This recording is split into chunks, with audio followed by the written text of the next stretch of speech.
BBC Channel 1, and you can also follow up on this live broadcast courtesy of our signature channels. And you can watch the live broadcast of the National Assembly this afternoon courtesy of Bunge TV on Signet. The Speaker of the National Assembly is in the chambers this afternoon, ready to preside over the business. Allow me to hand over for this live broadcast brought to you by PBU in partnership with KBC. Enjoy your viewing.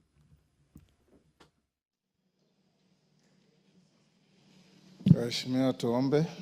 Ewe Mwenyezi Mungu ambaye kwa hekima na wema wako umetoa nyadhifa za viongozi na mabunge kwa ustawi wa jamii na utawala wa haki wa wanadamu.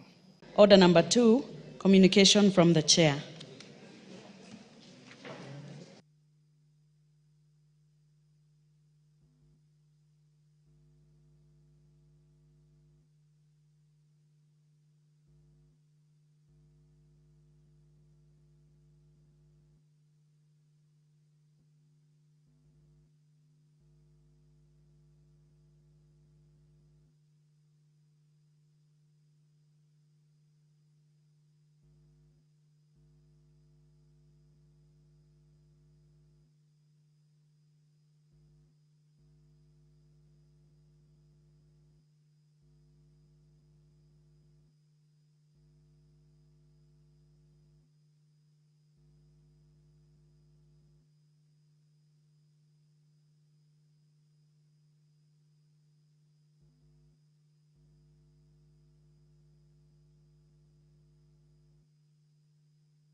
I know.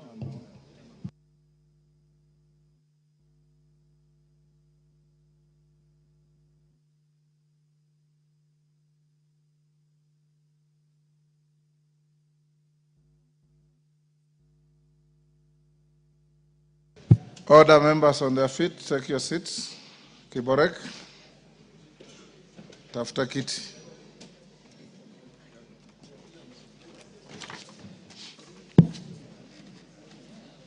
Honorable members, there's a communication on a withdrawal of the Public Transport Motorcycle Regulation Bill, Senate Bill number 38 of 2023.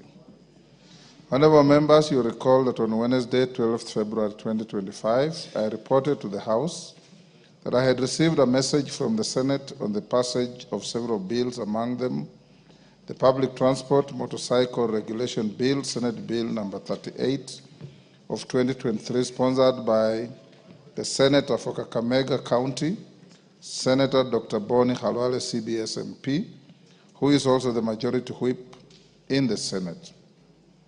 The bill seeks to establish a legal framework to regulate the use of motorcycles, commonly known as boda-bodas, in the country by introducing new provisions for their registration, operation, and safety at the county level. Following the conveyance of the message from the Senate, the bill was read for the first time on Thursday, 13th February 2025, and committed to the Departmental Committee on Transport and Infrastructure for consideration in accordance with the provisions of Standing Order 127. I am aware that the committee had begun engaging stakeholders on the bill. This notwithstanding, honorable members, I have since received a letter from the Speaker of the Senate informing that the sponsor of the bill in the Senate requests its withdrawal and cessation of further consideration. In the letter dated 7th March 2025, the Speaker of the Senate conveys the request, noting that the Senator for Kakamega County cited widespread public outcry regarding some of the provisions of the bill. This request presents a novel procedural scenario, as this is the first time that such a request has been received in the bicameral processing of bills in the Houses of Parliament. Notably, our standing orders only provide for the withdrawal of a bill whose sponsor is a member of this House, and also provide for co-sponsorship in the case of a bill originating from the Senate. For clarity, honorable members, Standing Order 141 provides, and I quote, before commencement of business or on on the order paper of the day for any stage of the bill being read, the member in charge of a bill may, without notice, claim to withdraw the bill. Members at the bar, take the nearest seats. Take the nearest seats. Ariko, take the nearest seat.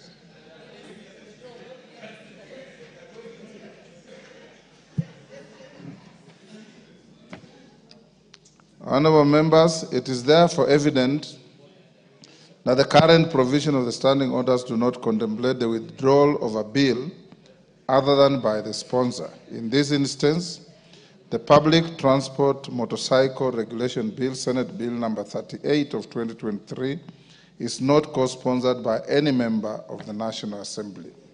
In this regard, and noting the request for withdrawal is from a member other than a member of this House, I have invoked the provisions of Standing Order number 1, which provides a basis for determining matters not expressly provided for in the standing orders. Standing Order number 1 provides, and I quote, "In all cases where matters are not expressly provided for by these standing orders or by other orders of the House, any procedural question shall be decided by the Speaker. The decisions made in paragraph 1 shall be based on the Constitution of Kenya, statute law, and the usages, forms, precedents, customs, procedures, traditions, and practices of the Parliament of Kenya and other jurisdictions to the extent that these are applicable to Kenya." Honourable members, I have considered the parliamentary practice in other comparable jurisdictions to guide on the procedure to be followed. In the United Kingdom, UK Parliament, once a bill has been passed in the originating House and forwarded to the other House, the sponsor of the bill cannot unilaterally withdraw the bill in the second House. Instead, where a bill is to be withdrawn, a motion to discharge the next stage of the bill is moved for consideration by the House. This parliamentary procedure removes the scheduled consideration of the bill in the next stage of the legislative process. Erskine May's treatise on the law, privileges, proceedings, and usage of Parliament, 25th edition, notes, and I quote, "By an old parliamentary rule, a bill brought from the other House should not be withdrawn. The proper course of action in this case is for the member in charge of the bill in the second House to have the order for the bill's next stage discharged. The motion that the order for the second or third reading be discharged is moved by the sponsor of the bill in the second House. Upon passage of the motion, the bill is dropped and its further legislative process ceases. In the Parliament of India, once an individual member's bill has been passed in the originating House and is pending in the other House, the sponsor cannot directly withdraw it. The second House must consider a motion for its withdrawal. If the bill is already committed to a committee, the motion for withdrawal is referred to the committee to report back on the request for withdrawal. After tabling of the committee report on the motion, the House then considers the request for withdrawal. Once the House passes the motion, it is then considered in the other House. Honourable members, it is observed that in India, the principle of bicameral consideration during withdrawal of a bill is observed, where both Houses must put a motion seeking the withdrawal of the said bill. The Speaker's role is majorly to ensure that the necessary procedures are followed in withdrawing the bill. Honourable members, having considered the various practices in other jurisdictions, I hereby guide as follows with regard to the request for withdrawal of the Public Transport Motorcycle Regulation Bill 2023 as submitted by the Senator for Kakamega County, Senator Dr. Boni Khalwale, CBS MP, through the Speaker of the Senate. A, that to ensure order and predictability in the bicameral proceedings and processing of bills, the matter shall be considered by the House by way of a motion to discharge the particular bill from second reading notice of which will be given, and the motion moved by the chairperson of the Departmental Committee on Transport and Infrastructure, being the committee seized of the bill. That upon notice of the motion being given, the motion shall be scheduled by the House Business Committee for listing in the order paper on such a day as House Business Committee may determine. That upon consideration, should the House approve the motion, the bill shall be deemed to have been withdrawn from the National Assembly, and the Departmental Committee on Transport and Infrastructure shall cease forthwith considering the bill. If the motion to discharge the bill is not carried, consideration of the bill shall proceed in accordance with the legislative processes applicable to a bill originating from the Senate.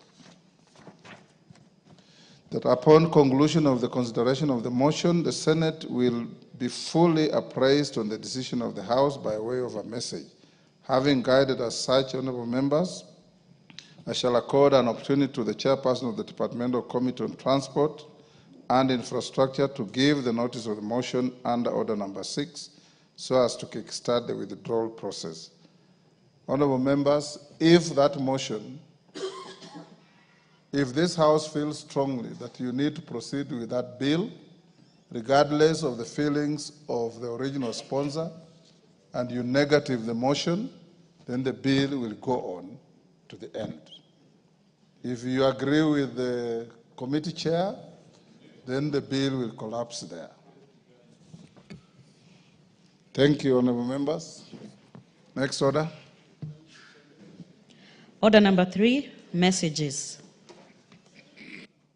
Members on their feet, take your seats. Take the nearest seats.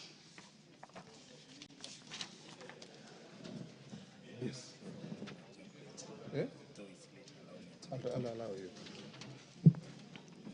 Yusuf, take the nearest seat.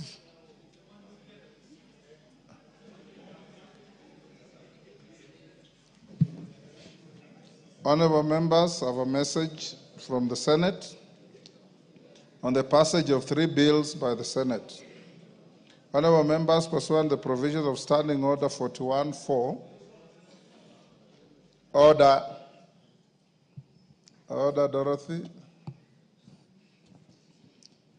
Honorable members, pursuant to the provisions of Standing Order 41-4, I wish to report to the House that I've received 3 messages from the Senate regarding the passage of the following 2 Senate bills and 1 National Assembly bill. 1, the Energy Amendment Bill, Senate Bill number 42 of 2023. 2, the County Public Finance Laws Amendment Bill, Senate Bill number 39 of 2023. And 3, the Land Amendment Bill, National Assembly Bill number 40 of 2022. The first message conveys, honorable members, that on Tuesday, 15th April 2025, the Senate considered and passed the Energy Amendment Bill, Senate Bill number 42 of 2023 without amendments. The bill, which was published by Kenya Gazette Notice number 162 of 1st September 2023, seeks to provide for energy purchase agreements, among other provisions. The second message, honorable members, conveys that on Tuesday, 15th April 2025, the Senate considered and passed the County Public Finance Laws Amendment Bill, Senate Bill number 39 of 2023 with amendments. The bill published by the Gazette Notice number 159 of 1st September 2023 seeks to amend the County Assembly Services Act, Cap 265D, to establish County Assembly Fund. Honorable members, the third message conveys that on Tuesday, 15th April 2025, the Senate considered and passed the Land Amendment Bill, National Assembly Bill number 40 of 2022 with amendments. In this regard, the Senate now seeks the National Assembly's reconsideration of the bill in accordance with the provisions of Article 112 of the Constitution. Having passed the said bill, the Senate now seeks the concurrence of the National Assembly pursuant to the provisions of Article 110(4) of the Constitution. Honorable members, with regard to the Senate bills, you will note that the standing orders require the Speaker to cause a bill received from the Senate to be read a first time upon conveyance of its message to the House. In view of this, I hereby direct the clerk to schedule the 2 Senate bills in the order paper for the first reading at the next sitting. Thereafter, the Energy Amendment Bill, Senate Bill number 42 of 2023, shall stand committed to the Departmental Committee to the Department of Energy, and the County Public Finance Laws Amendment Bill, Senate Bill number 39 of 2023, to the Departmental Committee on Finance and National Planning for consideration. With respect to the Land Amendment Bill, National Assembly Bill number 40 of 2022, the message and the schedule of the Senate amendments to the bill are hereby referred to the Departmental Committee on Lands for consideration and reporting. I also direct the clerk to circulate the schedule of Senate amendments of the bill to all members.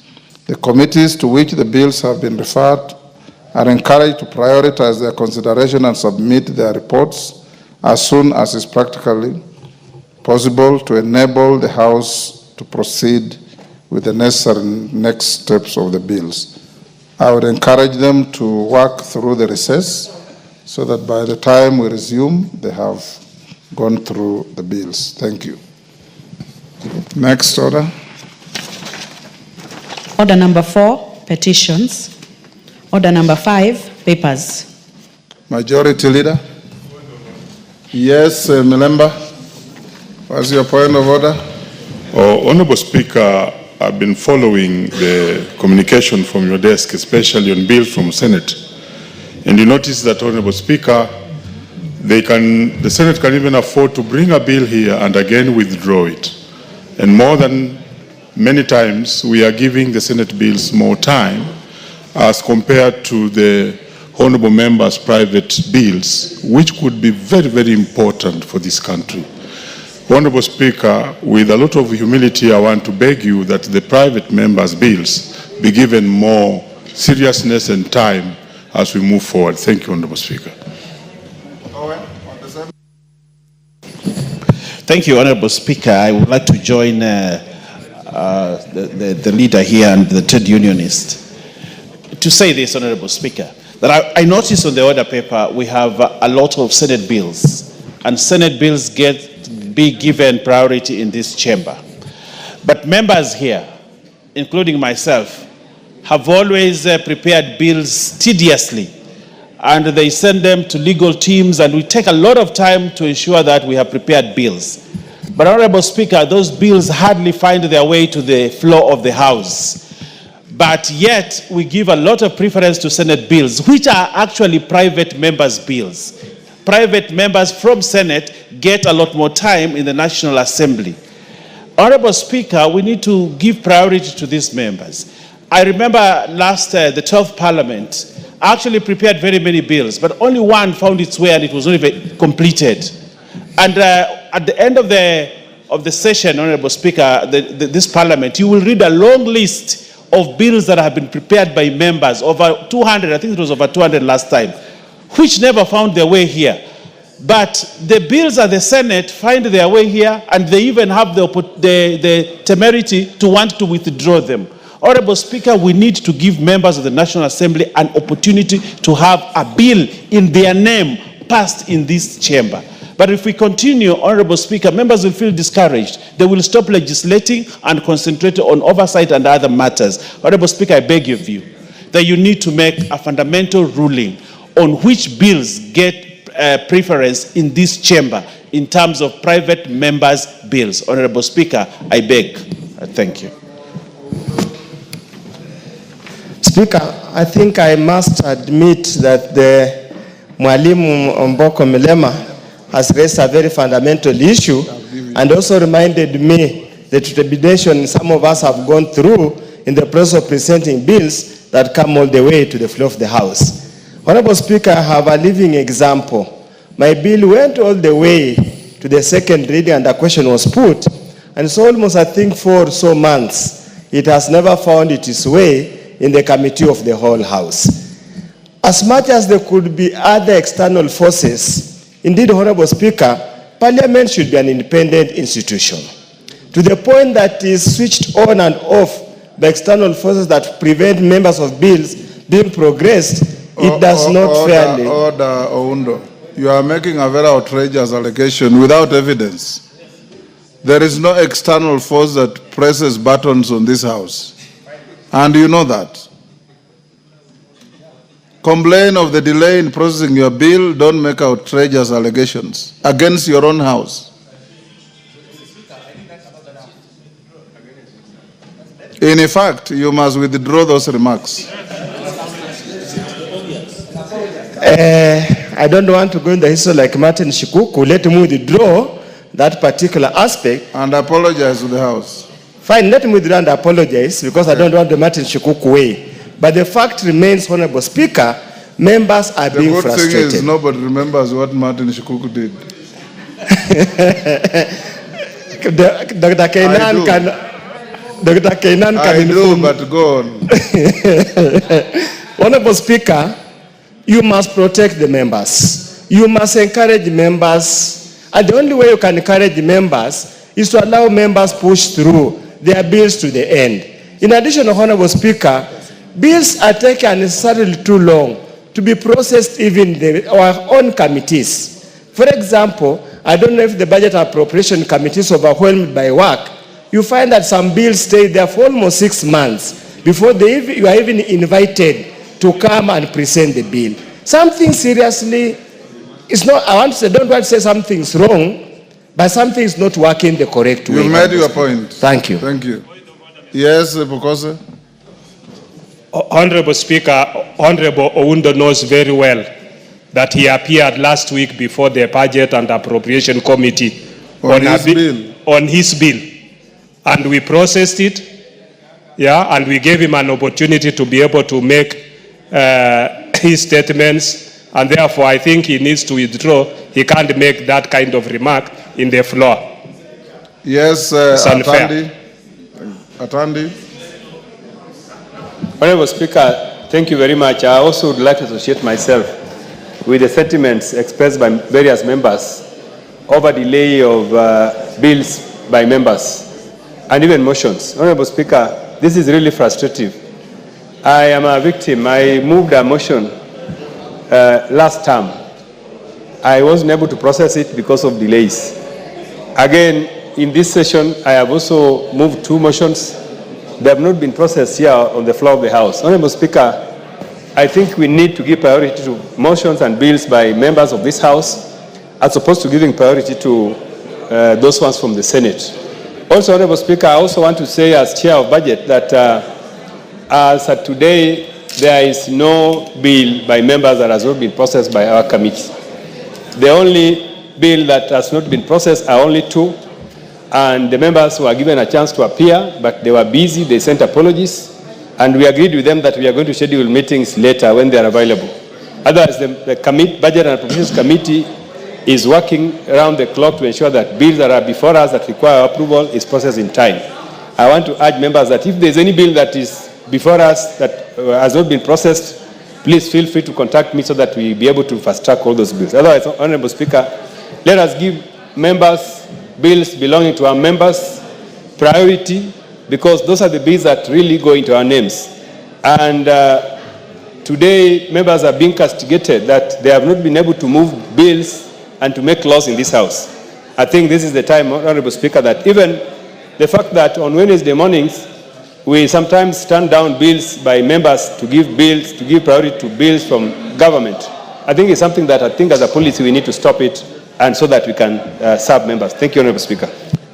Honorable members, this point was canvassed in the House Business Committee yesterday, raised by Honorable Owen Bayer and supported by the entire committee. We did agree that from now going forward, we are going to give priority to private members' bills. I encourage committees where bills have been held for a little while because of backlog of work to ensure that the bills are processed quickly and go to the next stage. 2, honorable members, I have directed the clerk's office, after looking at several of the bills that passed through my office, that we have about 3-4 bills touching on the same issue. And there are many where you find 5 members have sponsored different bills trying to amend the same existing statute. I have directed the clerk's office to reach out to members who have sponsored those bills to find a way of amalgamating those bills and still achieve the same intent.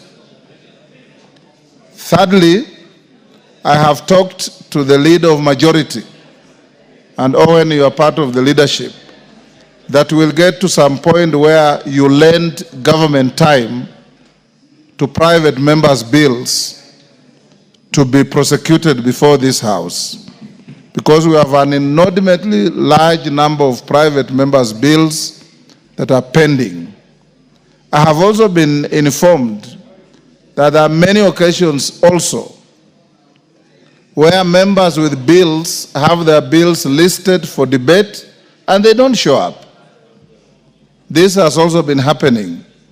So members, if you have your bills, you also have a duty to do a follow-up at the table office and the clerk's office to ensure that they move to the next stage.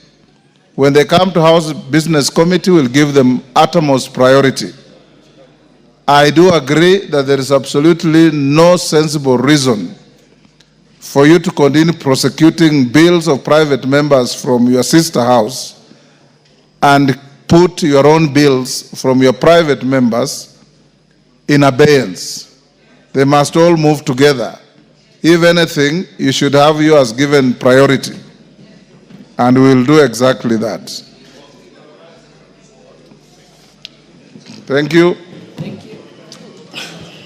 Honorable members, before we call the next order, allow me to acknowledge in the public gallery Kisii County University Students Association from South Mugirango, Kisii, Osen Mixed Day Boarding Primary School, Day and Boarding Primary School from Baringo North, Baringo. I have been requested by Honorable Maclap. I give you 1 minute, Osoro 1 minute, to welcome the students from your respective jurisdictions. Maclap, there's a mic next to you. Thank you, Mr. Speaker. I want to take this opportunity to join you in welcoming Osen Day and Boarding Comprehensive School. The students in Parliament are the JSS classes of Osen Comprehensive School. And to report to this House, this is one of the best public day boarding primary school in Baringo North. And they have students that have excelled to join various national schools in Kenya. And even this JSS class, we are very optimistic that they will join senior secondary school come next year. I want to encourage the students, this is the House of Parliament. If you work hard, you will be able to join Kenyans who are debating and making laws in this country, and even some of you could be members of Parliament in this particular House. Hussein, bravo, give it up. You are welcome to the House of Parliament together with the children from South Mukirango. You are now together in one place, chambers of the House and the gallery of Parliament, and you will meet as Kenyans going forward. Thank you so much, Mr. Speaker.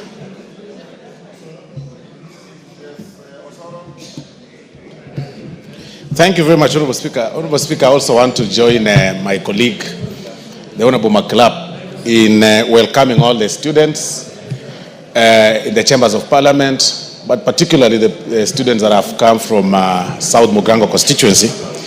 Honorable Speaker, I must confess that I just heard you mention that my students are here, And I'm very happy. But it's the spirit in our people that form ni kujituma. So they've decided to bring themselves here and learn.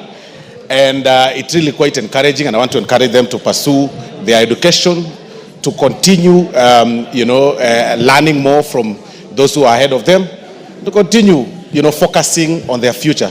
Honorable Speaker, because these are students from the university, it's important for me to mention, Honorable Speaker, that South Mogrango, by record that we have, Honorable Speaker, we have about 12,000 students so far every year going to the university. So really that is encouraging because the constituency is quite diverse with about 120,000 registered voters. So it's quite encouraging, and we want to tell them to proceed and work very hard in their and focus on their life. Thank you very much. Thank you. I join both of you in welcoming the students and whoever is accompanying them to the House of Parliament. Call out order number 5 again. Order number 5, papers. Majority Leader. Thank you, Honorable Speaker. I beg to lay the following papers on the table of the House today, Wednesday, April 23rd, 2025, in the afternoon sitting. A, report of the Auditor General and financial statements of Eldas Technical Vocational College for the year ended 30th June 2023 and certificates therein. B, reports of the Auditor General and financial statements for the year ended 30th June 2024 and the certificates therein in respect of the following. 1. Chama cha Mashinani. 2.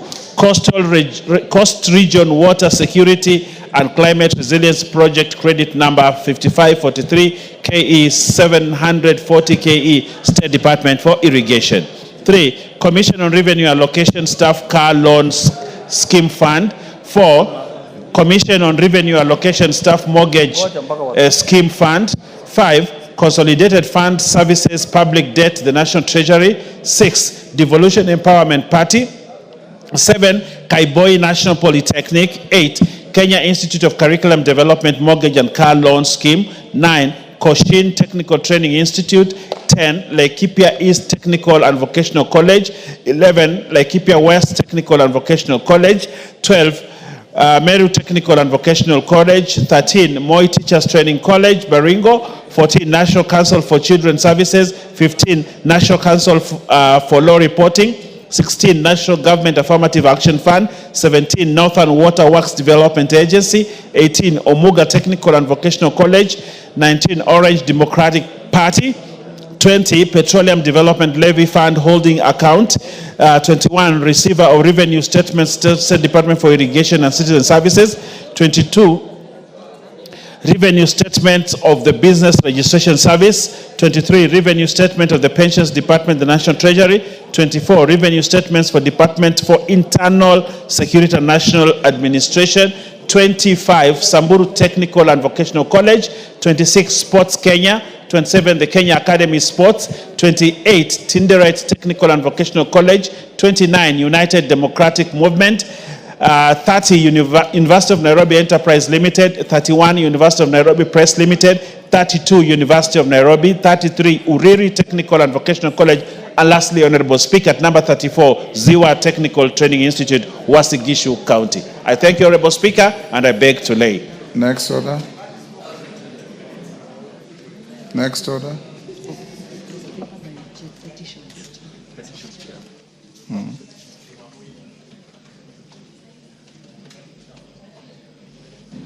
Do we have any petition?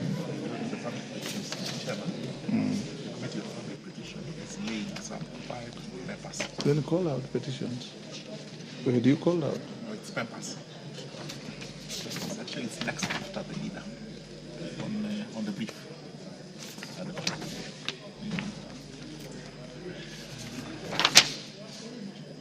Right after. You guys are confusing me. I'm following what you are doing. Next order.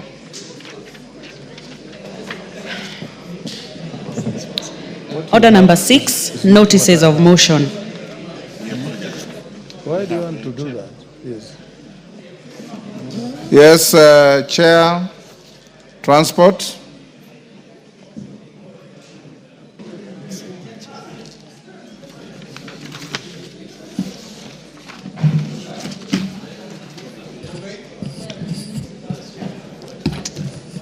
Honorable Speaker, sorry. Hold your consulting with horses. GK, hold your horses.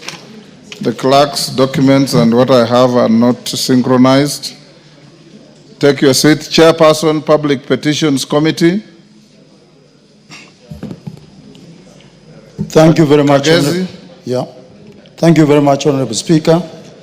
Honorable Speaker, I beg to lay the following papers on the table of the House today, Wednesday, 23rd April 2025. Reports of the Public Petitions Committee on its consideration of, number 1, Public Petition number 15 of 2023 by Honorable Florence Jamatia MP regarding the declaration of Mukutani Forest as a public forest.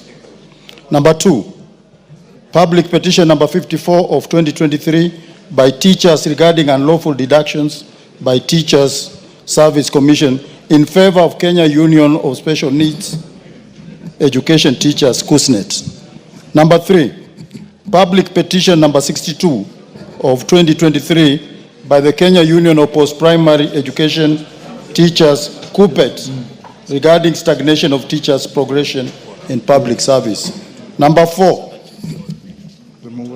Public Petition number 63 of 2023 by former employees of Bohemian Flowers Limited in Nakuru County regarding the unfair termination.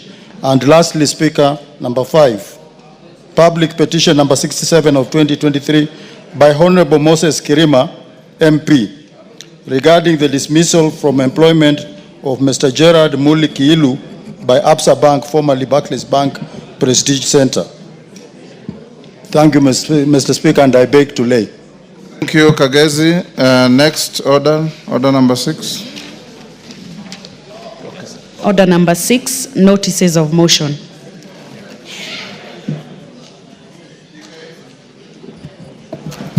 Honorable Speaker, I beg to give a notice of the following motion, that this House resolves to discharge the second reading of the public transport, that is motorcycle bill, Senate Bill number 38 of 2023. Thank you, Honorable Speaker.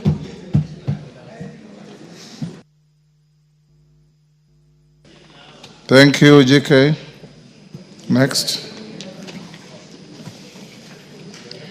Order number 7, questions and statements.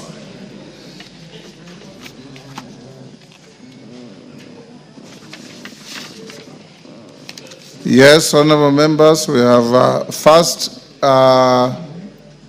today we were supposed to have the Minister for the Cabinet Secretary for Roads and Transport. I received a letter this morning that the CS is away in China with His Excellency the President for important national business, and is requested that time allowing and subject to the organization of work by the majority leadership, is available to appear next Wednesday or any other day that the Parliament may decide.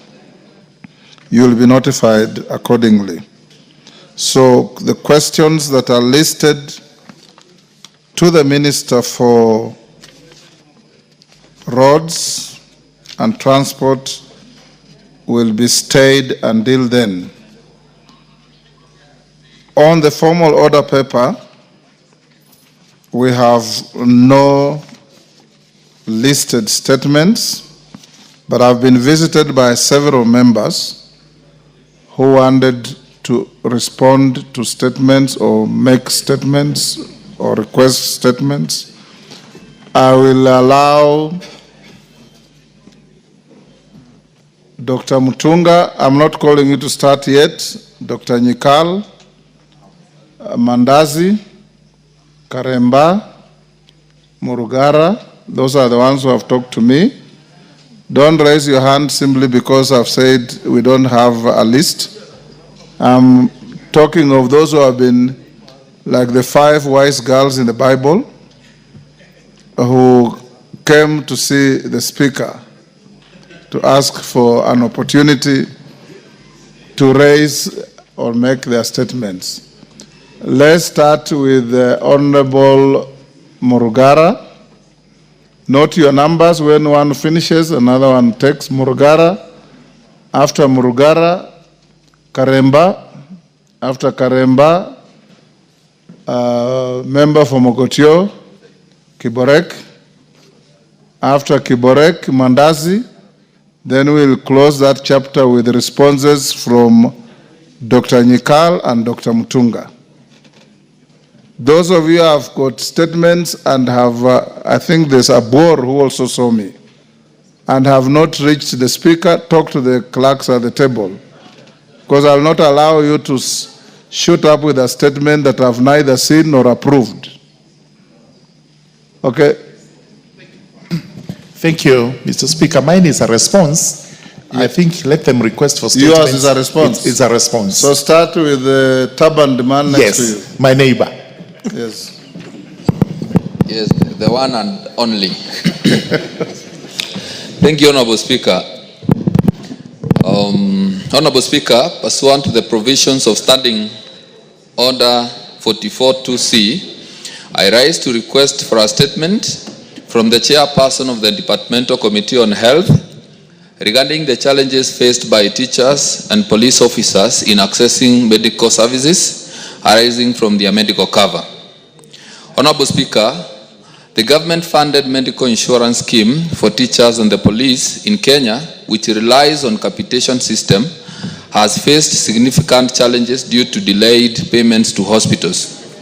This has resulted in hospitals either refusing to provide services to these groups or demanding out-of-pocket payments. The issue is claimed to stem from the government's failure to release allocated funds, despite teachers and police officers being deducted their medical scheme contributions from their salaries. The contributions of teachers and police officers form the bedrock of society stability and progress. To ensure that they fulfill their vital roles in education and public safety effectively, prioritizing their physical and mental well-being is not just a moral imperative, but also a strategic necessity. Honorable Speaker, it is regrettable that teachers and police officers, particularly those from Runyenja's constituency and Embu County at large, have expressed serious grievances regarding their medical cover. These concerns highlight systemic issues that require urgent attention, as they affect not only teachers and police officers in Runyenja's and Embu County at large, but also thousands of others across the country.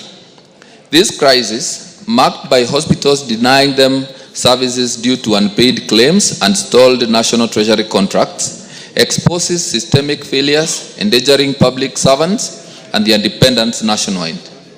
Addressing these challenges is therefore critical to ensuring that these essential public servants receive the health care they deserve, for them to continue serving our communities effectively. Honorable Speaker, it is against this background that I request for a statement from the chairperson of the Departmental Committee on Health on the following challenges. 1. Plans put in place by the Ministry to remit the medical capitation funds to hospitals and the timelines for the implementation. 2. Action being taken to ensure that teachers and police officers access unlimited medical services, considering that their contributions are deducted from their salaries consistently. And lastly, efforts being made to address the challenges relating to medical insurance and the health service delivery for public servants, particularly police officers and teachers. I thank you, Honorable Speaker. Thank you, Karemba. It was to which committee? Departmental Committee on Health. Dr. Nyikal, can you respond within the first week of resumption from recess? Thank you, Mr. Speaker. We will be able to give a report within the first week after recess. Thank you. Mandazi?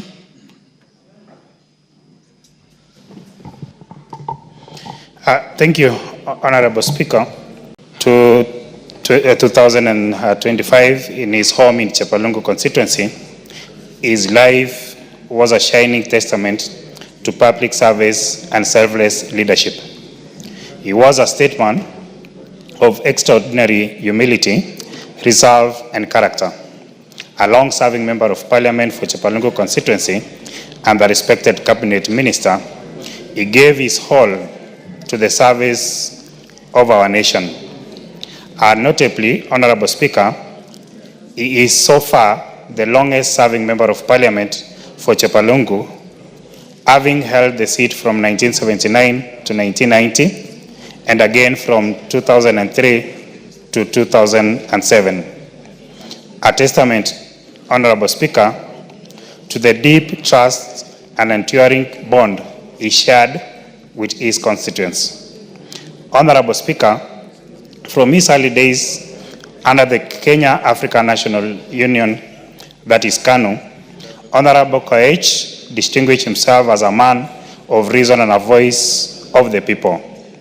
He rose steadily, propelled not by ambition, but by purpose.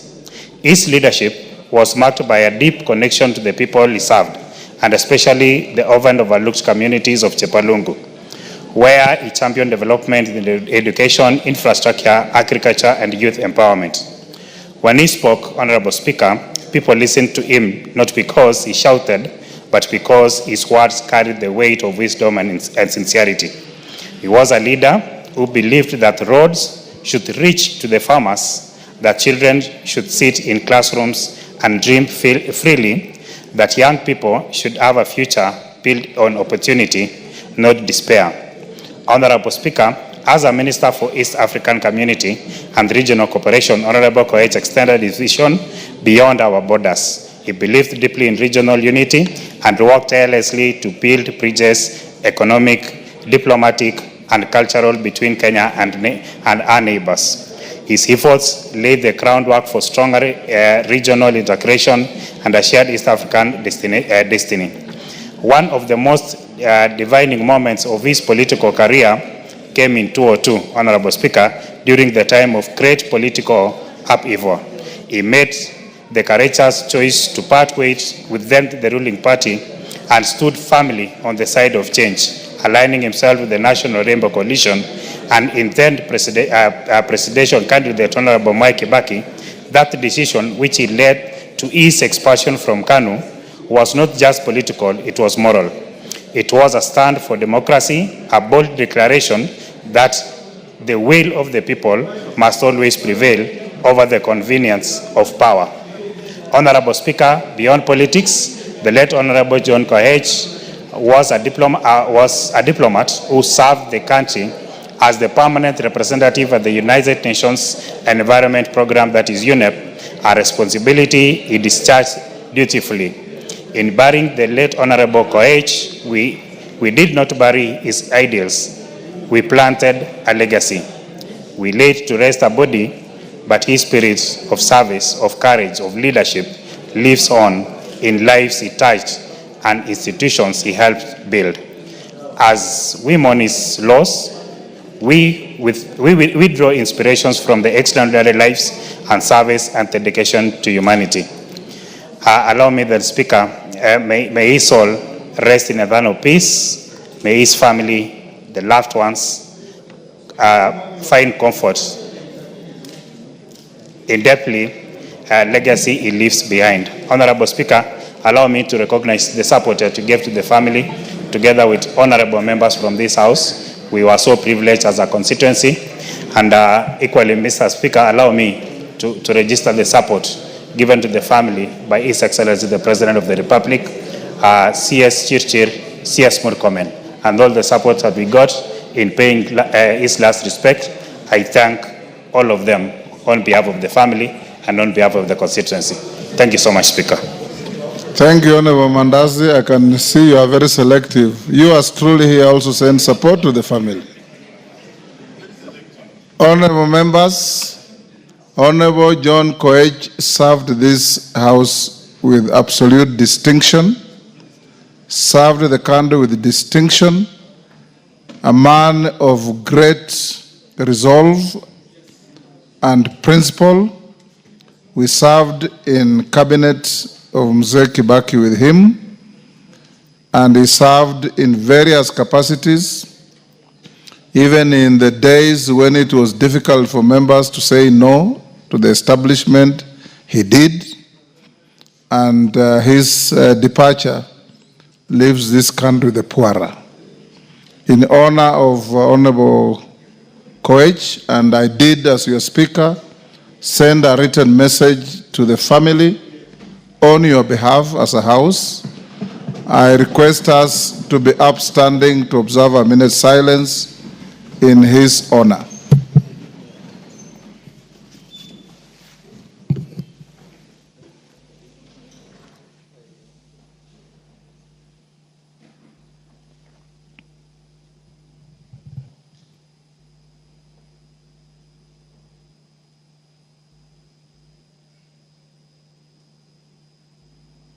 May his soul rest in eternal peace.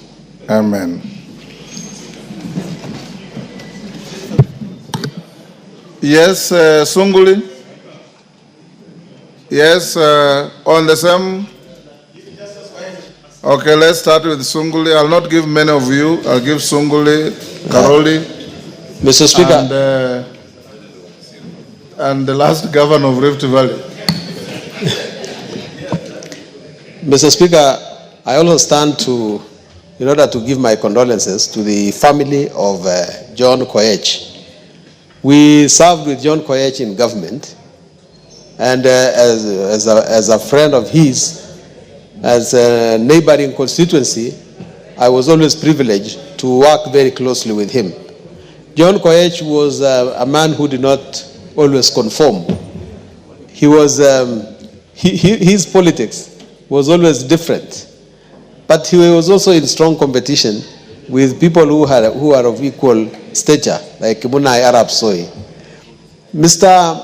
Speaker, I must say that the death of Honorable Koech just tells us two things. First of all, that great people actually go.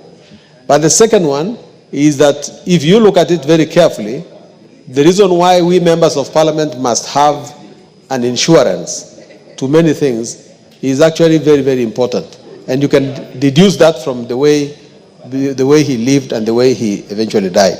It's important that members of parliament look after their security after the house eventually leaves you, or when you leave the house. Mr. Speaker, with those remarks, I must say... Carolo Mondi. Thank you very much, Right Honorable Speaker. I just wanted to make a small suggestion. I didn't know Honorable Koech, but I think maybe we should have a tradition in the House that when we want to honor a past member, we invite part of the family to be in the gallery. I think that's what I see in other jurisdictions, so that they feel and they understand the appreciation that we are extending to them. I think because maybe Koech's family is not even aware.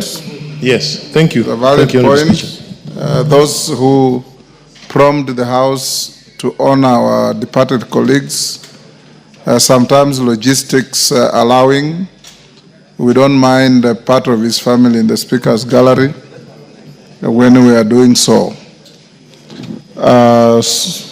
Yes, Honorable Sirma. Yes, Mr. Speaker, thank you for the opportunity you have given me.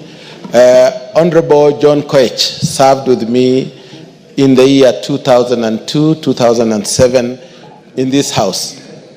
Mr. Speaker, I had known John Koech because I was a person following politics from way back until even when he was expelled, Mr. Speaker. And he was a person with a position in what he believes in. Even by being expelled in Kanu, it was about drama of what has happened in the country, and even the change which was required at that time, Mr. Speaker, was John Koech's vision, because he didn't believe in dictatorship. He believed in being a Democrat and making things work in this country. Mr. Speaker, when I was with John Koech, unfortunately we were in the opposition at that time. and John Koech had been appointed by Kibaki into government when he stole some members of KANU. By President Kibaki. By President Kibaki. He had stolen some members of KANU at that time to work in government. So they worked together, and unfortunately when we went for a rally in Bomet Sort, we made very serious statements, Mr. Speaker. That is when I was crowned the governor of Rift Valley, because I declared secession of Rift Valley from Kenya. Mr. Speaker, John Koech almost ran away. You are disclosing a criminal offense. No problem. I faced it at that time, and I wrote statement, and it was over. So at that time, things were not easy. Mr. Speaker, John Koech was a person who would stand during difficult times. And I know the drama which was there between Isaac Ruto and John Koech before the house in Kabarak. Because one of them was being brought in through the back door, and another one going through the school. Because it was big game in Chepalungu constituency. Because Moi was playing the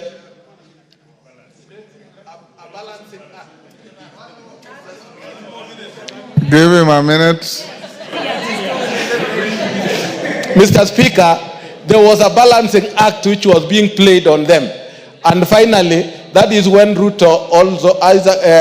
Ruto was removed out of parliament, and then John Koech came back again. So, Mr. Speaker, he has faced the difficult times of his life in politics, and also sweet times. Mr. Speaker, may his soul rest in eternal peace. Thank you. KJ? He was dismissed while he was in Badi. He was in Badi. KJ? Honorable Speaker, it is on my behalf and on behalf of the people of Dagoretti South constituency that I pass the condolences to the family of John Koech, a consummate leader, and he has served in a life that has left a legacy for his people and for the country.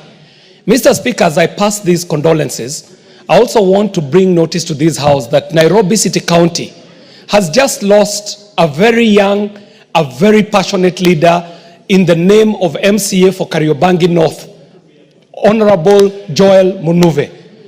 Joel Munuve is known to me for many years, Mr. Speaker. He first vied in 2007 when we were part of a big movement, the Gen X revolution. Back then, when we were clamoring for space for young people in leadership, I dare say that our movement was not faceless, it was not leaderless, it was not formless, and some of us ended up taking up positions, some of us in parliament, and people like Joel Munuve have ended up as MCAs in the Nairobi City County. But Mr. Speaker, the death of Honorable Joel Munuve is a curious death, especially at a time when he was raising very pertinent issues about the leadership and the goings-on in City Hall, Mr. Speaker. Only 3 days before his death, the Honorable Joel Munuve dared to first collect signatures for the impeachment of the governor of Nairobi City County. Secondly, he had said that he's going to reveal very damning information about the goings-on in City Hall, Mr. Speaker. So even as we are saying Paul to the family of MCA Joel Munuve, I wish that this House would stand up and call upon the investigative authorities not to gloss over this matter, because this matter might be having very serious interests that go very high up. Mr. Speaker, we would not want to place the blame anywhere. Let that be left to the investigative authorities. All we are asking, Mr. Speaker, is to ensure that the death of Honorable Munuve is investigated to the full and that no stone is left untouched. And let us not imagine that the issues that he was canvassing have no connection to a certain death of a very passionate leader who was serving Nairobi City Council with very good ideas, very reform-minded, transformative, and a seeker for integrity in Nairobi City Hall. I thank you, Mr. Speaker, for that opportunity, and may his soul rest in eternal peace. Kiborek. I'm giving you an opportunity to request for your statement. I know. Yes. Thank you, Mr. Speaker. Honorable Speaker, pursuant to the provision of Standing Order number 44, 2C, I wish to request for a statement from the chairperson of the Departmental Committee on Administration and Internal Security regarding a recent attack by armed bandits along the Marigan-Ginyang Road in Baringo County. Honorable Speaker, on 21st April 2025, armed assailants ambushed traders who were en route to Ginyang Market from Mogotio, resulting into a tragic tale of Mr. Philip Kipchirchir and Mr. Peter Kingori, who are both driving to Ginyang Market. One other person sustained injuries during the attack. The victims were accosted in what escalated from a banditry incident to highway robbery with violence in broad daylight. The matter was formally reported to Marigat Police Station under OB number 20-21-04-2025, this attack raised serious concerns about the state of security in Baringo and in the northern part of the country and the Kerio belt. It has disrupted daily life of the residents in Baringo, affected their economic activities and caused fear among the residents. Honorable Speaker, it is against this background that I request for a statement from the chairperson of the Departmental Committee on Administration and Internal Security on the following issues. 1, a detailed account of the recent attack and the current status of investigation into the matter, particularly the killing of Mr. Philip Kipchirchir and Peter Kingori and the progress made in identifying and apprehending those responsible for the killing. 2, Mr. Speaker, the step that the ministry is making to disarm members of the public who own unlicensed and illegal firearms in Baringo and Kerio Belt and northern Kenya.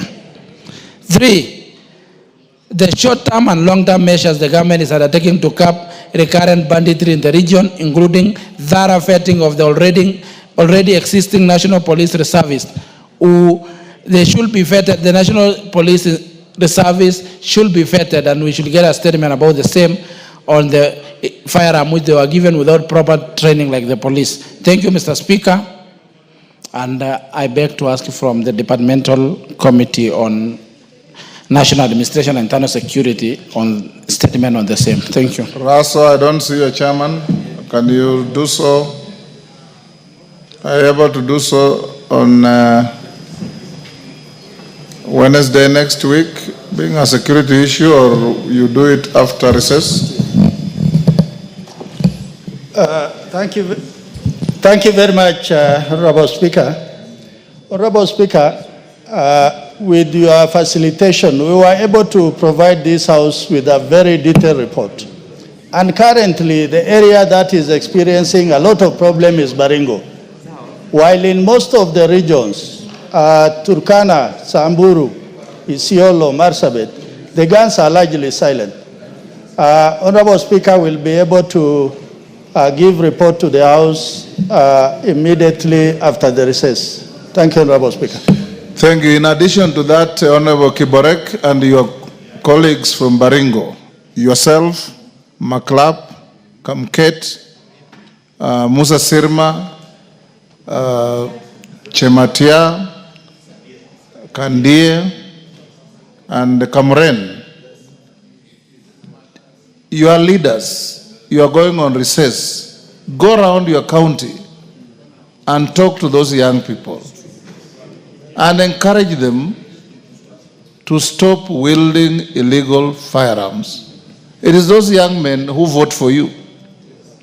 It is those young men who you use for good and for bad.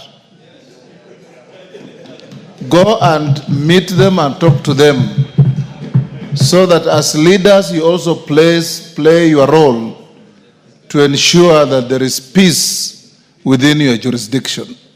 And I'm sure you can. Some of those young men are your age, Kiborek. And I'm sure you can use your magic as a youth to get to them and talk to them. Your access to them is better than probably Musa Sirmas and others. Please go and do that. Don't wait for the police to come from Nairobi. You can also play your part. Yes, Sirma?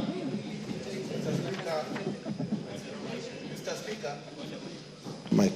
Mr. Speaker, we take your statement very seriously, and we want to promise that we shall do as said on behalf of all the members who are even here and those who are not here. We shall endeavor to make sure that we clean up what is the mess within Baringo. Thank you. Thank you. Make sure you include Kamket.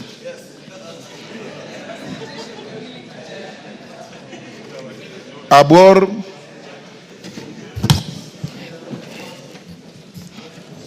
Thank you, Mr. Speaker. Honorable Speaker, pursuant to provisions of Standing Order 44.2c, I wish to request for a statement from the chairperson of the Budget and Appropriations Committee regarding the status of implementation of the government's directive to securitize a portion of the road maintenance levy. Honorable Speaker, the government through the Ministry of Roads and Transport advised the Kenya Roads Board to initiate the securitization of part of the road maintenance levy, RMLF, amounting to Kenya shillings 7 per litre.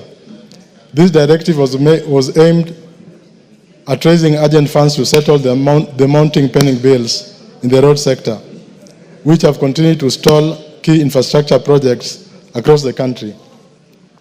Honorable Speaker, while the securitization of future cash flows can be a viable financing mechanism under the Public Finance Management Act 2012, Cap 412A, and specifically Section 50 on public debt management, the implementation of such a strategy must be carried out transparently within the framework of public finance principles enshrined in Article 201 of the Constitution of Kenya, 2010.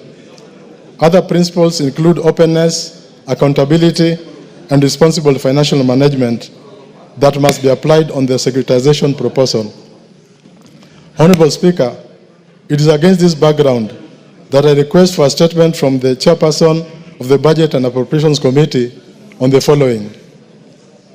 Number one, the current status of implementation of the securitization of the road maintenance levy fund as directed by the government. Number two, the legal and financial framework being used to implement this securitization process, and whether there was approval of Parliament sought as required under Section 52 and 53, Cap 412A of the Public Finance Management Act, where future revenue streams are pledged. Number three, amount expected to be raised through this securitization arrangement and the criteria that will be used to allocate these funds towards spending bills in the road sector. Number four, any guarantees or circulars issued by the National Treasury in connection with the securitization transactions and the implications on public debt ceilings and fiscal sustainability. And lastly, Mr. Speaker, timelines set for the disbursement of the raised funds and measures taken to ensure transparency and accountability during the implementation. I thank you, Honorable Speaker. Budget, that is to your committee. Can you bring a response the first week upon resumption from recess? Yes, Speaker, we agree. Thank you. Murugara George. Thank you very much, Mr. Speaker. Mr. Speaker, this morning, Honorable David Kiplagat, the Member of Parliament for Soy, requested for a statement regarding the venue for recruitment of Kenya Prisons constables of Soy constituency in Uasin Gishu. Is he in the house? He is not here. Okay, go on. I actually sent to him the communication I got. Go ahead. Because I was told actually to deliver tomorrow afternoon. But fortunately, it has actually come from the Director General of Prisons to confirm how it is going to be in Uasin Gishu County as follows. The recruitment will be conducted in the following sub-counties. Trubo sub-county, it's pronounced Tarabo sub-county, Paul Boyd Boys High School at 8 a.m. on the 30th of April 2025. Soy sub-county, DCC's office Sirikwa at 2 p.m. Ainabkoi Waoni 4 Stadium at 8 a.m. Moiben constituency at Moiben Center at 2 p.m.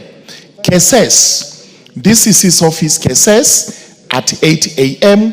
and Kapseret at Eldoret ASK Showground at 2 p.m. Honorable Speaker, there was also a question regarding missing sub-counties, and these members have interest in that because a few sub-counties are missing from the list, including one of my sub-counties in the Tharaka constituency known as Tharaka West.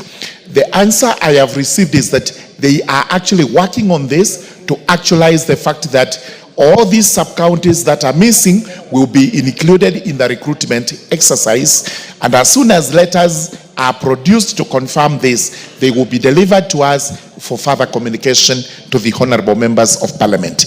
This communication is signed by Patrick M. Arando, CBS, Commissioner General of Prisons. And to ensure that we have it on record, I pray that I actually table it. Thank you very much, Mr. Speaker. Thank you. Dr. Mutunga. Thank you, Honorable Speaker. Honorable Speaker, I rise to respond to a statement by Honorable Eric Karemba, CBS MP and member for Runyenjes. Honorable Speaker, pursuant to Standing Order number 44-2C, Honorable Eric Karemba, CBS MP, requested for a statement on the 11th of March 2025 regarding high cost of feeds. The Ministry of Agriculture and Livestock Development responded as follows to the issues raised in the statement. Honorable Karemba wanted to have the statistics of milk production in Runyenjes constituency and the Embu County in general. Honorable Speaker, according to the report from the Ministry, Embu County produces 101,347,503 kilos of milk annually. Manyata constituency produces 47,531,820 kilos. Runyenjes produces 32,850,269 kilos of milk. Bere South produces 15,121,880 kilos, and Bere North produces 5,843,534. The second issue that the honorable member was seeking to be informed on, Honorable Speaker, is the measures being put in place to decrease the cost of animal feeds required for the dairy farming. And the response is as follows. The first issue is National Animal Feeds Development Strategy by the Ministry. The government has embarked on development of an animal feeds, has developed an animal feeds development strategy to address feed situation in the country, in which it prioritizes promotion of increased production of animal feeds, promotion of animal forage conservation, use of technologies such as irrigation to facilitate production of animal feeds in arid and semi-arid areas, as well as in arid and semi-arid areas, among others. Increase in production will ensure availability of adequate forage and the constituent feed ingredients, which will in turn reduce the cost of animal feeds. The second measure that the ministry is taking up is land commercialization initiative. The government is availing an unutilized land for animal feed production through the Ministry of Agriculture and Livestock Development. The land is available for both local and international investors, and the land will be used for production of feeds to ensure availability and reduce the cost of livestock feeds. It will commercialize pastures and fodder production for distribution to farmers. The government land, such as that held by the Agricultural Development Corporation, Kenya Agriculture and Livestock Research Organization, and livestock farms and former livestock holding grounds, will be utilized for this purpose. The third measure that the government is taking place, the ministry is taking up, is public-private partnership in feed production. Madam Speaker, the government is encouraging public-private partnership to ensure that there is sufficient investment in the livestock feed sector. For the last 2 years, the government has participated in international conferences in Rome and other countries where it has pitched for feasible investment options in animal feed industry. As a result, several investors have already arrived in the country to invest, a key among them including the following. One is Devolution Animal Feeds, a Dutch-based company who are investing a total of 300 million Kenya shillings to produce 200,000 metric tons of feed annually in a modern feed milling factory at the river, and the factory is set to open later in the year.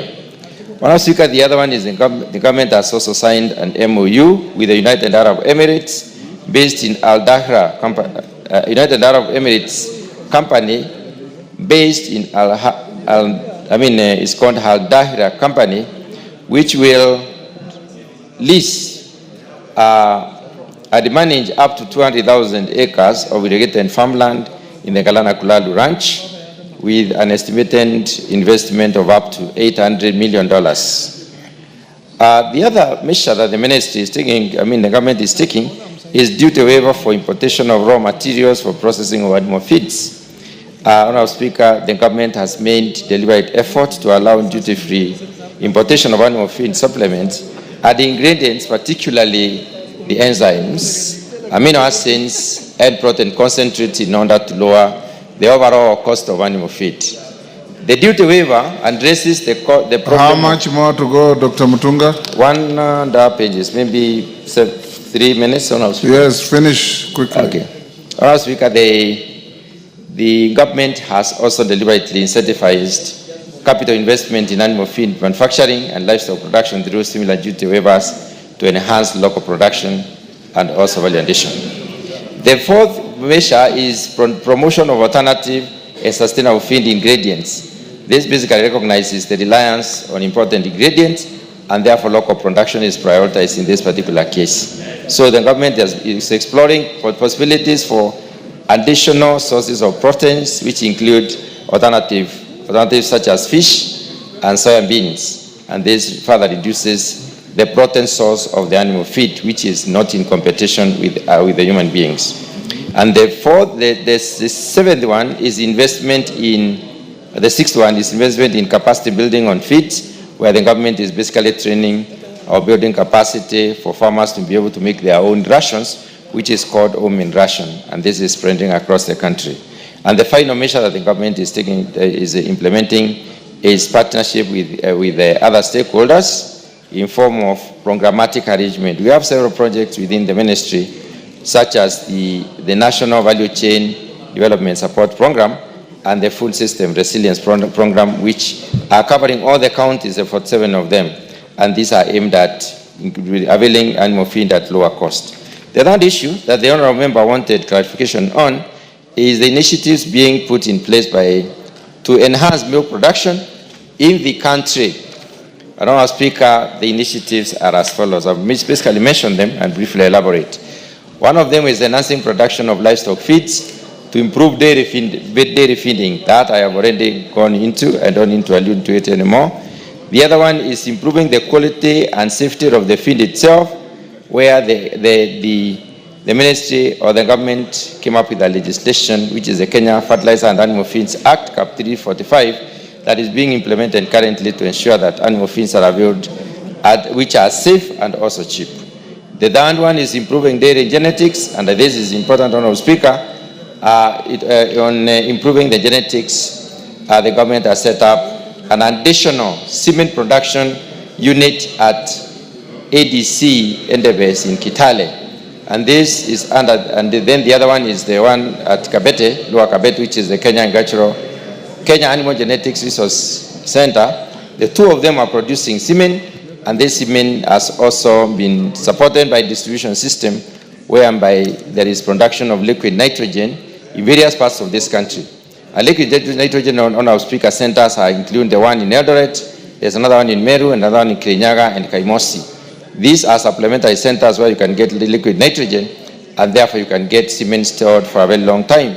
The other initiative is also having a safety cement production unit, where the government has invested in an equipment to have safety cement, and it is possible for Kenyans to get cement to produce AFAS at affordable rates or female calves.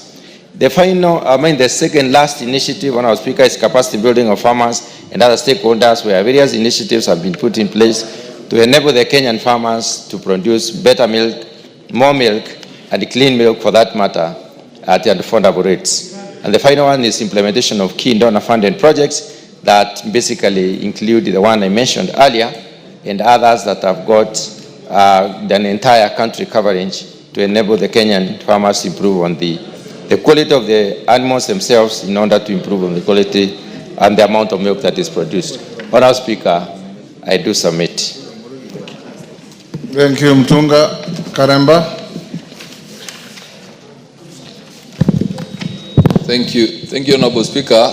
Well, I wish to appreciate the effort made by the Chair in responding to my issue.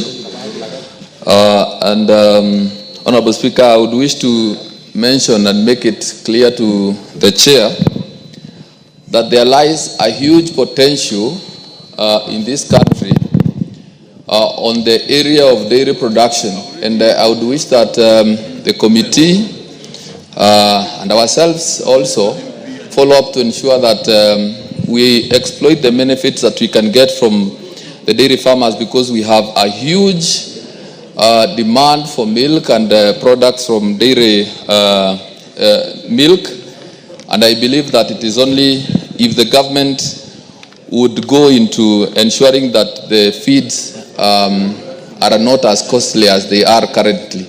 Recently, Honourable Speaker, we witnessed a high, or rather a spirited campaign to have mass vaccination of animals, and that was targeting the beef, or rather the livestock that is reared for beef.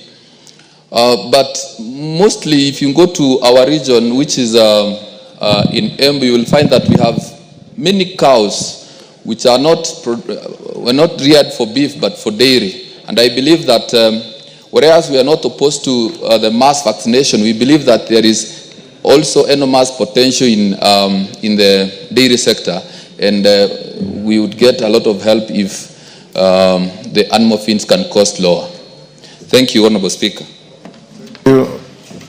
There's nothing to respond to Mtunga. He has just complimented what you said.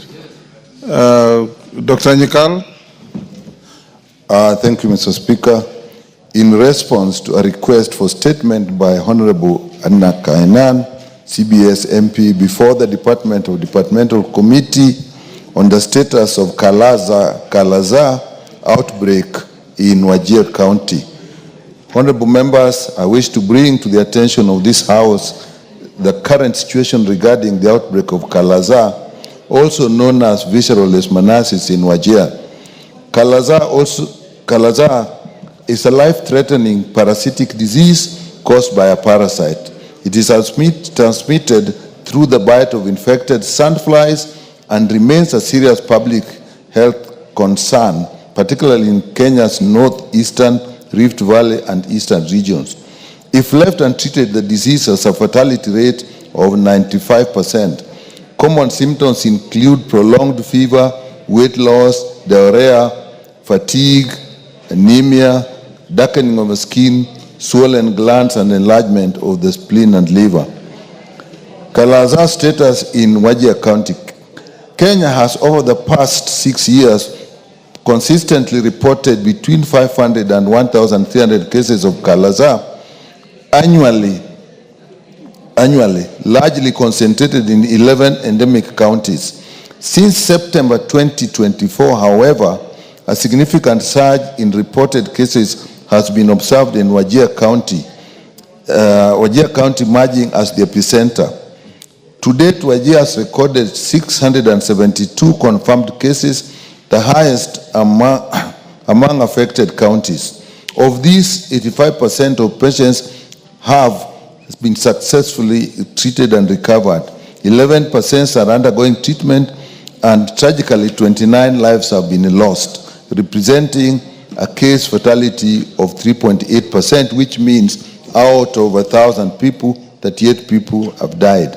The most affected sub-counties are Wajir East, Wajir West, and Elders. Currently, 86 cases are on treatment across the various sub-county health facilities. In Wajir County Referral Hospital, 55 cases, Girif to Sub-County Hospital, 22, Elder Sub-County Hospital, 8, and Bule Sub-County Hospital, 1. Leishmaniasis transmission in the affected region is predominantly driven by the presence of and proliferation of a sandfly known as phlebotomas, which thrive in arid and semi-arid areas commonly found in northern Kenya. Human infections typically occur when individuals are exposed to these vectors while residing or moving in those endemic areas, particularly near termite mounds, animal shelters, and cracks in walls in abandoned buildings. The risk of infection and disease is severely and significantly heightened by underlying vulnerabilities like malnutrition, weakened immunities, comorbidities like people who are infected with diseases like HIV, and delayed health-seeking behavior. The disease disproportionately affects marginalized populations living in remote, underserved areas where access to timely diagnosis and treatment is limited. Environmental and socioeconomic factors further exacerbate the outbreak. These include poor housing conditions that offer little protection against sandfly, water scarcity, and increased population mobility, displacement due to conflict or climatic factors. Additionally, low community awareness combined with high levels of cross-border movement complicates surveillance, control, and case management. Without sustained multi-sectoral interventions, including vector control, early detection, and continuous health system strengthening, the risk of recurrent outbreaks and higher mortality remains significant. Intervention undertaken in Wajir so far. Honorable members, in response to the outgoing Kalaza outbreak in Wajir County, the government of Kenya, through the Ministry of Health, in collaboration with the World Health Organization and other partners, has activated a multi-sectoral coordinated public health response, meaning including many sectors. The ministry deployed a multidisciplinary team led by their field epidemiology team to conduct rapid field investigations and case management. To bolster frontline capacity, they have trained over 30 healthcare workers in diagnosis, treatment, and case management of leishmaniasis across the 4 affected centers. This is complemented by continuous medical education targeted on the job mentorship and training on case-based surveillance reporting through health information systems aimed at improving the data accuracy and timelines. To support the diagnostics and treatment, the Ministry of Health has distributed 768 boxes of a rapid diagnostic test, 850 vials of sodium stibogluconate, 1,900 vials from paromycin, 840 vials of ambisome. Those are actually the 3 drugs that are used in the treatment.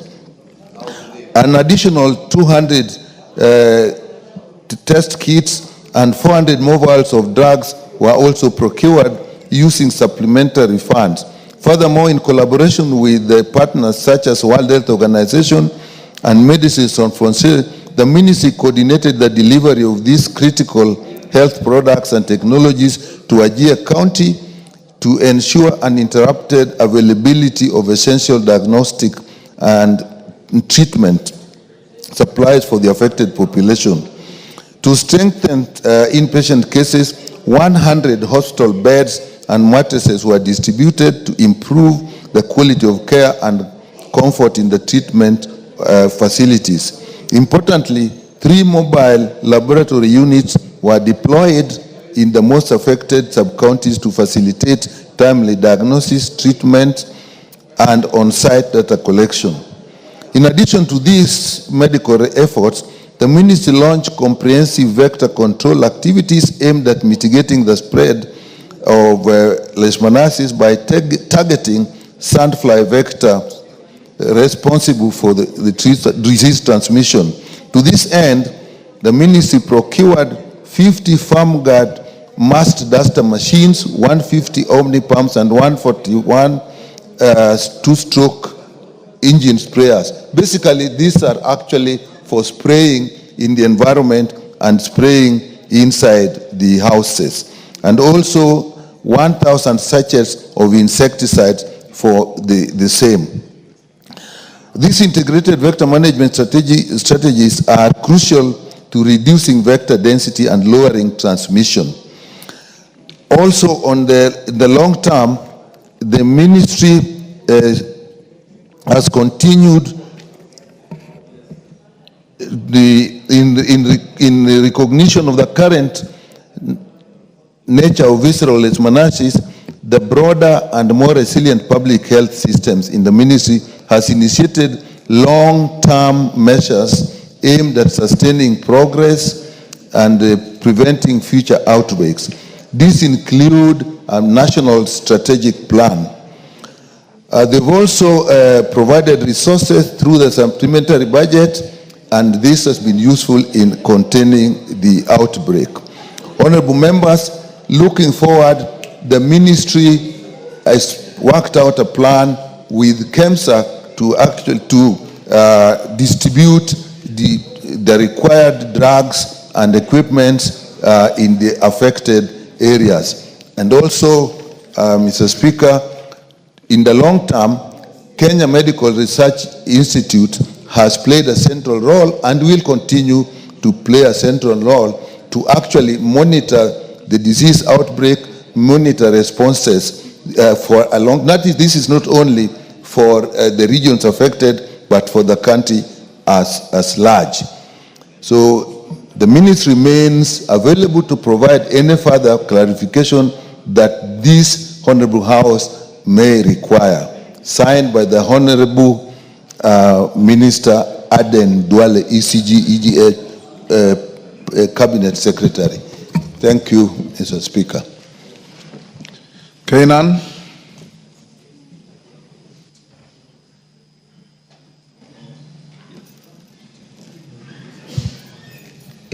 Thank you, Mr. Speaker. Mr. Speaker, the answer given by the chair is comprehensive, but as usual, Mr. Speaker, most of it is theoretical.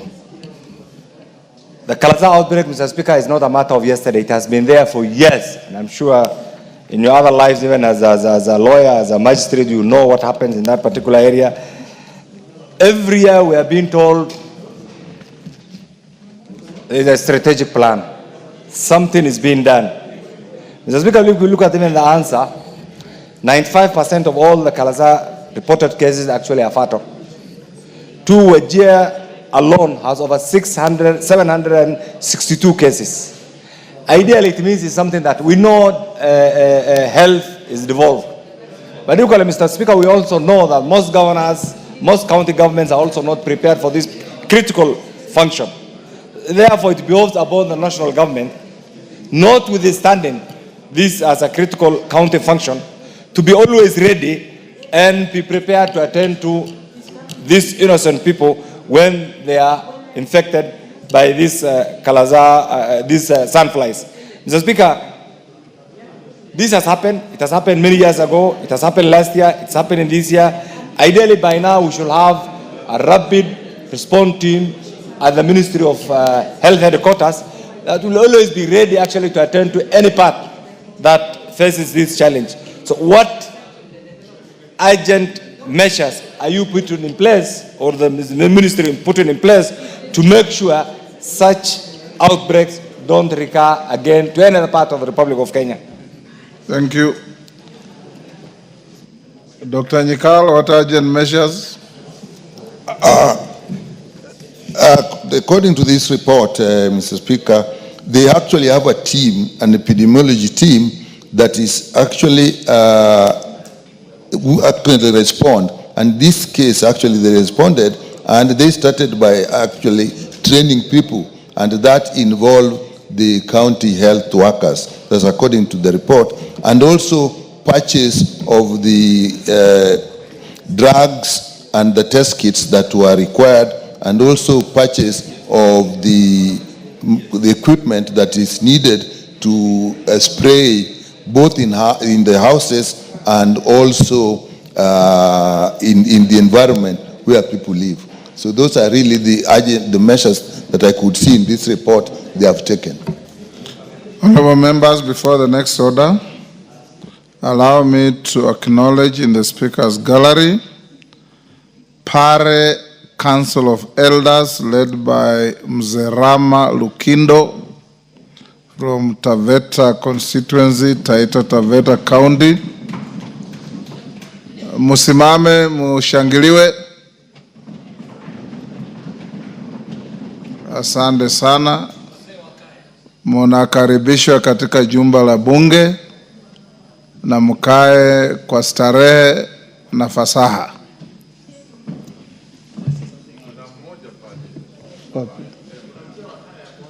Yes, Bwire.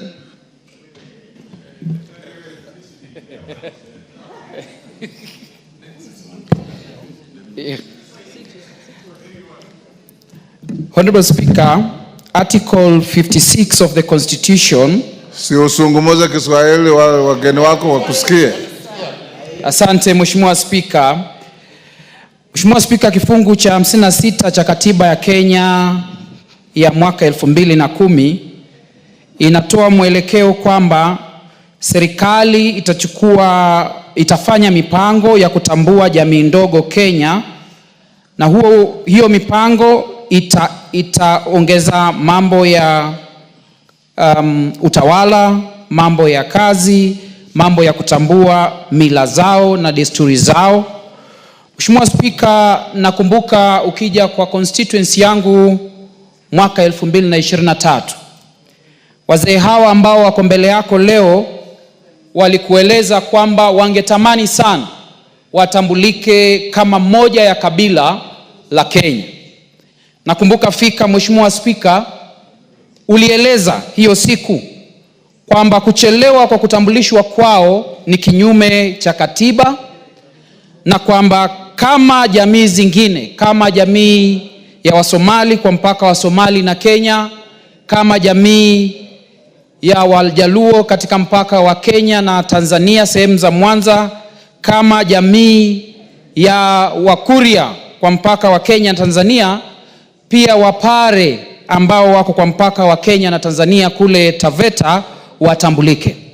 Leo hii Mheshimiwa Speaker, nakuja hapa kutoa shukrani kwa niaba ya kamati ya wazee wa Kipare na kwa niaba ya jamii ya Wapare ambao wanaishi Taveta na sehemu zingine za Kenya, na kwa niaba ya eneo bunge la Taveta kukushukuru Mheshimiwa Speaker na kushukuru bunge hili la kitaifa kwa kuwapatia nafasi kuleta malalamishi yao bungeni leo. Wamesikilizwa na wamepatiwa uhakikisho kwamba petition yao itaenda kuangaliwa na itahakikishwa. Na Mheshimiwa Speaker, niseme tu jambo moja nikiketi. Mwaka 2022 mmoja wa jamii hii alikuwa amependekezwa kuwa nominated councillor kwa chama cha Wiper, member of county assembly kwa chama cha Wiper. Hiyo nafasi ikachukuliwa, na baada ya kwenda kotini, koti ikasema kwamba kwa sababu Wapare wanatambulika kama stateless, basi wao sio minority, na kwa hivyo waliwekwa vibaya kwa ile kategori ya minority tribe. Kwa hivyo hatua hii ambayo imechukuliwa na bunge la kitaifa leo ni hatua ya kipekee sana, na nataka nichukue nafasi hii kuwashukuru Mheshimiwa Speaker na kuwashukuru wajumbe wenzangu kwa kuwapatia Wapare nafasi ya kufika kwao bunge leo. Wengine wao wameniambia hawajawahi kutambulika kwa bunge la kitaifa, na hata kuwatambua leo Mheshimiwa Speaker Asante na Mwenyezi Mungu aendelee kukubariki. Asante sana. Asante Mheshimiwa Bwire.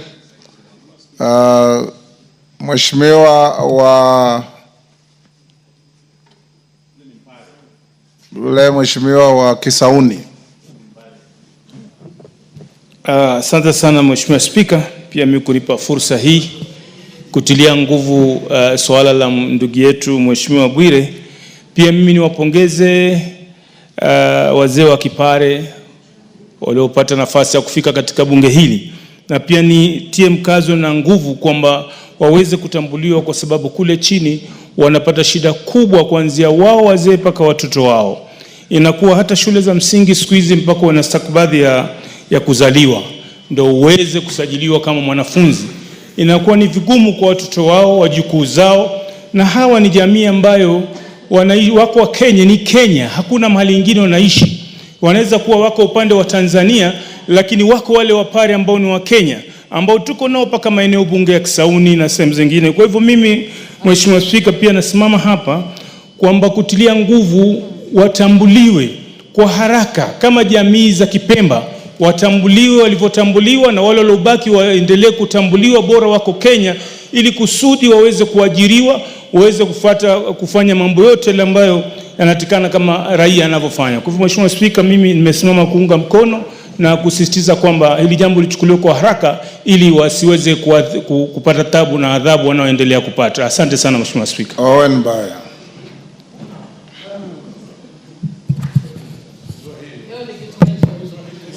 Honorable Speaker, allow me to express myself best in English. I want to address a broader issue, Honorable Speaker. And I want to say this, Honorable Speaker. As a country, we must end... Yes, Honorable Millie Odhiambo.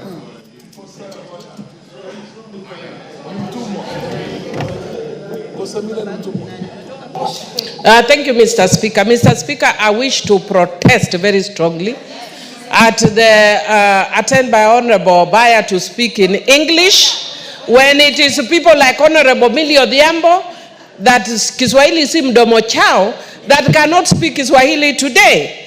But when he is here, Mr. Speaker, we would like to sit here and get mesmerized and to learn and to be experts. When we get such an opportunity, can he at least speak Kiswahili so we learn? When we were in primary school, Mr. Speaker, my school, we spoke English throughout in primary school, except Wednesdays, when we were told to speak in Kiswahili. The school went very silent on Wednesdays. Mr. Speaker, I'd want to remember my primary by being quiet today and partaking of the knowledge in Kiswahili. So could you please declare him out of order so that he speaks in Kiswahili? Mr. Speaker, I'm not an expert at mesmerizing people. And allow me to tell the Honorable Millie, I can express myself best the way I would like to. Honorable Speaker, we must end statelessness in this country. Stateless must be ended. Yes. Stateless is actually a position where you belong nowhere. And it is one of the greatest sufferings in the world, not to belong to a state. Honorable Speaker, we have salvaged the Makonde, we have salvaged the Shona, the Pemba, the Pare, the Rundi, and the Rwandese that are still in this country require an affirmative action. We solved the Makonde problem. We still have a problem with the Nubians because of their code. We have a problem with the Watha, and the Sanya. We still have issues, Honorable Speaker. But as a country, we should be in the forefront to solve the issue of statelessness.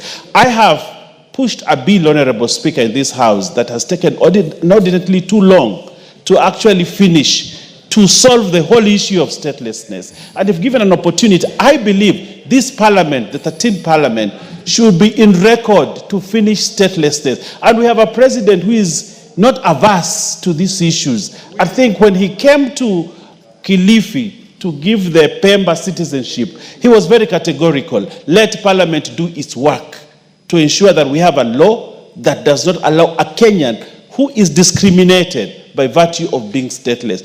Honorable Speaker, I have seen stateless people suffer. You can't register a SIM card, you can't have a bank account, you can't even marry, legally, because you are stateless. You cannot even own children, have children of your own registered in your name. Those are some of the vagaries that come with being stateless. These Pare people deserve to be Kenyans and belong to the state Kenya. Honorable Speaker, let's use the opportunity that we have as leaders to ensure that we end stateless, and this is a group, and this is a tribe, and this is a community that must be given the due respect by being called Kenyans by virtue of registration and being Kenyans. Minority Leader. Thank you. Mr. Speaker, first I want to congratulate Honorable Bwire for taking this bold step of bringing people who are marginalized and minorities in his constituency. Mr. Speaker, this is what real representation is.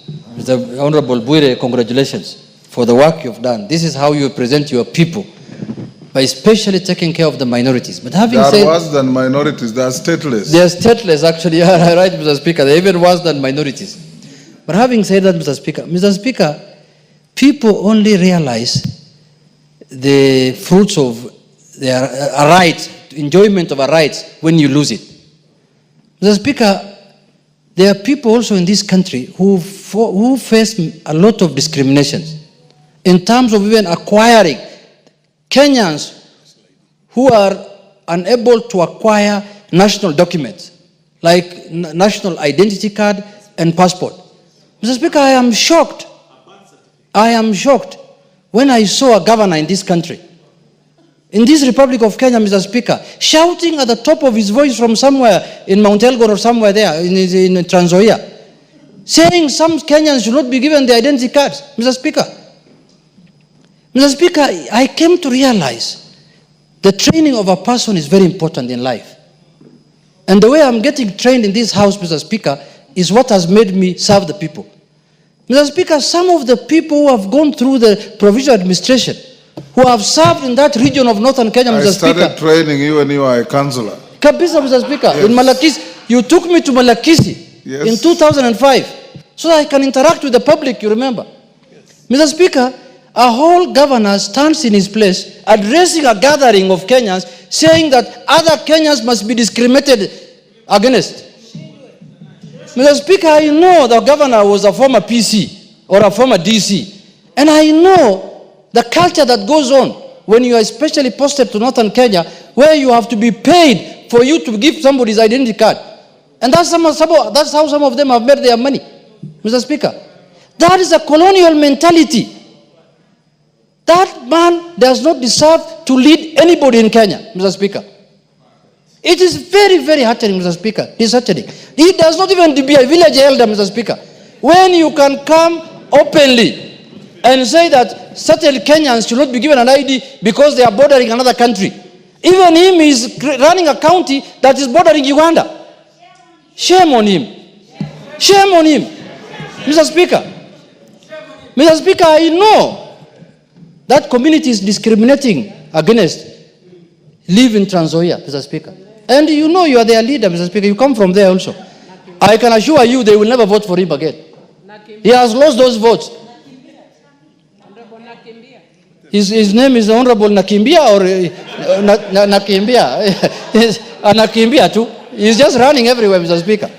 Mr. Speaker, I was taken aback, Mr. Speaker. I know what discrimination people go through in that region. There are many children in northern Kenya who have finished schooling, they have finished colleges, they have finished universities, they cannot get employment because they don't have an ID. They cannot even get admission to university because they don't have an ID. That is the kind of leaders nowadays we have in Kenya, who is openly saying in a public forum that let us discriminate against this community. And you are calling yourself a governor who is supposed to be leading a multi-society, multi-ethnic, multi-religious county, Mr. Speaker. Mr. Speaker, this is where I know tomorrow he'll be shouting in a burial there in Bukusola and in Trans Nzoia, abusing me. I don't care. This is why I will speak.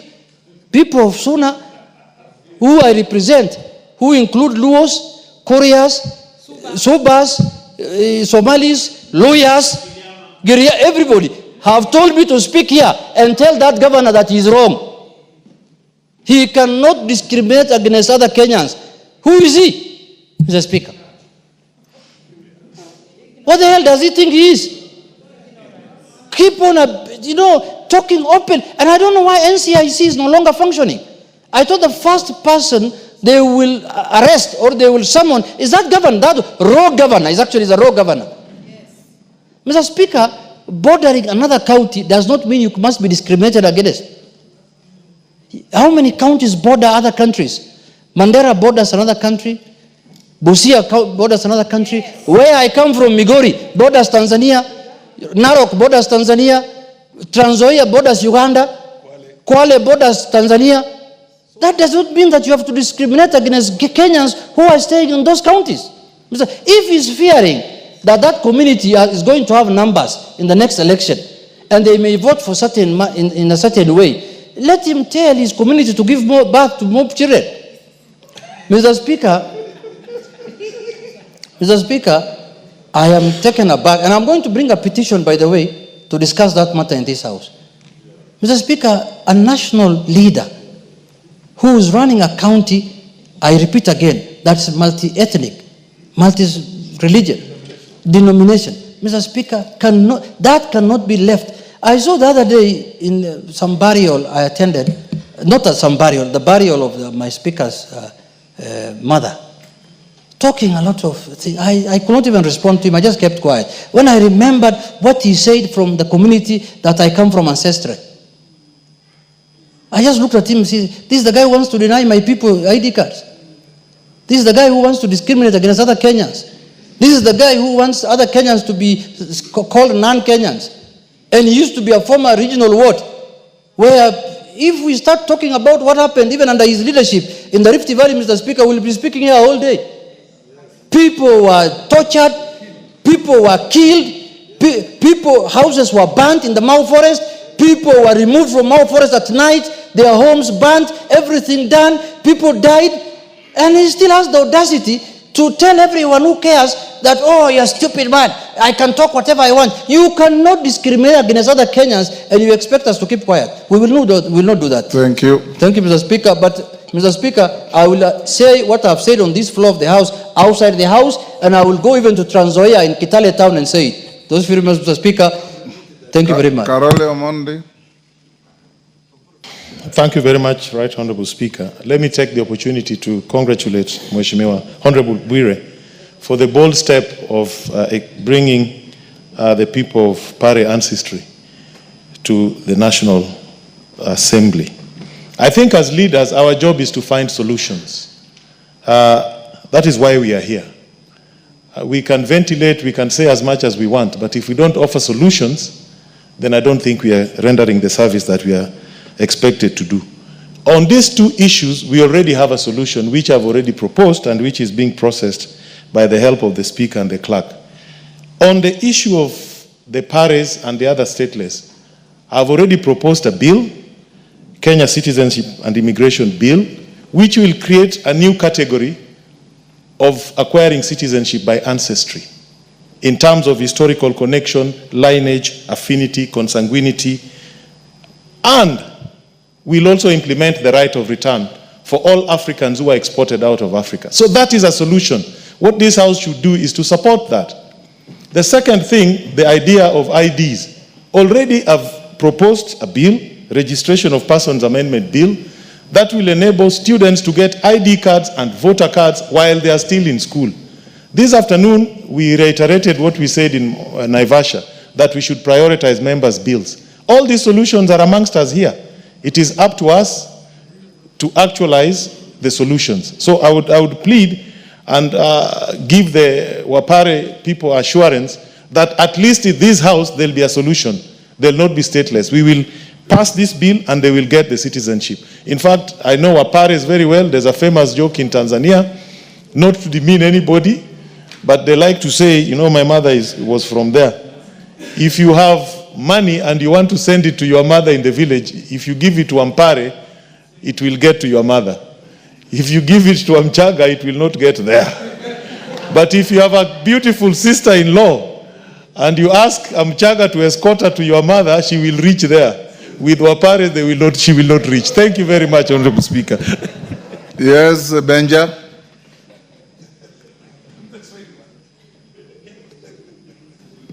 Mr. Speaker, thank you for giving me this opportunity. Chukua dakika moja moja. Thank you. Mr. Speaker, let me first of all welcome the guests in your gallery, Mr. Speaker. And I think their visit will go down in history as having brought the necessary changes in this republic. Mr. Speaker, to be a stateless person is the worst discrimination that you can ever be. Mr. Speaker, I'm talking as a former ambassador of Kenya to the Republic of Namibia. And Mr. Speaker, sometimes you find Kenyans who have found themselves in another country without the necessary documents. And the treatment they get, Mr. Speaker, is very bad. So, Mr. Speaker, I want to support the comments made by my colleagues. I also have a community from Rwanda who were brought a long time ago, Mr. Speaker, to come and plant tea in Kericho. And because of one or two reasons, Mr. Speaker, they have found themselves in Kenya, but they are facing discrimination. They cannot get IDs. They have actually been forced to change their names, Mr. Speaker, so that they can fit in. Farah Maalim. Mr. Speaker, I want to add my voice into the issue of statelessness and discrimination in our country.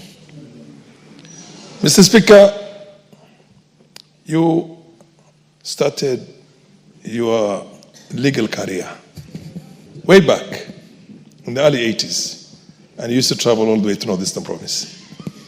And you remember the kind of discrimination that was there, where a DC or a DO is a judge, he's a magistrate. You'll be arrested by his administration police officers, and then you are brought before a DO to sentence you now on the charges that were preferred against you by the people he sent you. Mr. Speaker, we have seen a lot in this country. I myself, in 1980, when I was going to go out, give me another 5 minutes, Speaker. Yes. When I was supposed to travel out of the country, I was supposed to fill a form called P7 for me to get a passport. And it says to be filled by non-indigenous Kenyans like Asians, Arabs, and Somalis. Now, when you tell the residents of Wajir and Garissa and Mandera are non-indigenous, who is the indigenous community to Mandera or Wajir? Are they Kikuyus? Are they Luos? Are they Luyas? They are Subas. Are they Subas? And you claim, and you claim these people, this is part of Kenya. You're not saying that these are Somalis, let them go to Somalia. Mr. Speaker, it's good for us to understand history. And Millie remembers this very. Give him 1 minute. Finish up. Mr. Speaker, the DRC has suffered more than 6 million people dead. That problem started with the Banyamulenge, if you remember very well, when Mobutu Sese Seko said, you are not Zairwa, you are not Congolese, go to Rwanda because you look like the Tutsis of Rwanda. And they went to war. And that war is still going on right now. The M23 you're hearing about is as a result of the problem that started that time. 100,000 people who are discriminated can destroy a nation of 60 million. Wapare don't have any other country. Let them be given their citizenship. Let's protect our country and our nationals. Because nobody is going to accept to be discriminated against. Natembeya belongs somewhere else. He does not belong to Kenya, by the way. And his ideas are crooked. Awacha akimbia mahali ingine. Atoke hapa. Mayaka, 1 minute. Asante sana Mheshimiwa Spika kwa fursa hii. ili nijiunge na wabunge wenzangu kuwakaribisha wenzetu kutoka pare katika bunge hili na kuwahimiza wajisikie huru, wajisikie nyumbani. Na Mheshimiwa Spika, kama bunge tunajiunga mkono pia kuwakataza wale ambao wanataka kuwabagua wenzetu ambao wametoka katika sehemu za mpaka na kuwashurutisha na kueleza ya kwamba wengine wao ambao ni viongozi katika kata ama kwa vile mnavyosema kwa county wanafaa kuwe katika kipao cha mbele kuwahimiza wenzetu ambao wametoka mpakani ili wawe hapa. Lakini pia Mheshimiwa Spika, nataka kuwahimiza wenzetu toka pare ya kwamba siku nyingine mkikuja muje pia na vijana wachanga ili wenzetu ambao hawana mabibi waweze kupata mabwana kutoka sehemu zingine ili wapare waongezeke na wapate mabibi. They are not hawking girls. Asante sana. They are looking for statehood. A person who is stranded and is looking for statehood cannot hawk women around. Member for Busia. Thank you, Mr. Speaker. First of all is to say poleni ndugu zetu kutoka kule coast. This issue has been there for a long time.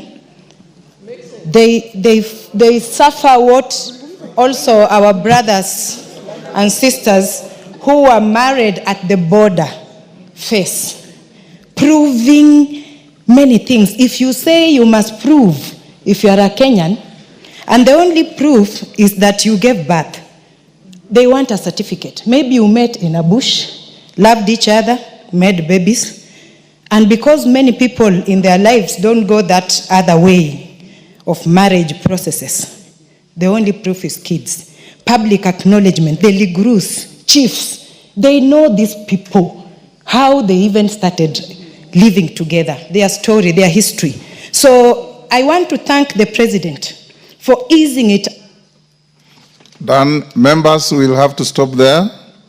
I want to encourage you as members of parliament, as many of you, Junet, everybody has said, we must eliminate statelessness in our country. We must. There are people even in Kabete here, there are Shonas who came to Kenya from Zimbabwe. They are stuck there stateless. They were given. That is very good. We must eliminate statelessness. And as African people, look at your history and remember, in the early 1900s, in Namibia, where Benja says he was an ambassador, I remember, the Germans gave a license to hunters, and the license read, you are free to shoot an elephant, a rhino, a lion, a buffalo, and a bushman. The bushmen are the hereros. They are licensed to shoot them on sight. The same thing that happened to other people elsewhere. We as Africans must love each other regardless. Whether an African found himself here from Senegal, or from Sudan, or from Ethiopia, or from anywhere, they are our brothers and sisters, and there is no right for them to be stateless. And as members of parliament, live to this billing. Young Bwire brought a petition. The petition committee should expedite it. And these Pare elders have the same right as any one of us to be in this country and to enjoy the benefits of citizenship. So Bwire, you have a duty, and parliament leadership. In fact, you should have a catalog of all stateless communities in the country, put them in one basket, and we encourage our president to accede to giving them citizenship all at once, so that we eliminate statelessness. The Rwandese who came to weed maize in Trans Nzoia, the Burundis who came to pluck tea in Kericho, the Nubians who came to Kenya to guard the British. They brought you Nubian gin, the forerunner to Chang'a, which many of you enjoy, and many other things. Let's call the next order. Order number 8, motion, consideration of nominees to 31 national government constituencies development fund committees. As I invite Sirma to move that motion, it's a very quick motion. Move second. I don't think there's much to debate there. I want to advise the House that order number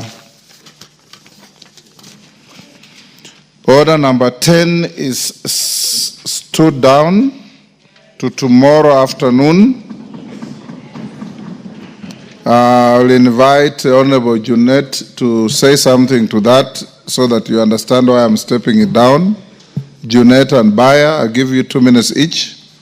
Then Sirma will move his motion. The county government's additional allocations bill is being stepped down on the understanding that you had in the morning, and as leaders you have a duty to tell the House. Yes, Junet, start. 2 minutes.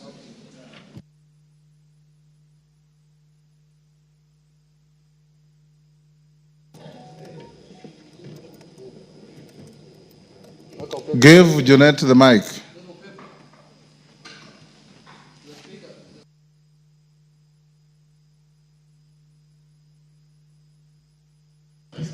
Hello.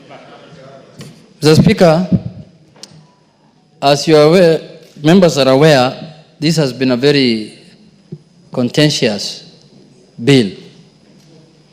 And this morning, yesterday, after the matter quorum was raised by none other than myself, the Speaker called for a meeting at his office with the leadership of Parliament, and we discussed the matter at length with the Speaker, and then he invited the Council of Governors to a meeting today, 8 in the morning, which was attended by all the leadership in Parliament, Honorable Bayer, Honorable Mili, and Honorable Osoro, and other members, and the Budget Committee Chair.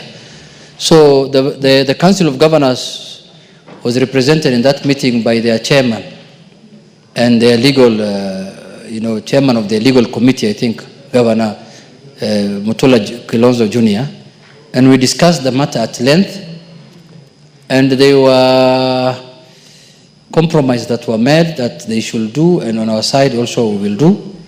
And one of the issues that we agreed was that the matter that is in court, the matter that is pending in court was, I think, coming up for judgment on 28th. So we agreed in the meeting that that judgment should be arrested, should be pended. In law, the Speaker advises me, it is called you stay the judgment, so that we can engage constructively on this matter of RMLF. And once that judgment is stayed, on our part also as a House, we now pass the bill. Because the bill does not contain RLMF also, it majorly contains donor-funded projects and those kind of things.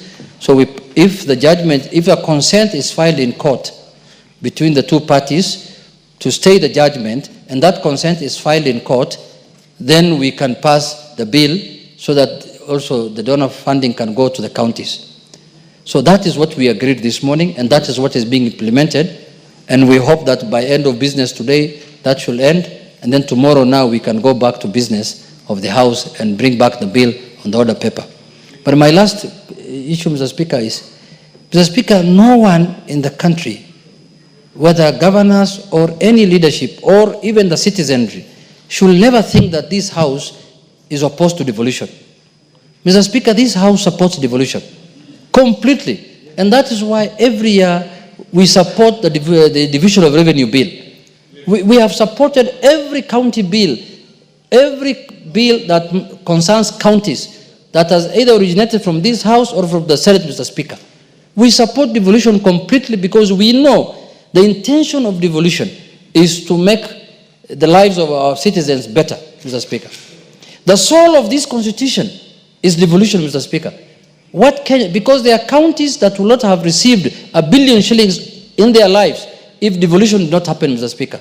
So nobody should send any notion that National Assembly is against devolution. We support devolution and we will make sure devolution thrives in our country, but we want to have the Constitution respected holistically so that the National Assembly can do their work, the Senate can do their work, and the counties can do their work so that we have a win-win situation for the country, Mr. Speaker. Mr. Speaker, you remember we used to have a tug of war with the Senate on issues of functions.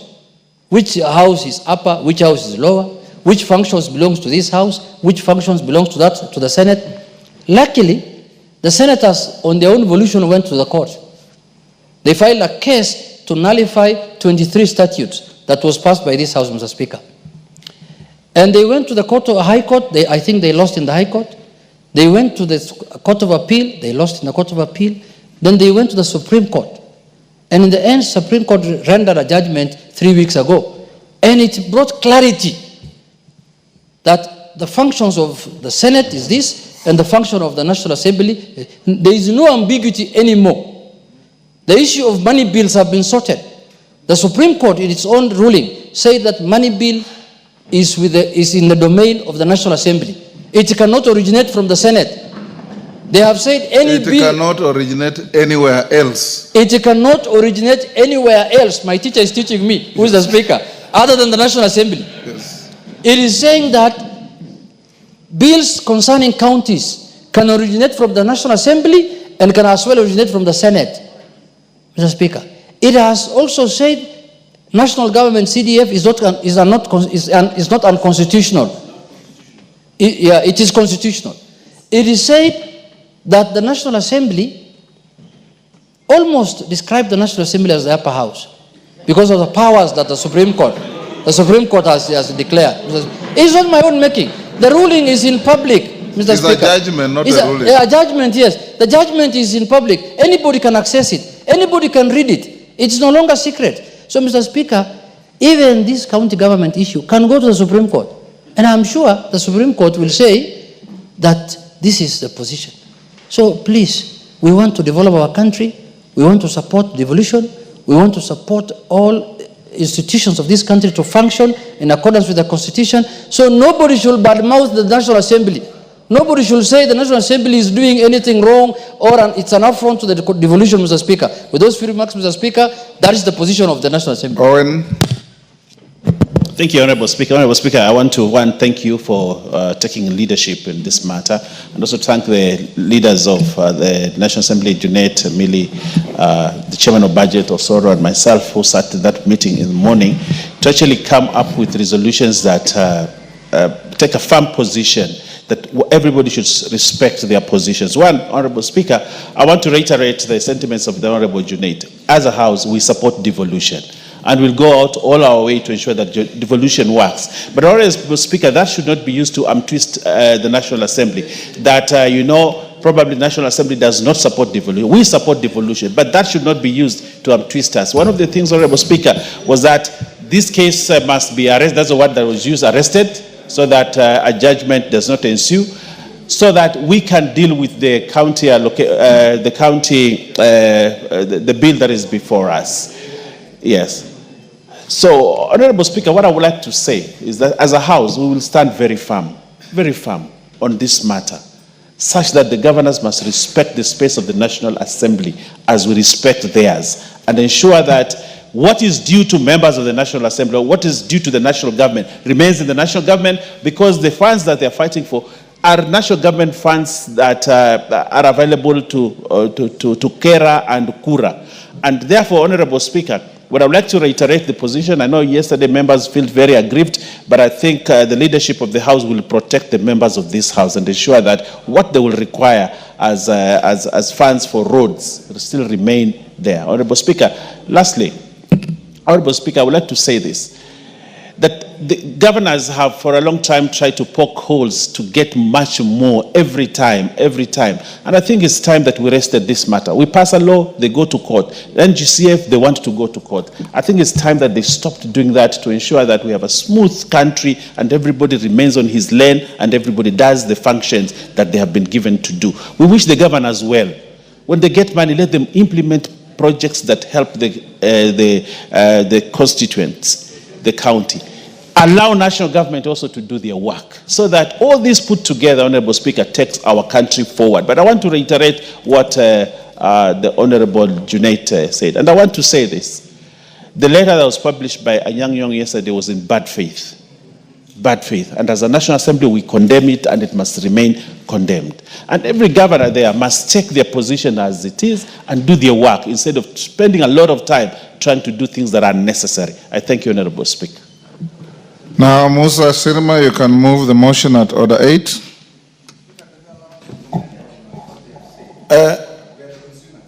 Mr.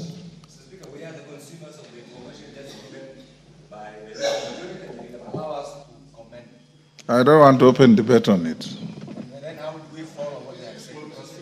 They are your leaders. You should trust them. We have one or two things to say because we have also been around. Allow us to say so that we compliment or we disagree. Kainan, let Musa Sirima move his motion. Mr. Speaker. Take your seat. Mr. Speaker, I wish Take your seat. to ask that I move that this House adopts the report of the National Government Constituency Development Fund Committee on its consideration of nominees to 31 constituencies committees laid on the table of the House on Tuesday, the 22nd of April, 2025, and pursuant to the provisions of Section 43(4) of the National Government Constituency Development Fund Act, Cap 414A, and paragraphs 5, 2, and 10 of the National Government Constituency Development Fund Regulations 2016, approves the list of nominees for appointment to the following 31 constituencies committees of the National Government Constituency Development Fund. Mr. Speaker, the names of the constituencies are in the order paper. I do not need to read. And Mr. Speaker, I want to assure the members that the CS made good of his promise and the respect to the chair, because it is so important that funds are released to the constituencies before we go on recess, Mr. Speaker. Mr. Speaker, as I move this, Mr. Speaker, we want prudent use of these funds, which will make development in this country better. Mr. Speaker, without much ado, I beg to move that this House approves. And I want to ask Honorable Wangwe, the MP for Navakolo, to second. Thank you, Mr. Speaker. Thank you, Honorable Speaker. Honorable Speaker, I rise to second the motion as moved by the great member for the chair. And my Honorable Speaker is just to emphasize on one point, which I would want to bring to your attention and the attention of the House. That, Honorable Speaker, as we approve the names, the next stage is normally gazettement of the names. And colleagues, as we sit here today, most of the constituencies that so far have been approved are yet to be gazetted. Meaning, Honorable Speaker, it's a delay that is being caused on the gazettement side. Whoever is concerned, Honorable Speaker, whom I believe is the Attorney General, my request to you, Honorable Speaker, and the House, is that we come in, or you come in, Honorable Speaker, so that the Attorney General moves with the speed, gazettes the names, and let our constituents enjoy the funds that we have been pushing to get to the ground. Thank you, Honorable Speaker. I beg to second.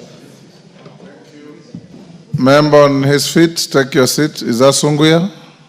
Take your seat.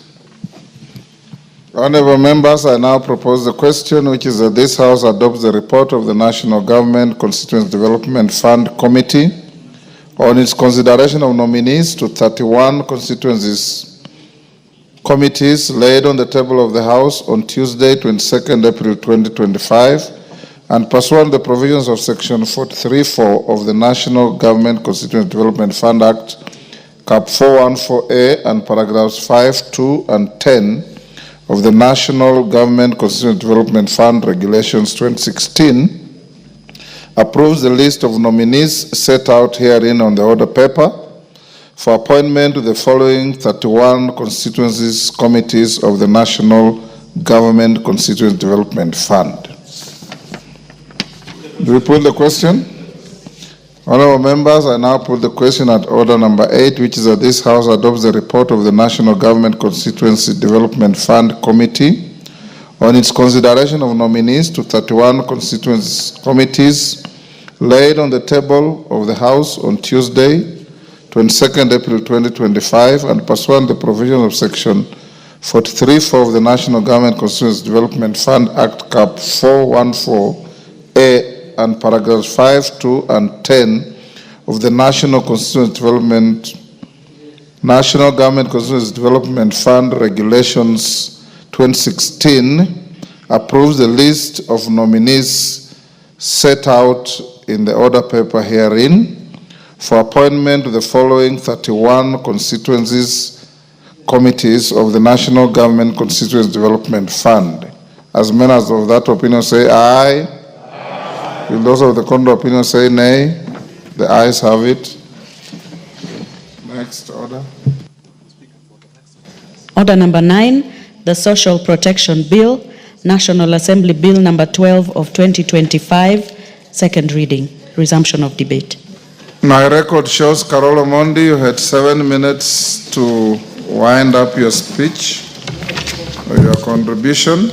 Yeah, thank you very much, Right Honorable Speaker. I did point out in the morning that the measure of poverty is what is called the food poverty line, which calculates what the nutritional requirements or food energy requirements are per person, and then it is weighed against the actual food expenditure of a household or a person, and then we put you either above or below the poverty line. According to Kenya National Bureau of Statistics, their study of 2022, the poverty rates are lowest in Nairobi at 16.5 and highest at 82.7 in Turkana. The reason why I'm giving this background is so that we understand how to identify those we classify as needy. When I read this proposed bill, I'm a little worried that the classification may not be very scientific because we are using very general terms as persons in need, orphans, or vulnerable children. Yes, there's a point of order from Honorable Atandi. Honorable Speaker, this bill was moved yesterday, and this morning we have been discussing this bill, and most members are in agreement that this bill needs to be passed. I was going to urge you to ask the mover to just reply. Honorable Atandi is out of order for the proponent of the bill to move closure of debate. Get another member to do so. You are legitimately right, but wrong procedure. Yeah, thank you. Yes. Sorry for that rude interruption. He wanted to oust. Is in this bill, or is it moved by a leader of majority? Yes. Sorry, I was looking at the wrong order. Anyway, let's allow Carol Omondi to finish. So then we'll put it to the House. If you agree, then we call the mover to reply. Honorable Speaker, so the categorization under Section 28 may not be very accurate. Somebody could be an orphan, but is not below the poverty line. You could be an old person, but you are not below the poverty line. You could be a person with disability, but you are not below the poverty line. So I think there's some very serious work we need to do here to avoid controversies in the future. Secondly, as a House, it would have been better to understand the full cost implication of implementing this bill and the social programs contemplated thereunder. You realize it talks about non-contributory universal social protection program. We don't know whether this will take 100 billion or 200 billion. I think as a House in the memorandum, the leader of majority should have informed us so that we could really debate from a position of knowledge. Because it is going to apply to everybody. and those who will be excluded can easily go to court and claim discrimination and basically derail the entire system. So I think we need to do additional work. And in any event, if we were talking about universal non-contributory universal protection program, already there are so many forms of social protection that exist. We have schemes by government where we give subsidized foodstuffs. Yeah, there are schemes where we waive fees or we give free medical care. We have community health workers who offer assistance and service to those in need. We have bursaries, we have free education in some components, and we have emergency funds, which are not included in this new proposal. And I'm wondering where all this will fit. I thought we should have a comprehensive bill that is dealing with social protection in all the spheres where government funds are being spent. But also, if you look at Section 31, Honorable Speaker, we are being told that the authority or the board that is being proposed to be established will conduct an assessment to verify whether applicants are eligible, or in other words, if they are in need and are eligible for protection. In a country where over 50% are below the poverty line, I mean, what kind of bureaucracy are we going to create that can assess all applications? Is this really practical? I'm just wondering how this monster will function, where you are being told in Turkana the poverty prevalence is 82.7% of the population. How many forms will they have, or what system will they have to help us do this assessment? Mr. Speaker, I understand very well that this is part of the conditionalities in our relationship with the World Bank, but I think it is better we do good work and improve on this bill so that we don't create a monster that will not work, will just create acrimony in society, and eventually will be a conduit for corruption. I think we really need to do a lot of work. Thank you, Honorable Speaker. Yes, I'll give Timothy Kipchumba as the last contributor. For Tim, you'll have 5 minutes. Then we can ask the House if we can call the mover to reply. Thank you, Honorable Speaker. Honorable Speaker, I rise to support the letter, the intent, and the purpose of this very progressive piece of legislation. Honorable Speaker, this bill collapses the Social Assistance Act. Actually, it says when it is passed, it repeals the Social Assistance Act, which, in my opinion, had a lot of loopholes. So, Honorable Speaker, these are very progressive piece of legislation that as a House we should be able to support. Honorable Speaker, this bill addresses the issue of second generation rights, that is social and economic rights. Honorable Speaker, those are rights that are provided for by the Constitution, and therefore we cannot ignore as a nation. Honorable Speaker, if you read clause 28.3 of this bill, it actually widens the scope of those who are entitled to social assistance and financial assistance at the age that they attain. Honorable Speaker, it expands that scope to include orphans and vulnerable children, poor old members of society, persons with disabilities, persons in extreme poverty, and persons affected by shocks. Honorable Speaker, that category of persons were not able to be assisted under the Social Assistance Act, which will now be repealed once this progressive piece of legislation is passed. Honorable Speaker, apart from that, if you read clause 30 of this bill, it also includes a category, a very special category of non-Kenyan citizen in an emergency situation. Honorable Speaker, there has been a challenge on how to handle non-citizens who have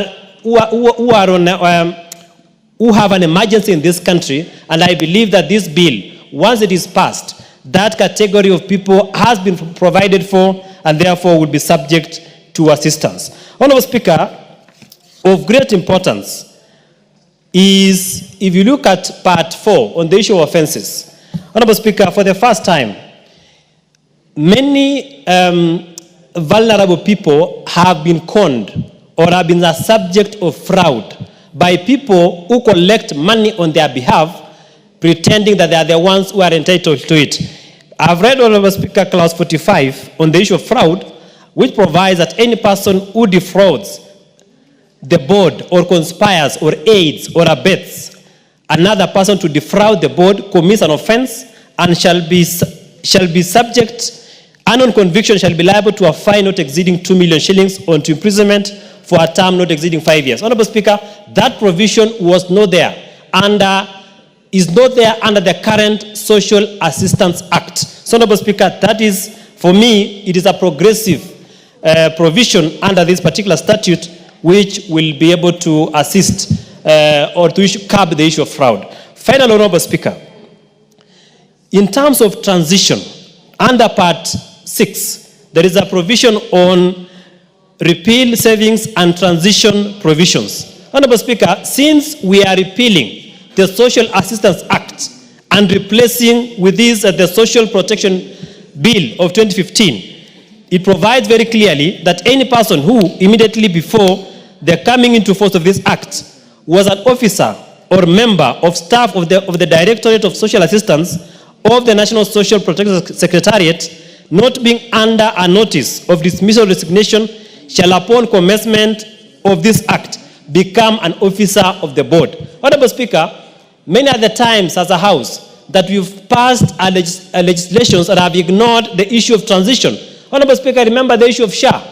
We passed a bill here, but we were not very clear on the issue of transition, such that officers from NHIF would have been taken to work under SHA. But because there was no clear transition provisions, those officers who are under NHIF were not transitioned to SHA. So, Honorable Speaker, this is progressive because officers or any person who had been appointed to work under the Social Assistance Act that we shall repeal shall now work under this particular statute. So, Honorable Speaker, I submit, I second this bill, and I urge the House to proceed to pass this particular piece of legislation. Thank you, Honorable Speaker.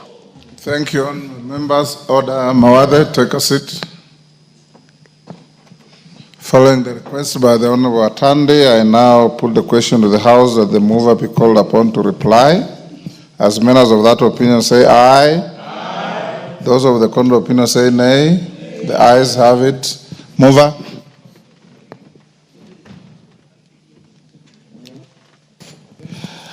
Honorable Speaker, I stand to reply to the Social Protection Bill. Honorable Speaker, and I want to thank members for the contribution, robust contributions, and we've had incisive thoughts on this bill, and I think we will have a very good committee of the whole on the same to ensure that we give Kenya a good social protection bill. Honorable Speaker, as billed by the Honorable Toroitich, this is a very progressive bill that unshackles and unhinges a lot of things that are in social protection. So, Honorable Speaker, I reply. Honorable members, we'll put the question to this tomorrow at 2:30. Now call out order number 11. Order number 11, the Value Added Tax Amendment Bill, National Assembly Bill number 11 of 2025, second reading. Majority Leader. Honorable Speaker, I beg that the Value Added Tax Amendment Bill 2025 be read a second time. Honorable Speaker, this is a very short piece of legislation, a small amendment that is required to ensure that we remove some ambiguities in the value added tax. And as I do that, I want to prepare the Honorable Junaid to second. Honorable Speaker, this bill just needs to do a small thing, and I want to do that. What it wants to do is that to amend the value added tax. The bill amends the first schedule in paragraph 146 of part 1 to remove ambiguity caused by the use of the words after this date. When this bill was passed, there was that element that was put there that after this date. This created ambiguity in such a way that it was not clear which date the bill would take effect. And because of that, therefore, we want to substitute that small bit with the exact date of when the bill takes effect. So, Honorable Speaker, during the implementation of the Tax Laws Amendment 24, it became evident that the changes introduced ambiguity.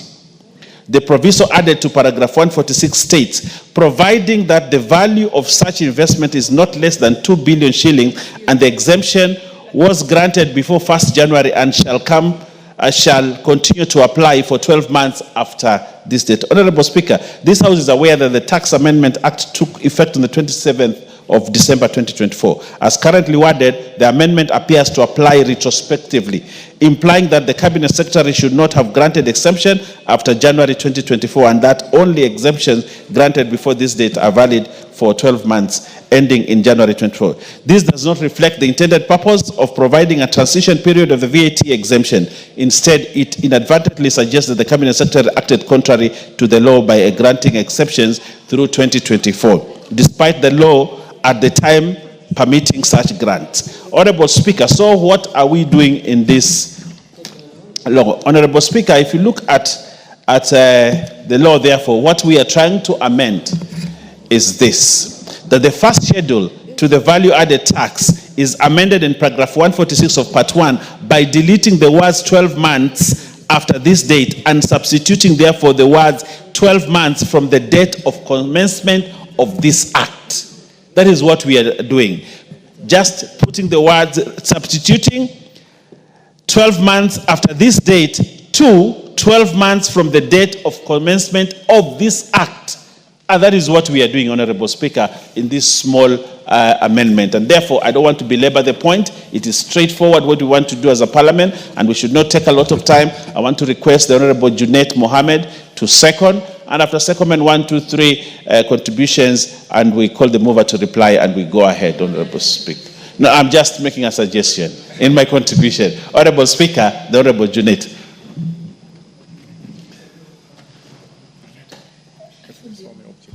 Proceed.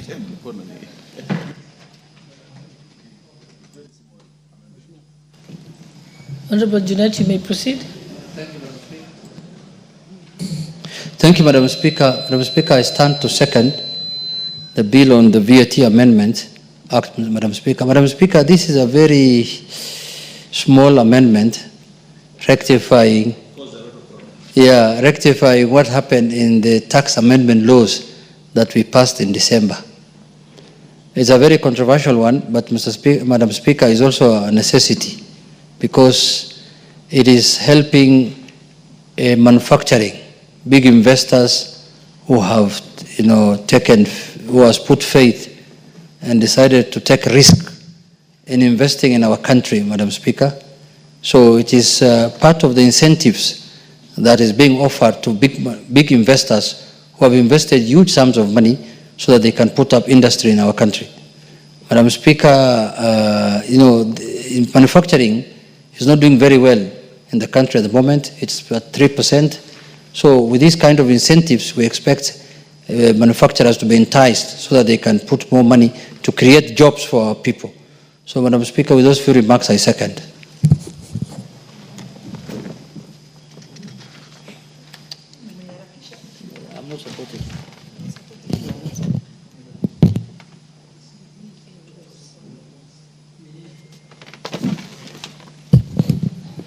Honorable members, I now propose that the Value-Added Tax Amendment Bill, National Assembly Bill number 11 of 2025, be read a second time.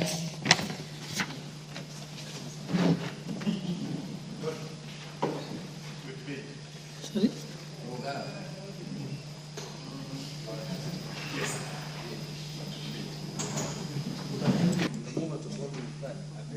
What is it? Okay. Yes, Honorable Murugara, what would you like to say? Yes.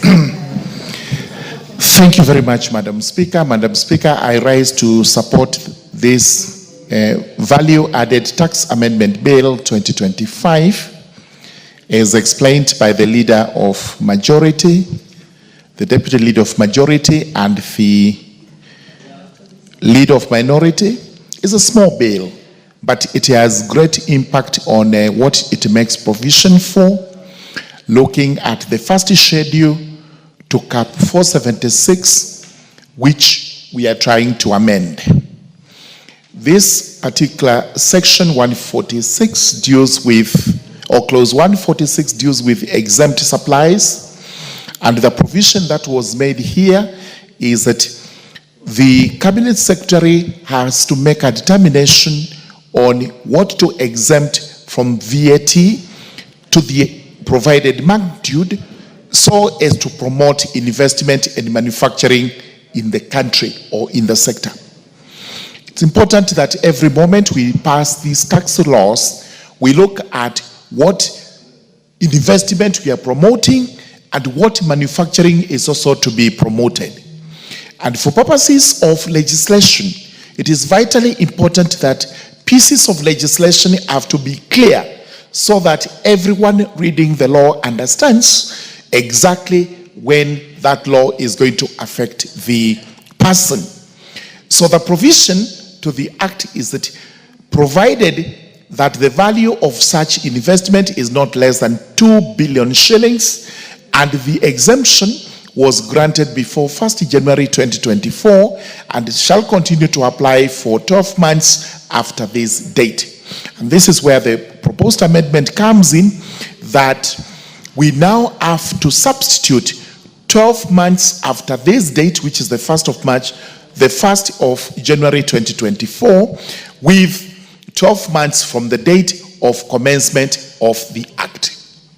The date of commencement of the Act is actually most important in that by the time the bill is or was accented to, the 1st of January 2024 may have actually been eaten into, and therefore the new date of commencement would actually give the relevant 12 months, which have to be considered as concessionary. Therefore, this is a good amendment and I support.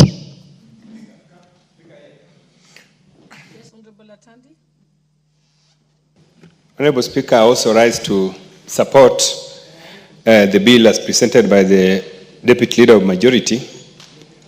Honorable Speaker, there are many ways of growing the economy. One of the ways of growing the economy is giving tax incentives to potential sectors that are important for regenerating more revenue and also creating job opportunities. Honorable Speaker, in this year, the economy is projected to grow on the back of manufacturing. And we are projecting that manufacturing is the one that is going to help us to collect more taxes and also create job opportunities. Therefore, Honorable Speaker, the incentive that will be given to manufacturers in the steel sector to be able to defer taxes, VAT on their products is something that we really need to support as a House. And even though in the past I've said, Honorable Speaker, that tax incentives is an area that we need to kill so that we can be able to save 300 billion that we lose on VAT waivers. On this particular one, because of the prospects of job creation and growth of the manufacturing sector that we foresee, I think this is something that I want to urge the House to pass and allow these particular investors to be able to move in and pump in the resources they have. Some of them are foreign investors, some of them are local investors, and we believe that they are going to create the jobs that we need for our people. Honorable Speaker, in line with the bottom-up economic transformation agenda that we are championing as broad-based government, this is something that is going to help the economy. Honorable Speaker, I support.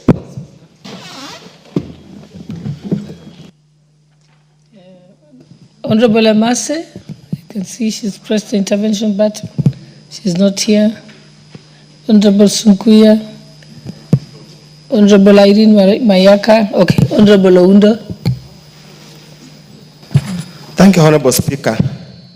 Let me also stand here to support this value tax amendment bill, but that basically tries to rectify the error or the omission that was occasioned when we passed the Business Laws Amendment Bill, NAMI Tax Laws Amendment Bill, and typically we should have picked this one out, but normally things here are rushed, in the syllabus normally get rushed, so some of these basic things are left out. Honorable Speaker, what the bill is actually proposing to do is to extend tax incentives to investors. Typically, Honorable Speaker, in such an arrangement, this actually amounts to tax expenditures, whereby a country forgoes revenue with this hope that the investment will result in higher revenue. Honorable Speaker, I have attended so many forums on this subject matter, but the truth of the matter, it hasn't made any significant changes. we only end up enriching the manufacturers, and yet we leave the country poorer than it was before then. Honorable Speaker, EPZs have been here with us for many years. We have granted them tax incentives, yet they have not contributed significantly to improving the GDP of the economy, improving capital growth, and even improving per capita income in this country. So, Honorable Speaker, many of us were always apprehensive when these kind of amendments are brought without having any study to determine what's the long-term impact of this kind of tax incentives at basically milk and transfer the benefits from the people of Kenya to some amorphous institutions outside of this country. We just hope and pray that these incentives should only last for the period intended here. They should not go beyond this particular moment. And Honorable Speaker, tellingly, is just targeted to a certain class, a certain sector, Honorable Speaker. And many Kenyans, if you Google, they know who are the investors in this sector, the steel sector. We must get away from this country, passing laws that seems to only geared towards pleasing some certain quotas for their personal gains, because some people somewhere are the beneficiaries of the end results of this matter. At this Honorable Speaker, we are going to legislate about everything, anything, in order to support certain forms of businesses, forgetting to look at the employer effect of those kind of changes. So, Honorable Speaker, with those few remarks, I support but obvious reservation, but we need to get moving as it is. Thank you, Honorable Speaker. Who else wants to contribute? Honorable Mayaka. Thank you, Honorable Speaker. Honorable Speaker, I also stand to support this particular amendment because, Honorable Speaker, as has been indicated by the mover of the bill, is that this is in essence going to help in correcting the ambiguity that was caused by the previous bill. But also, Honorable Speaker, so to speak, is also just to encourage and promote a method of people being more of investors than not being investors, Honorable Speaker. And Honorable Speaker, 1 year for an investor, for manufacturers, is a very long time, and especially in the steel industry, because that is one industry that doesn't have that many people. But also, Honorable Speaker, the people who are there are making a lot of impact. Honorable Speaker, we are a country that is largely an assembling nation rather than manufacturing. And therefore, when we have situations where we are encouraging people to go into the sector of manufacturing, then that is always a welcome. And Honorable Speaker, because this is a very brief amendment, with those very few remarks, I want to support this, and I submit. I thank you.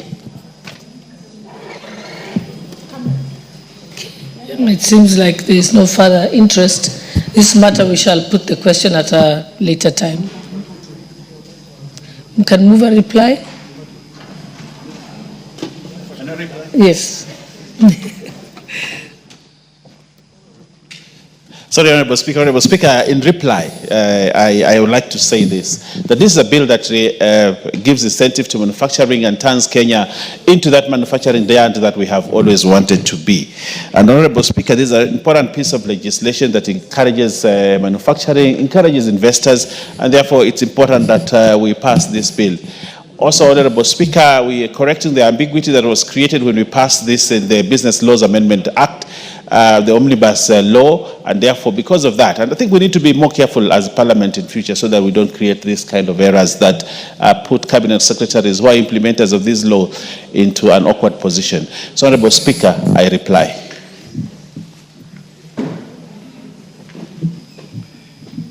Thank you. We shall defer the putting of the question to a later time, maybe tomorrow.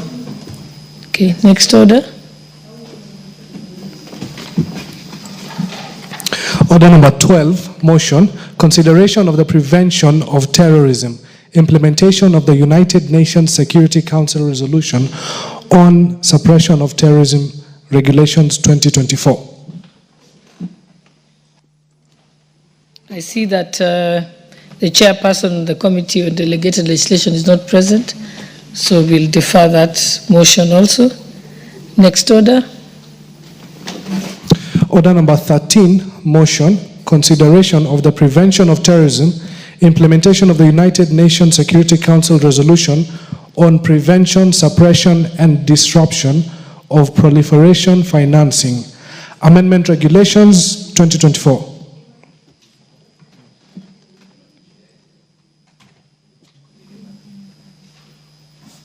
Okay, I also see that the chairperson still, so supposed to be the chairperson, Committee on Delegated Legislation, is still not present, so we shall proceed to the next, we'll defer it and proceed to the next order. Order number 14, motion, consideration of sessional paper number 1 of 2025 on the Kenya foreign policy. You may proceed.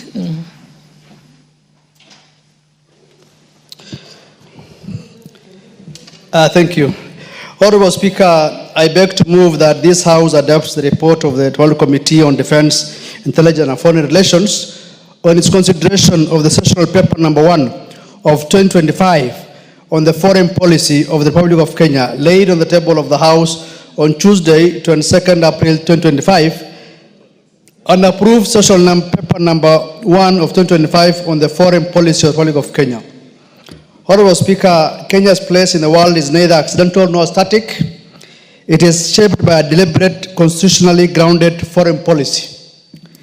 Sessional paper number 1 of 2025 on the foreign policy of the Republic of Kenya was laid on the table of the House on Thursday, 13 February 2025, and thereafter committed to the Departmental Committee on Defense, Intelligence and Foreign Relations for consideration.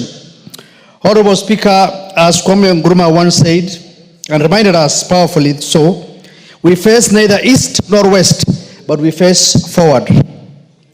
This sessional paper embodies that forward-looking stance. It provides a bold, coherent, and adaptive roadmap for Kenya's foreign policy, anchored in our history, aligned with our developmental aspirations, and calibrated for a rapidly shifting international landscape. With strategic themes such as digital diplomacy, science and ocean diplomacy, and multilateral engagement, it positions Kenya not only as a defender of its own interests, but as a credible global voice for Africa's collective future. Honorable Speaker, Kenya's foreign policy was consolidated into a single framework in 2014, bringing together provisions from various sources, including the Constitution, treaties, and political pronouncements. The sessional paper updates this fundamental document to reflect the evolving global and domestic context, climate change, geopolitical shifts, digital disruption, and pandemics. It aligns Kenya's external relations with the national agenda like Vision 2030 and the bottom-up economic transformation agenda better, while modernizing the foreign service and broadening engagement in emerging diplomatic spheres. Structured across 8 chapters, the policy outlines Kenya's diplomatic history, key influences, thematic priorities, institutional frameworks, and strategies for effective implementation and evaluation.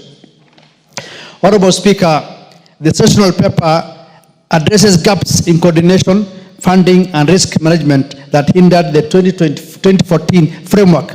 It proposes institutional reforms, legal adjustments, and new focus areas to ensure responsive and inclusive diplomacy. Emphasis is placed on integrating diaspora, environmental, and digital initiatives to better Kenya's influence and protect its interest in an unpredictable global arena. Honorable Speaker, to ensure transparency and results, the committee observed that the paper is anchored in a rigorous results framework. This includes both midterm and end-term reviews aligned with the National Integrated Monitoring and Evaluation Systems, ministerial strategic plans, and annual performance contracts. These tools will not only ensure institutional accountability but also allow Parliament to track the implementation of foreign policy goals in measurable terms.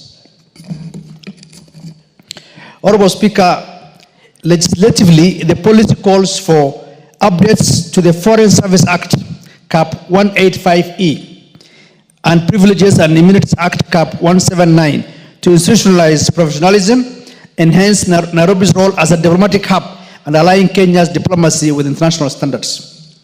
Honorable Speaker, in line with Articles 1181B of the Constitution, the committee ensured robust public participation in its review of the sessional paper. A public call for a memorandum published on 19 February 2025 yielded 6 submissions from key stakeholders. While some proposals echoed existing policy provisions or lay outside the sessional paper's scope, all contributions enriched the committee's deliberations, reinforcing transparency, accountability, and institutional integrity in Kenya's foreign policy making process. Honorable Speaker, the committee observed that the policy is forward-looking and constitutionally grounded. It positions Kenya as a strategic global actor anchored in peace and security, economic diplomacy, oceans and blue economy, multilateralism, climate action, innovation, diaspora engagement, and socio-cultural diplomacy, all aligned with our constitutional mandates. However, Honorable Speaker, the committee noted the implementation hurdles of this sessional paper, number 1. Weak legal frameworks, institutional inefficiencies, underfunded missions, lack of labor migration policies, and poor strategic communication hinder its impact. These gaps undermine Articles 10, 16, 19, and 232 of our Constitution, calling for reforms, increased funding, and coherent public diplomacy strategy to protect national interest. Honorable Speaker, in conclusion, the committee urges the House to adopt this report and approve sessional paper number 1 of 2025 on the foreign policy of the Republic of Kenya as Kenya's authoritative foreign policy blueprint. Its adoption will ensure coherence across all diplomatic legislation and initiatives, fortifying Kenya's voice on the global stage and advancing national interest and anchoring international engagement in constitutional values and strategic clarity.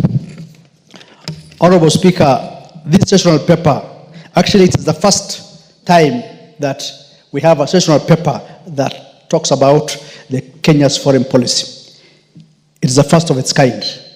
And as a committee, we looked at it, we engaged all the stakeholders, and we had a retreat with the Ministry of Foreign Affairs on the same. And we actually agreed as a committee that this is the right way to go. And I think when you look at that document, it's a bit voluminous, and I'm sure from time to time, Kenyans and even members of parliament have been talking about where is the Kenya's foreign policy? Is it documented? Is it in writing? Is it anchored in the constitution or something like that? Now we have a document that's well grounded with a sessional paper so that any person who wants now to discuss Kenya's issues on the foreign policy will be able to refer back to the sessional paper. And I think it's something that we are looking at. People have been talking about Kenya. Where do you lie? Do you look east? Do you look west? Or so? But I think the best way, as Komen Nkrumah has said, and I mentioned before, we're neither looking east or west, but we are looking forward. That means we're able to engage as a country with any country that has the interest of Kenya at heart, and equally we also have the interest at heart. That means our interests come first so that we can serve the Kenyans, whether they are in Kenya or they are in the diaspora. So with that few remarks, I want to beg to move and equally ask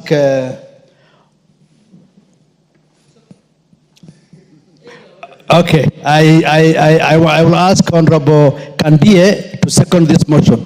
Thank you. Thank you, Honorable Speaker. I rise to second the motion for the adoption of the sessional paper titled The Current Strategy to Position Kenya's Foreign Policy in the Global Landscape, and to commend the Departmental Committee on Defense, Intelligence and Foreign Relations for robust review and strategic recommendations. Honorable Speaker, the committee observed that the sessional paper does not shy away from confronting reality. It pulls identifies key structural and systemic risks facing Kenya's foreign policy.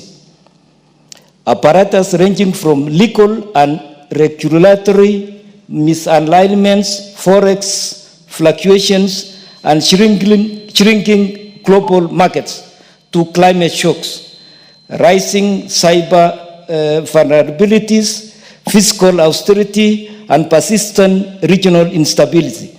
These are not abstract concerns. Honorable Speaker, they are real threats to Kenya's economic diplomacy, regional leadership, and citizen welfare. Honorable Speaker, the paper recommends the adoption of public-private partnerships, PPP, to optimize diplomatic assets, and it's an innovative move that responds to budgetary constraints without compromising Kenya's global visibility. Most notably, the reclassification of Ministry of Foreign Affairs on diaspora affairs under the security sector, already approved by the Cabinet, acknowledges the evolving nexus between diplomacy, national security, and strategic economic engagement. In sum up, Honorable Speaker, the committee is persuaded that this paper is not merely a bureaucratic document, it is a blueprint for reimagining Kenya's place in the world with clarity, courage, and constitutional fidelity. It lays the foundation for foreign policy, and this is principled, pragmatic, and future-proof. I therefore second the motion and urge this House to adopt the paper as a strategic compass for Kenya's diplomacy in the 21st century. Thank you, Honorable Speaker. I beg to second. Thank you.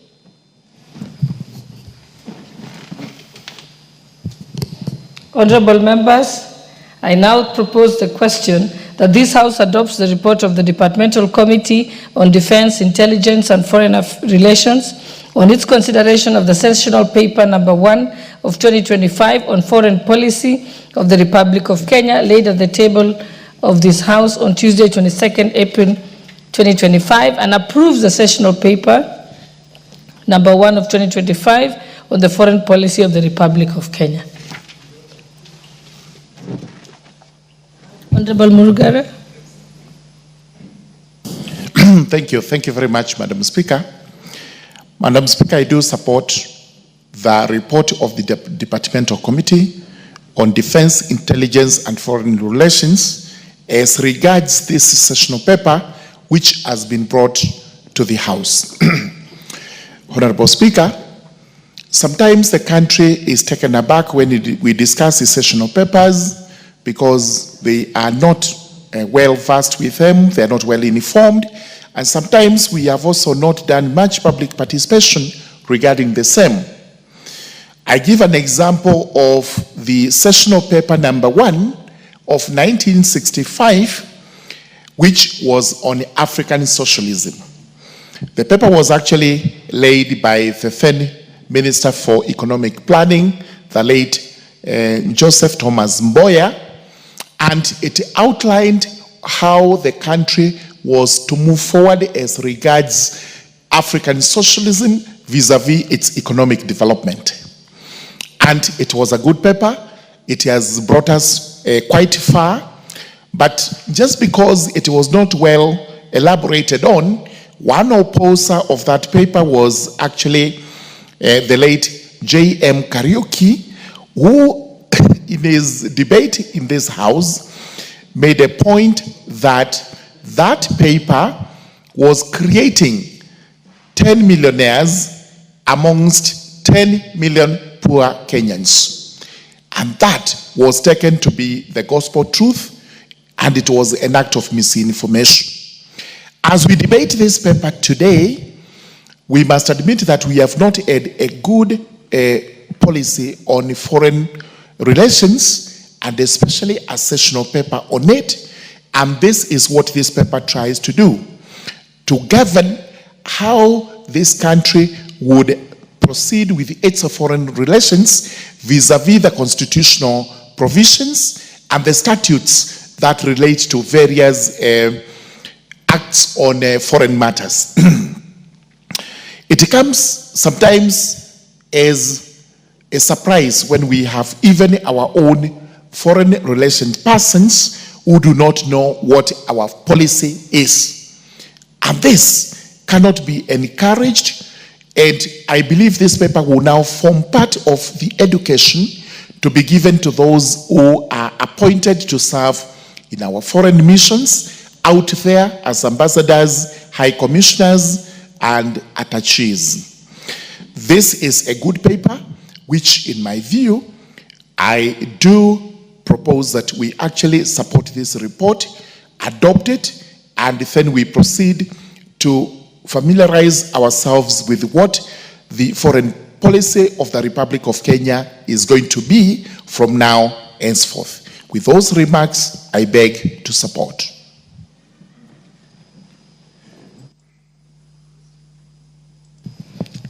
Any other members who want to contribute? Honorable Millie Odhiambo, member for Suba. Thank you, Madam Speaker, for giving me this opportunity. Madam Speaker, I wish to indicate that I'm a member of the committee and wish to support this policy. Madam Speaker, I want to agree with our chair that in Kenya we have no choice but to look forward in a rapidly changing world. Madam Speaker, it would only require a stranger in the world not to know that things are happening globally very quickly and very fast. If you see what is going on in the United States of America, only countries that are not strategic are likely to survive economically and otherwise. And Kenya must also reform its policy to conform with what is going on in the US. And in conforming with what is going on in the US, we must place Kenyans first. We have always known that a lot of Kenyans have preferred the United States of America as a strategic destination, both for tourism and for education. But given that there are challenges now in that direction, we must put Kenya first. Donald Trump is putting America first. Kenya must put Kenyans first. It means, Madam Speaker, that if we have to discover new frontiers, doesn't mean we are ignoring the United States, but if you have had a friend who, for maybe I can give it as an example as we as women, if you have a boyfriend that you love very much, and you see your boyfriend is courting another girl, it's time for you, maybe not to be, to start a boy. A man is also a boy. We take care of you, you are boys. Madam Speaker, when you see this boy beginning to start looking elsewhere, then, Madam Speaker, you don't bury your head in the sand. You start looking for options so that if he bolts, you have choices. So let Kenya open eyes. We've just come from Tashkent, Uzbekistan. And Madam Speaker, we were actually a form of tourism attraction in that place because they've never seen black people. Most of them have never seen, so we are being stopped and photos were being taken of us. But as a leader, I look at what are the strategic things that Kenya can get from this country. We can actually, they are trying, if you go every corner, they have international schools teaching English. Those are opportunities we can go and take our people there to teach English.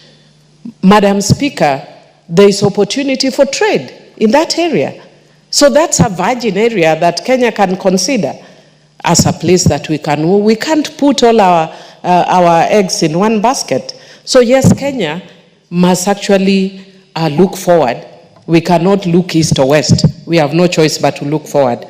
Madam Speaker, again, the other issue that I wanted to say is the challenge for us as a country is we must be consistent.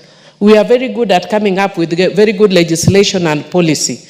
But for them to be sellable, Madam Speaker, we must be convinced about the things that we are passed as a nation, whether they are law or they are policy. We must own them and we must practice them. We must walk the talk. If Kenya says that we are looking forward, then look forward. Don't look confused. Look forward.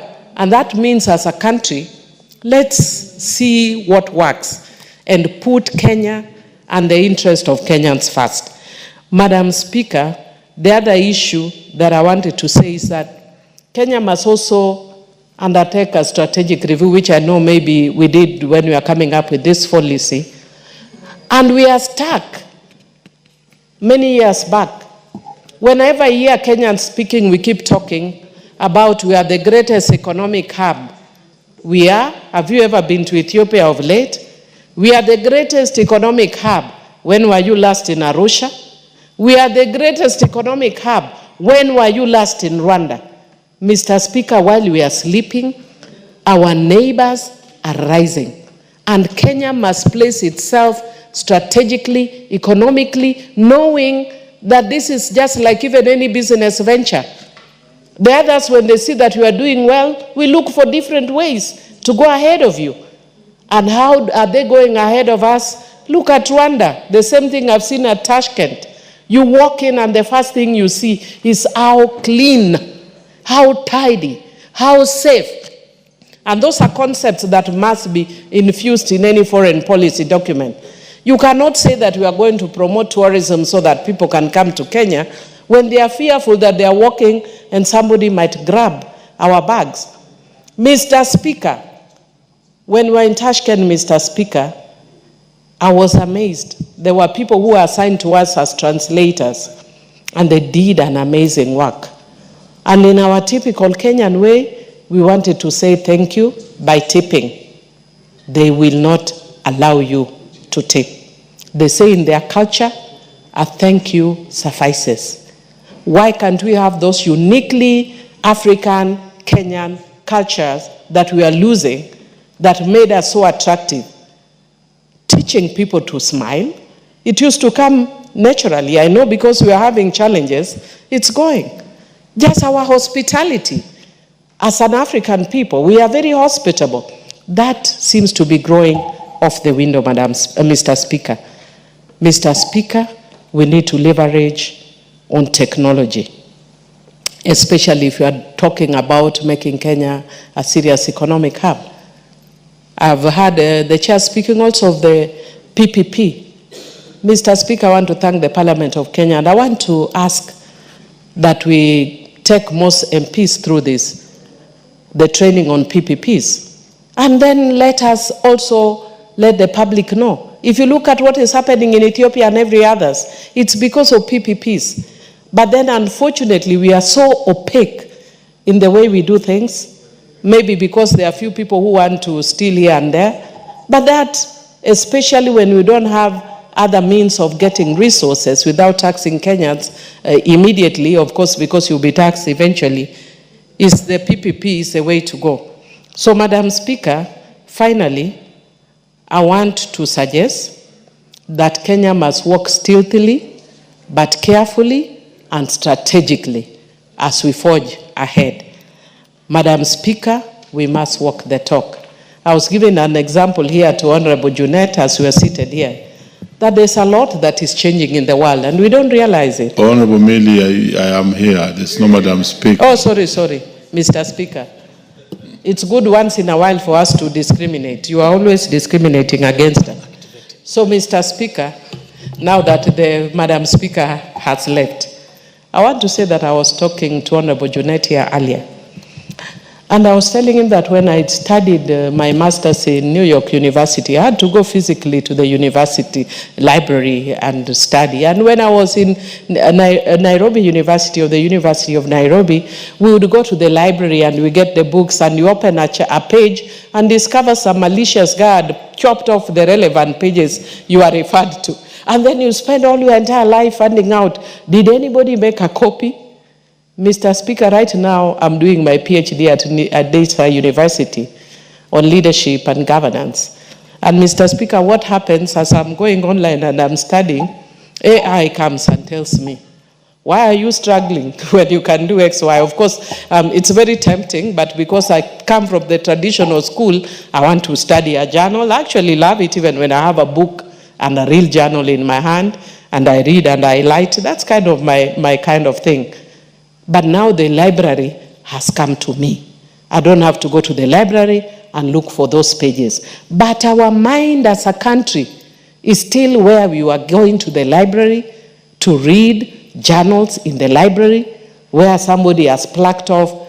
We cannot say we are technological as a country, but our psyche is still very analog. We must know the world is moving extremely fast. When I was in New York University, Mr. Speaker, if you referred to any study that was like now season are they're in the spring, and you made reference to a study in last summer, it was outdated. The last you can refer to is, in the winter. So they say in the study of the winter. That's how fast the world is moving.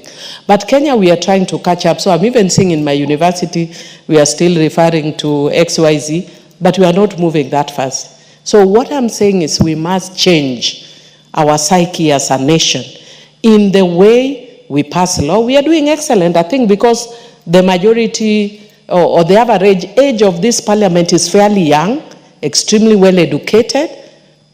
I see now members are bringing so many bills.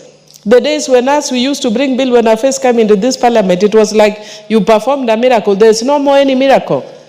But now we need to move from the miracle of passing laws to implementing. We need to move from the miracle of passing policies to implementing. And this is sometimes where the technocrats fail us. And I would want to encourage, if we are truly patriots, that sometimes I think my little action does not affect my child not getting a job, does not affect my neighbor getting the hospital's bill sorted out, but I broke a piece of the complete whole when I did one wrong thing. So let's all learn to do things in the right way so that we can move the country forward. With those many remarks, Mr. Speaker, I do support. The Honorable Wilberforce Oundo. Thank you, Honorable Speaker. Let me also stand here to support sessional paper number 1 of 2025 on Kenya's foreign policy. Honorable Speaker, as a country, we must leverage on a strategic location. We must leverage on our history. We must leverage on our connections. Our foreign policy, Honorable Speaker, should first and foremost be for the benefit of the people of Kenya. We must see results. We must see benefits. And we must guard against any form of subjugation of the people of Kenya simply because pursuing a certain foreign policy. Honorable Speaker, ordinarily when a policy is being developed, I hope and believe there is abundant public participation. There is adequate public participation where issues are deliberated, discussed, and basically sorted out. Honorable Speaker, I remember when I was personally involved in developing the national land policy and the housing policy, we went all over this country. We did a lot of desk research to find out the best practices that we put up together to provide a roadmap on how to proceed and deal with the things. Honorable Speaker, ordinarily, a policy must be formulated, approved, before subsequent legislations are passed. Unfortunately, in this country, Honorable Speaker, we passed a bill on foreign relations sometime last year, without a foreign policy.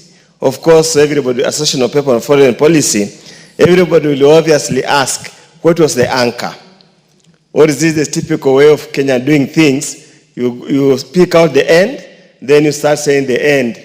The end justifies the means. I just hope that there has been adequate consultation with the ordinary mwananchi, the experts, and those who serve in foreign relations. Honorable Speaker, I've had an occasion to travel before becoming a member of parliament and also as a member of parliament. We have very commendable people outside there serving your foreign or missions abroad. And Honorable Speaker, one of the greatest challenges they go through is inadequate funding. I just hope and pray the policy has addressed the issue of facilitation, to enable them undertake the functions or the duties that have been assigned to undertake. It will be a terrible remiss on our side if we have not addressed that particular matter.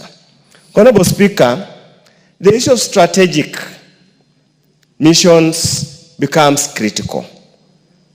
We have areas that Kenya can exploit for purpose of enhancing tourist arrival, purpose of enhancing trade, and other related activities, yet we do not have adequate or physical presence. Simply because at times, whoever we send in those foreign missions, I want to be very guarded in the use of the word I want to use, and Honorable Speaker will permit me. I want to put it in brackets. Political rejectees who have no training at all in diplomacy, who feel they are just going to look for a job. It's not a career calling. Simply, they report, sit around, come to the office, walk around, and do nothing. I hope Chair is here and the committee are alive of these challenges, and they will indeed resolve these issues. Honorable Speaker, if you speak to career diplomats in the Ministry of Foreign Affairs, they cut a case of a very frustrated lot. They have the skills, they have the experience, they have the drive, yet when it comes to the appointment of ambassadors and high commissioners or go to missions, they pick anybody, anywhere, anytime, as long as that particular person is politically correct. And that's why, Honorable Speaker, it's no wonder that in this country, we have made so many diplomatic goofs. We have made so many diplomatic mistakes that literally embarrass Kenyans. And then you ask a very simple question. Do we have a do you have a Minister of Foreign Affairs? Do you have a robust diplomatic position that enables us to speak out what to say and what not to say? Honorable Speaker, we as a politician, when you go where it was written even, I think in Chinua Achebe, when you talk about old bones, old women become upset, and old men likewise. You want those old women to support you, and yet you make reckless statements, you make reckless maneuvers that really leaves you wondering, what is it all about? And Honorable Speaker, Honorable Millie Odhiambo has talked about that we probably, when you have a boyfriend and he starts looking for another girl, I just want to correct, it's not because you have a problem, just because probably the man wants to sample. In any case, sharing at times is caring. Honorable Speaker, Kenya and the world should not have a problem. We are supposed to interact and do business with everybody. So we must anchor our foreign policy that as we deal with the East, we do not antagonize the West. The West does not see as if we are abandoning them to go to the East. That requires tact, requires skills, requires training, requires experience. The people who make top-level decisions, Honorable Speaker, do not have that training, do not have that experience. That's why you find we oscillate one regime, we are on this side, another one we are on this side. When we go and we get stuck in the other side, we try to go back this other side. We end up, Honorable Speaker, with very expensive loans. We end up with programs that are of no value to the people of Kenya. Honorable Speaker, foreign policy should transcend personal interests. Honorable Speaker, the tiff we have with Sudan was avoidable. Tiff we have with Sudan was avoidable. Personal business relationship between two people should not have led us where we are now. To the extent that a foreign country can petition the National Assembly the parliament of a country to intervene is a very telling statement, Honorable Speaker. Honorable Speaker, I just want us, we need to put our acts together. We were rated very highly many years back, but Kenya is no longer rated, is not revered, is not respected as it was then. If we were, Honorable Speaker, we would not have been taken on a roulette route in Addis Ababa, where Baba Raila Amolo Odinga, with his status in this continent, could have been beaten or could have considered to avoid lengthy processes to an unknown somebody from a small country. It has shows, Honorable Speaker, that our foreign policy has got a lot to be done. Much, much more has to be done, Honorable Speaker. And I call upon the committee that oversees. We must get our acts together. We must truly oversight. We must not pander to the executive. We must not be yes and yes people so that we only go to praise and worship even where the mistakes are seen, where the shortcomings are seen. We have no guts, we have no courage to point them out so that we address on the issues. And of course, Honorable Speaker, a policy, a sessional paper policy is not static, must be alive to changing circumstances. Donald Trump has thrown the world upside down. He says America first, the rest of you don't care.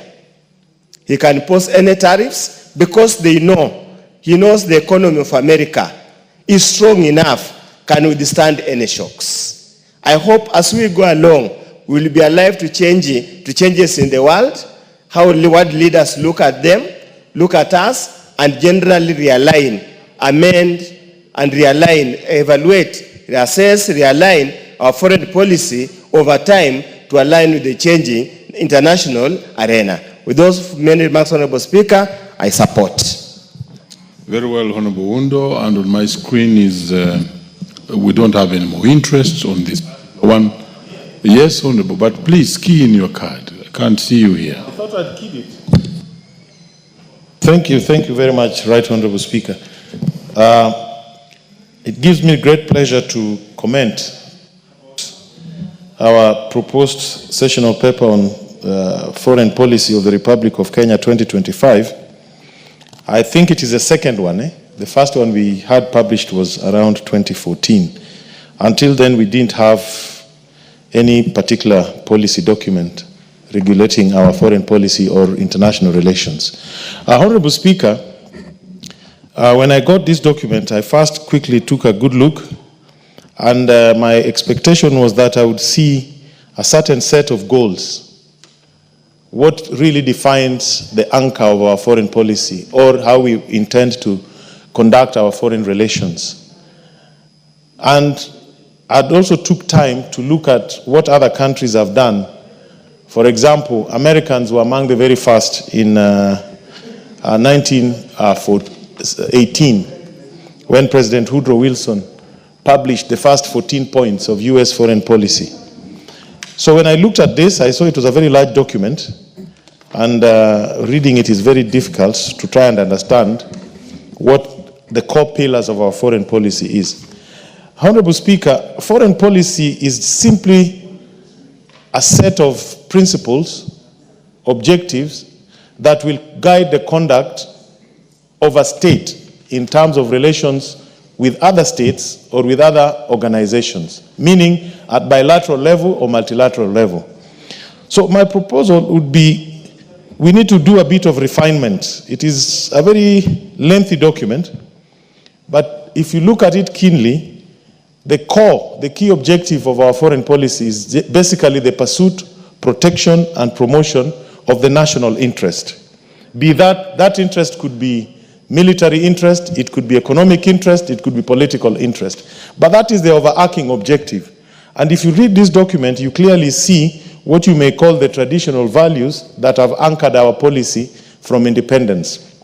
And those traditional values are reciprocity, non-alignment, Pan-Africanism, non-interference, and good neighborliness. But modern foreign policy has adopted, if you study what other countries have adopted new non-traditional values and principles upon which they anchor their foreign policy. For example, I'll just give a few examples. Today, countries anchor their foreign policy on certain values like democracy. You are not going to associate with pariah states that kill their citizens, stifle democracy, don't respect human rights, don't respect the rule of law, countries that don't pursue peace and peaceful resolution of conflicts, that are always at war, countries that dismember our environment, countries that don't respect international law and international decisions, and countries that undermine multilateralism. Why am I saying this? Our foreign policy should not just set the objective, which is the promotion, protection, and pursuit of national interest. It must set a very clear light. What is our value system as a country? What is it that we want to promote in relations that we have with other countries and other organizations? So I think we need that clarity in this sessional paper. We must clearly state what the objective is and what the values are. Secondly, I want to make some comments just to observe what is happening around lately in our country. Number one, Nairobi is supposed to be a diplomatic hub. We host a lot of international organizations. But there's a trend where we are not respecting what are called diplomatic privileges and immunities for the international organizations that we host. In particular, there's the question of tax. A lot of these international organizations, by tradition, if you look at the Vienna Convention on diplomatic immunities and privileges, extend certain privileges to these organizations. Because the money that they bring into this country is collected from several countries, tax exemption is granted. Today, we are harassing a lot of international organizations. Some are just established by African countries, others are international, more global in nature. Yet, we are bringing in a lot of conditionalities around them. That is making Nairobi not attractive to host international organizations. And I think Ministry of Foreign Affairs should get its hands on this. These international organizations not only bring multiculturalism in Kenya and create Nairobi as a good center for people of the world to come and do work, but they bring jobs and money. We get more out of hosting them than tax collections from members of staff, where we even harass members of staff in those organizations from Kenya. We insist on taxing them. But when you tax them, it is the organization that will compensate them for the tax. And if other countries are putting their money in that organization, they don't want to be paying your tax. So I think there's a lot of work we need to do, Foreign Affairs needs to do, to maintain the status of Nairobi as a diplomatic hub. Secondly, I'm a little disappointed that Ministry of Foreign Affairs has literally remained mute on the impact of Trump-related policies on our diaspora. Today, Kenyans are being harassed in United States of America. Others are facing deportation. Others are hiding in churches. They don't even go to pray for fear of deportation. I've not had any comments. I've not had any interventions. I've not had any.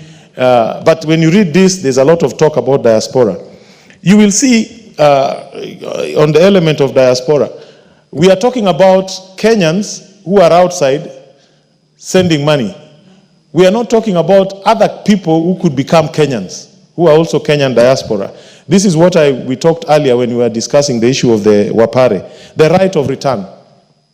Those people in the Caribbean, in America, in Latin America, who have ancestry in Kenya, who left here as slaves, whose descendants left here, whose ancestors left here as slaves. It is now recognized under international law, including agreements signed at the AU, that we should give them a right of return if they so wish to become citizens. So I think this paper, when dealing with diaspora diplomacy, should extend to that particular angle. And finally, I just want to associate with what my good brother, Honorable Oundo, said. Good diplomacy requires competent diplomats. I think we are beginning to undermine that very much. There's a problem. Even when we were in the Grand Coalition, we did agree with the Ambassador Mudhaura that we will never dilute the presence of career diplomats in our foreign service. There's a lot of political convenience today. where we are putting people who are not qualified to handle even stations that require highly trained diplomats with the necessary sophistications and domain knowledge of what goes on there. So I think this policy should come also with clear indication that foreign service or certain foreign stations shall be reserved for career diplomats or people who truly meet the qualifications. Because you have no point sending somebody to a station that is so important but without the necessary qualifications or domain knowledge. Thank you, Honorable Speaker. Mover. Where's the mover? We call upon the mover to reply. Thank you very much, Honorable Speaker, and I want to thank the honorable members who have raised a number of issues. I don't want to speak to each one, but just one specific one where members have talked about career diplomats and the issue of members, especially from the political side, being appointed. And I think it's not good to use the word political rejects. They are not political rejects. I think they just want, the voters decided that it's not your time now and that somebody else takes over. So I think it's not about political rejects. It's a matter of going for elections and the electorate is deciding that you need to take a break. And if you look at... Honorable Wonder, there's no point of order on that. He's just speaking, putting language. I'm trying to put in a proper language. Order, member. Remember, Honorable Undo, even you yourself, you were reluctant to use that word, and you knew very well it was not admissible. Proceed. Thank you. Honorable Speaker, when you look at the Foreign Service Act now, it talks about a ratio of 70-30. 70 for career diplomats and 30 from outside. Initially, it was actually like almost 40 career diplomats and 60 outside. But with the Foreign Service Act that we have in place now, and actually is also tabulated in this circular paper number 1 of 2025, it talks about 70-30. And I think that probably cures the issue of saying that we need to have career diplomats in most of the stations. So I think it's something that is looking forward. We are trying our level best to ensure that this foreign policy is a living document. Members have talked about that it's a living document. That means it's not cast in stone. It's something that is changing in realities. So I think, thank you very much. We have taken note of that for your contributions, and I beg to reply. Honorable members, we shall put the question in the next sitting. Next order.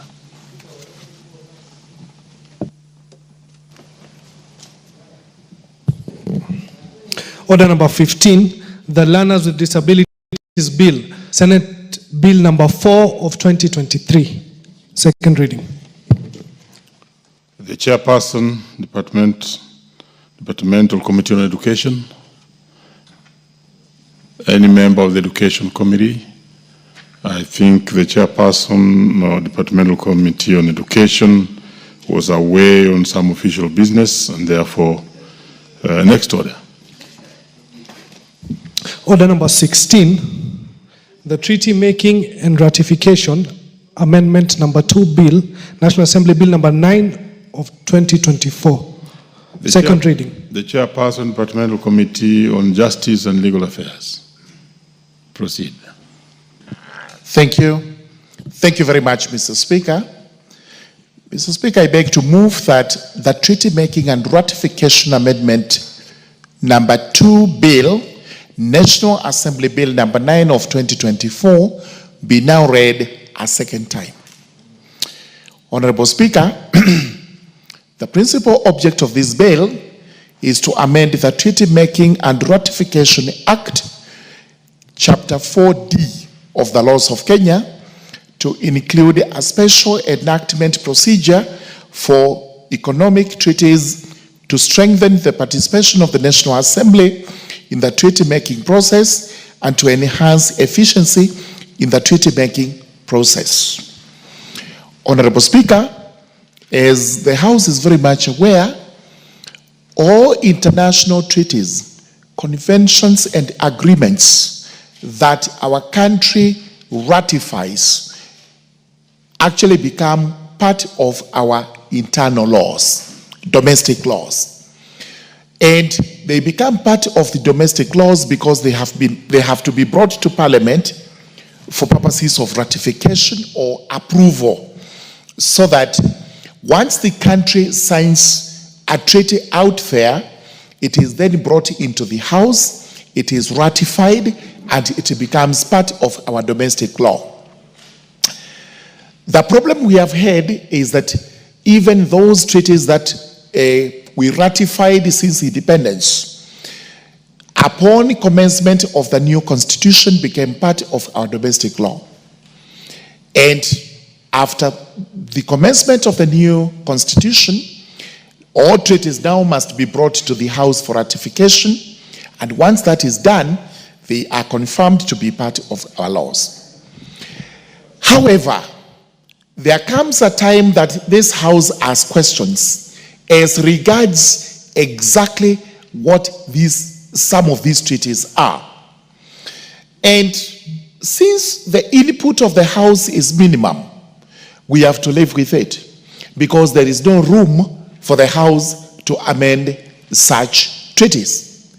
So we have to live with it, we have to ratify as they are, and they are binding on us in the form they are in.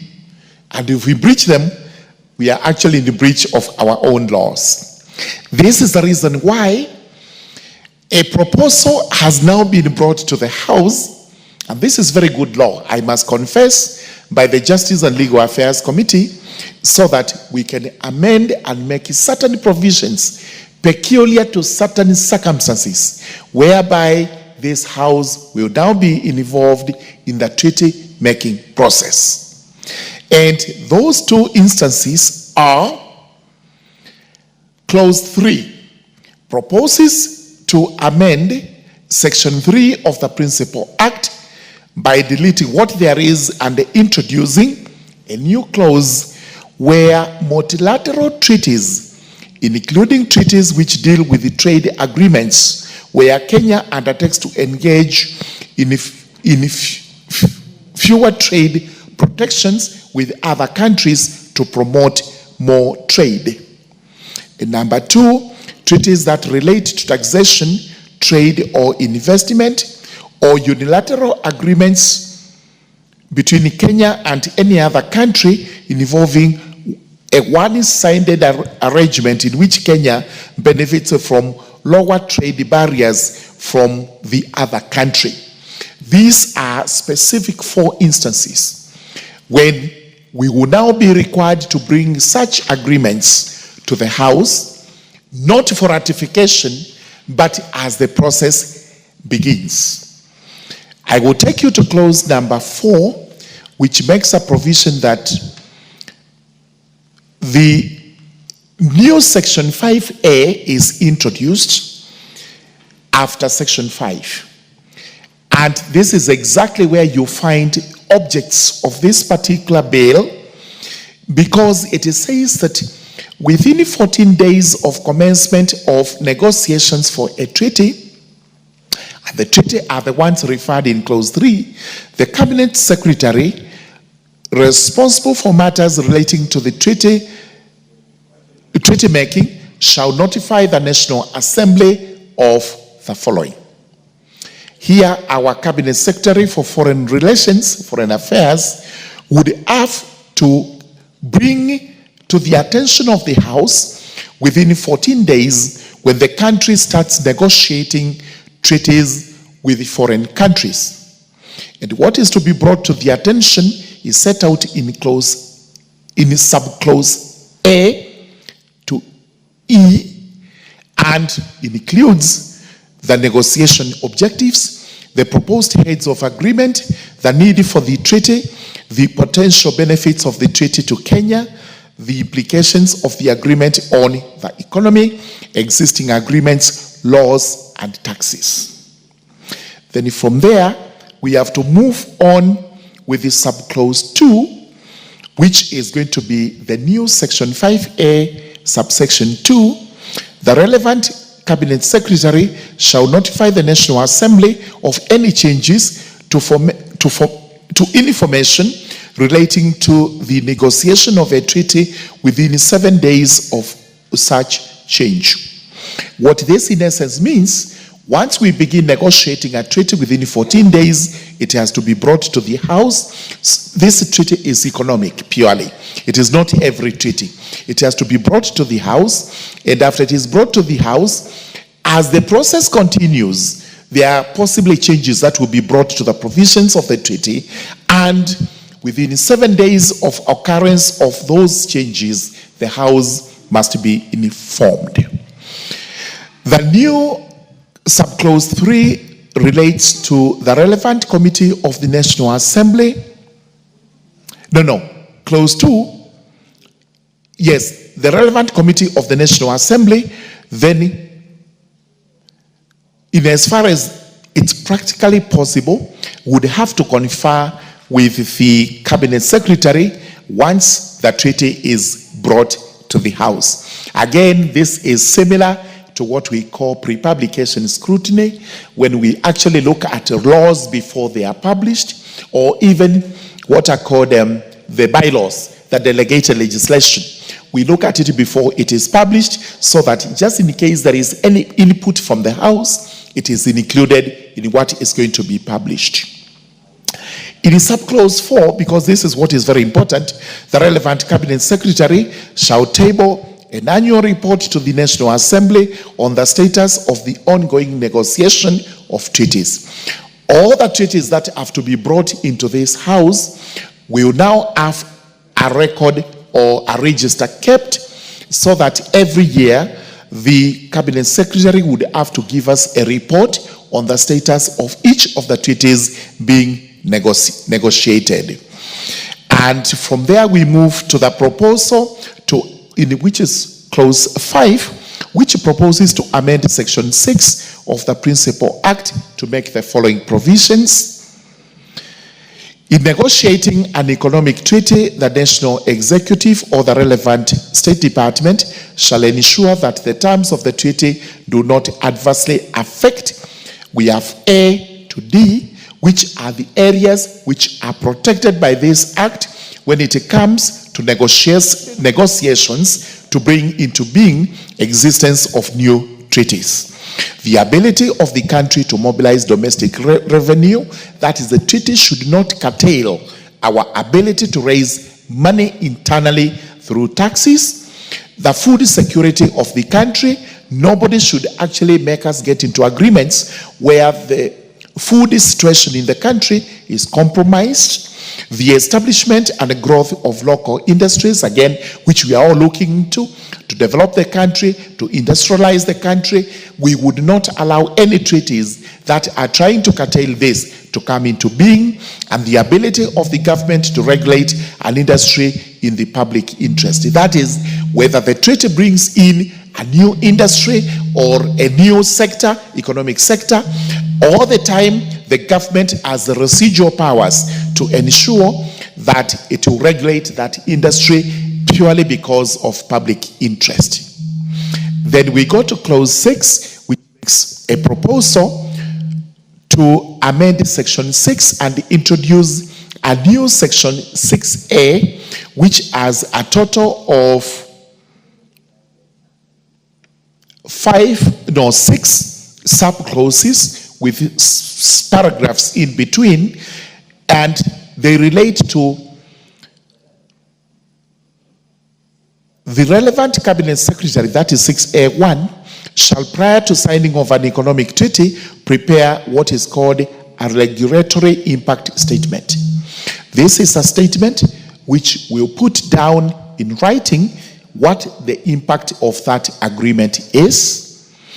And we are told in clause 2, the impact statement shall contain information in respect to the proposed economic treaty in clear and precise language, including the various areas that are set out in A to E. What we are saying is, what is the economic effect of this agreement to the country, and How will the country benefit from such a treaty? From there, we move to a proposal to bring in 6B, which provides that the notification of the regulatory impact statement would actually be gazetted. This means the public would be informed of what we are negotiating on, and the impact of that treaty is to have upon the country. This is taken to be information to every Kenyan as regards that particular treaty.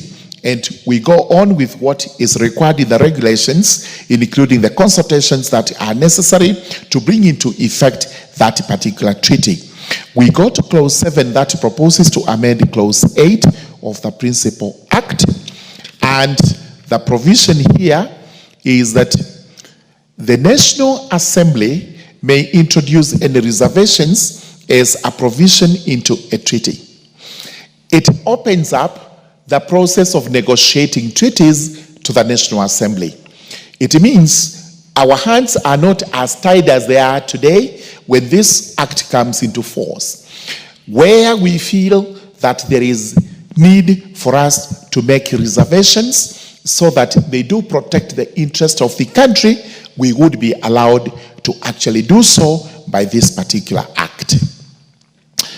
And we have clause 8 that proposes to amend section 9 by introducing a procedure during the ratification process at the National Assembly. What the National Assembly is supposed to do once it is introduced here, it would be that it has to be committed to the relevant committee for consideration.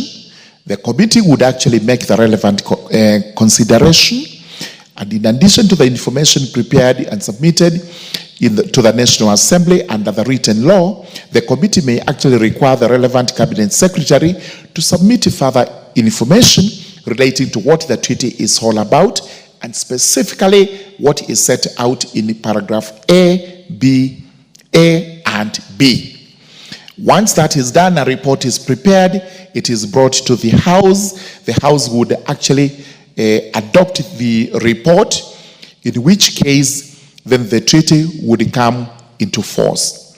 Now, we have clause 9 that makes a provision to amend section 10 of the Principal Act. And this is the new provision that we actually intend to introduce, which is that the relevant cabinet secretary may, at the point of ratifying a treaty under this act, be accompanied by the leader of majority and the leader of minority party of the parties forming the government or their representatives. I think that is purely formal as the conclusion towards ratification is made. And with those remarks, then we have made a statement on what this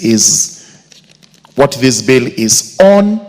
And in a nutshell, we have to ensure that, especially where we are protecting the economy of the country, National Assembly as the House charged with all the economic matters of the country, right from budgeting to taxation to appropriation, everything else needs to be actually involved in the making of those treaties. This is purely because of public interest, sovereignty of the country, to ensure that the laws that we domesticate here, the laws that we make and the laws that are made out there are all in conformity with our constitution, with our statutes and the regulations that we make as a house. With those very many remarks, I beg to move the second reading and now invite the minority whip, the gracious lady, the Honorable Millie Othiambo, assistant lawyer, who is now doing a PhD in something very serious, which is relevant to what she's going to do here and to say here. I now request you to second the motion.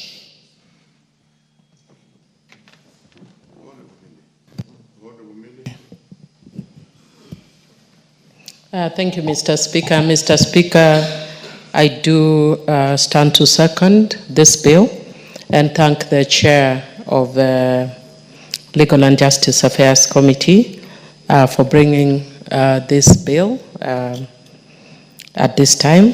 Mr. Speaker, I know that Honorable Kaluma had actually brought similar amendments, and I hope that your proposed amendments have been consolidated with those proposed amendments by Honorable Kaluma. Mr. Speaker, I am honored that I actually brought the bill, the Treaty Making and Ratification Act, that is now law, that is now being amended.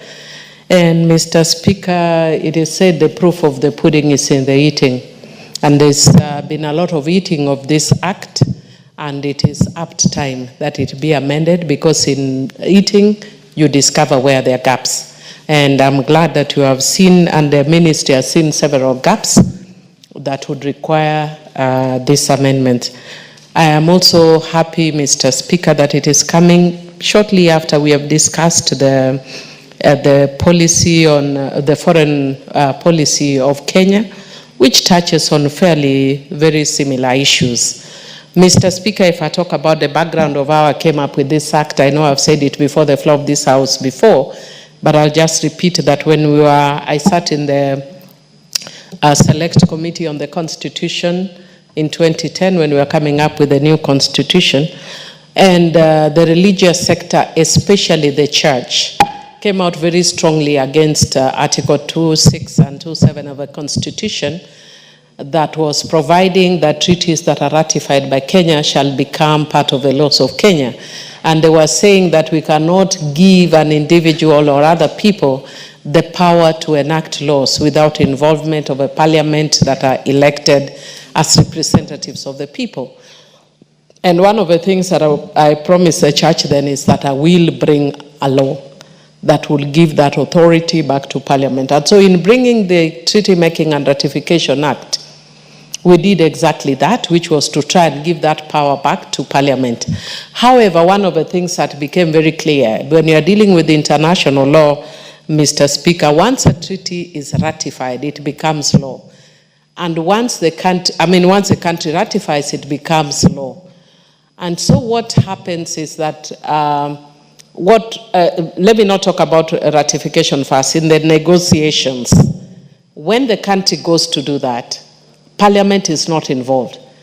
When they come to tell us that we are about to ratify, Parliament can only put reservations, and it has been a problem that we either reject a treaty wholesale or recommend reservations.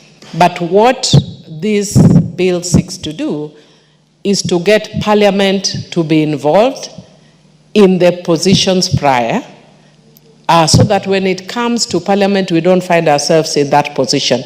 At the same time, it still gives that power of negotiating treaties primarily to the executive, as it should be, because that is primarily the role of the executive. But because it will become law, the voice of Parliament must be heard and must be seen to be heard. And so I really support most of the provisions included here. One of the gaps that we had actually missed in this, because my mind is mainly on the areas that I have expertise, which is in human rights and social justice and all that.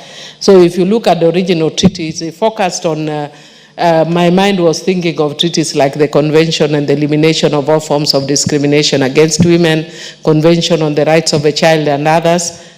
But you are actually now coming in with economic treaties. That's not my forte. Of course, if you put me there, I'll still become an expert, but it's not my forte. And because of that, we didn't put a lot of emphasis. This treaty now brings in the aspect of economic treaties. And what I like about the issues that are included is that it goes with what we are talking about, the foreign policy of putting the interest of Kenyans first. And you've also mentioned something else that is very dear to me on the issue that you have to look at the aspect that if you are negotiating any treaty that may compromise the food security of the country. And I'd want to request the technocrats that are working in the ministries not to look out at words like food security. Sometimes the things that compromise food security come in very interesting ways that you may not see that it compromises food security. Like, for instance, I think when I was studying in Nairobi University a long time ago, and some of the treaties that we actually got involved in at that time was compromising, or were compromising, our ability as a country to replant our traditional varieties, and that we have to get, authorizations from other countries to use our own traditional varieties. Once you do that, and there are areas where you cannot, get these new varieties very easily, then you're making our country slaves, especially on food varieties. I remember I used to visit my grandmother when I was a little girl, and she had this little kitchen that was a mud walled kitchen with a grass thatch thing. And she always had maize on the roof or hanging, and I had no clue why. But I was told that is the way that they stocked varieties. Now visit any home. First of all, we don't have the mud whatever anymore, but even if we do, we don't even have the granaries anymore. But part of the reason is because of the treaties that we passed that compromise our food security. So I am happy that you have brought this, that puts Kenyans first. Mr. Speaker, I also, maybe if I look at clause 5 of the clause 5 of the new bill, is it clause 5 or 5 or 6? Or that is the one on food security. I also want to commend you on the notification of regulatory impact statements in the new proposed clause B, that say preparation of a regulatory impact statement for an economic treaty shall be notified in the Gazette and in a newspaper likely to be read by people particularly affected by the proposed treaty. So you are going beyond making this a business of Parliament, but also making it a business of Kenyans. That when we are making a treaty, Kenyans must know and must be involved. What a tragedy, Mr. Speaker, that in implementing projects, we don't do the same. Mr. Speaker, I want to bring a bill, that in that bill, we will force the government, I don't know, I'm still looking for the name for that bill, that if CDF has done projects, it must be circulated that Suba North constituency, CDF, has done so many projects in this financial year. And if a county has done projects in this financial year, it has done so many projects in this financial year. By ward, let's start by village, by ward, by sub-county, by county.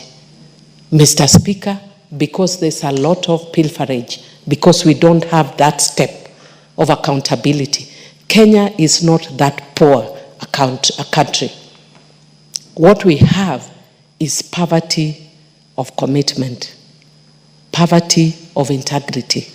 What we need to do is to enhance that, so that when we have monies for CDF, for the counties, and from any other source, how do we account? Even money by NGOs, how do you account for monies that go to the ground? If all those monies were made, if Kenyans were made aware, not by what I voluntarily as a member of Parliament tell you that our NGCDF has done this building or blocks, I may choose what to show appropriately, or I may show but not and leave out the core issues that the public needs to know.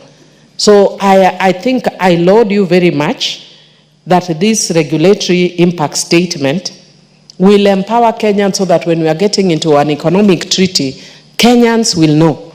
Similarly, let us have, as part of our oversight role, and as part of Senate oversight role, as part of oversight role in the counties, that the Kenyans must know exactly what has been done in the country. Mr. Speaker, I see my time is up, and with those few remarks, I wish to second.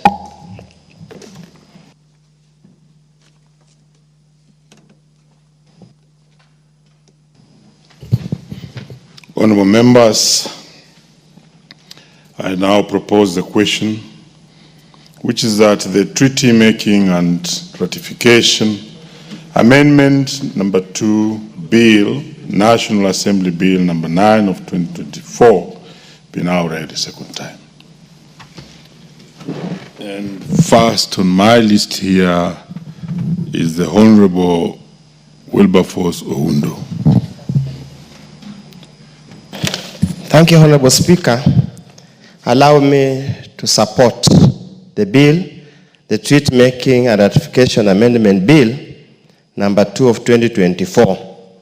And let me, Honorable Speaker, speak from 2 points of view. I sat in the Committee of Delegated Legislation in the 12th Parliament, and many of the times the saddest moment was the moment when we had to annul a regulation simply because there wasn't any form of parliamentary participation in the process. Likewise, Honorable Speaker, I have sat also in the Committee of Trade, Industry and Cooperative, and I have been involved in the ratification of several treaties, notably with the EU and another by UAE, which is ongoing now. And Honorable Speaker, a few issues, as my colleagues have pointed out, have come out very clear. One, the opaque way of negotiating, signing the treaties, and then coming, dumping them in Parliament, and telling the Parliament, you really have no role to play at all. Ratify it as it is, or ratify it as it is. And I'm happy that the committee that indicated, as already it is in the Act, in the Constitution, that all treaties ratified by the country of Kenya become a part and parcel of the laws of this country. And indeed, in the Constitution, the only body authorized to make laws is the National Assembly. Senate participates. See, for example, when you are going to play a match, Honorable Speakers, if you are a footballer, there are those cheering squad. So Senate is basically like a cheering squad. Occasionally, the county assemblies can make laws, but those are localized laws. The only body that can make laws for the country and binds everybody from all corners of the country is the National Assembly. But Honorable Speaker, I have a bit of points of worry. Number one, this elaborate mechanism for participation by the National Assembly is only restricted to trade-related treaties, economic-related treaties. So therefore, Honorable Speaker, the country can proceed and enter treaties that legalize, deviant sexual activities, LGBTQT, whatever they call it.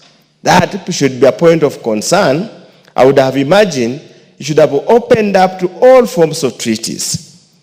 We have cases here whereby, Honorable Speaker, the country now will continue to enter into treaties, like, for example, to establish military bases, where they insulate the military from foreign countries who harass, kill, and maim ordinary wananchis, like the case it is in Laikipia. We could also get into a situation, Honorable Speaker, that the country goes ahead to sign treaties that probably allows those Johnnies to come impregnate our women and are not subject to paternity tests, so they are held upon for child protection. That, Honorable Speaker, is a source of worry, and I do hope the committee in its public participation, I suppose they have received those kind of representation, and when we get to go to the committee of the whole House, we'll then have a chance to review at the matter critically. Honorable Speaker, Clause 4 that seeks to amend Clause 5, and by including Clause 5A, lists areas, the checklist. What are the issues to be checked? What are the issues to be considered at? Honorable Speaker, the procedures are fairly elaborate. At times they could be cumbersome. They're going to be onerous, but that's the price you have to pay to make sure that whatever we legislate and approve in this country has a very clear provision of the interests of the Kenyans. However, Honorable Speaker, I have another two concerns. And this, if you allow, Honorable Speaker, without interfering with my timing, I would want the chair, probably at the appropriate time, to clearly come out very clear what is negotiation, what is execution of the treaty, and what is ratification. Honorable Speaker, in my understanding, and that brings me to the point of clause 9, as I'll go back. Ratification is done by the National Assembly. So I do not understand that I need to be guided and educated why the leader of my majority party or minority party forming the government has to accompany the cabinet secretary in ratification, ratifying the treaty. I thought ratification is Parliament that ratifies, and that is why the bill, even the Act, is a treaty making a ratification. So that's a point that we need to clearly understand. Honorable Speaker, at the point of informing Parliament, National Assembly, the Cabinet Secretary informing National Assembly, they have commenced the process of negotiating a treaty. Following before, likely next is the issue of regulatory impact assessment. Inevitably, it would follow some element of public participation. I'm not so sure whether this is a good use of public resources, that again, when it comes to Parliament, Parliament again subjects the same to public participation.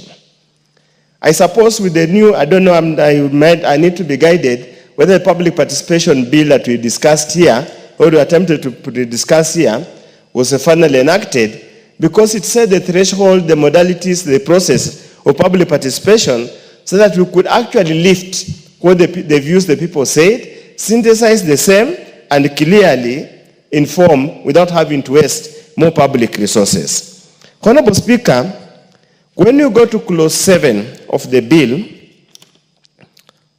this seeks to amend clause 8 to provide the National Assembly may introduce any reservation as a provision into a treaty. And it goes on to say, where the National Assembly introduces a reservation and this clause, the section, the clerk of the National Assembly shall indicate in writing to the relevant government secretary the specific clauses or clause of a treaty for which the National Assembly proposes to make reservation. In the bill before us, Honorable Speaker, there seems to be nothing compelling the Cabinet Secretary to ensure the reservations of the National Assembly are incorporated before the negotiations are completed and the treaty is signed.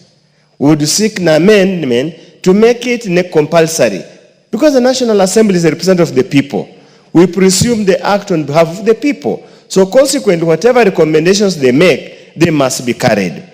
Honorable Speaker, again, it brings into the same issue that might be considered is not making it mandatory. Honorable Speaker, clause 6. Clause 6, in amendment on page 293, this is what it says. The responsible Cabinet Secretary shall ensure that all comments and submissions are considered before an economic treaty is made. Considered, not made mandatory, unless in legal terms, considered is different from the typical English word. You can just say, well, consider. I'm not duty bound to take it as you have recommended. I just consider. I can consider, disregard it, and say, you won't ask me to consider. I consider, I didn't find any merit in it. I disregarded, I proceeded to sign. Because the danger, Honorable Speaker, once a treaty is signed, and most of them could be multilateral treaties involving very many countries and very many organizations. Even if we made even the National Assembly made reservations, it would be very difficult to implement those reservations within the given time, because it will be a big, big issue. So, Honorable Speaker,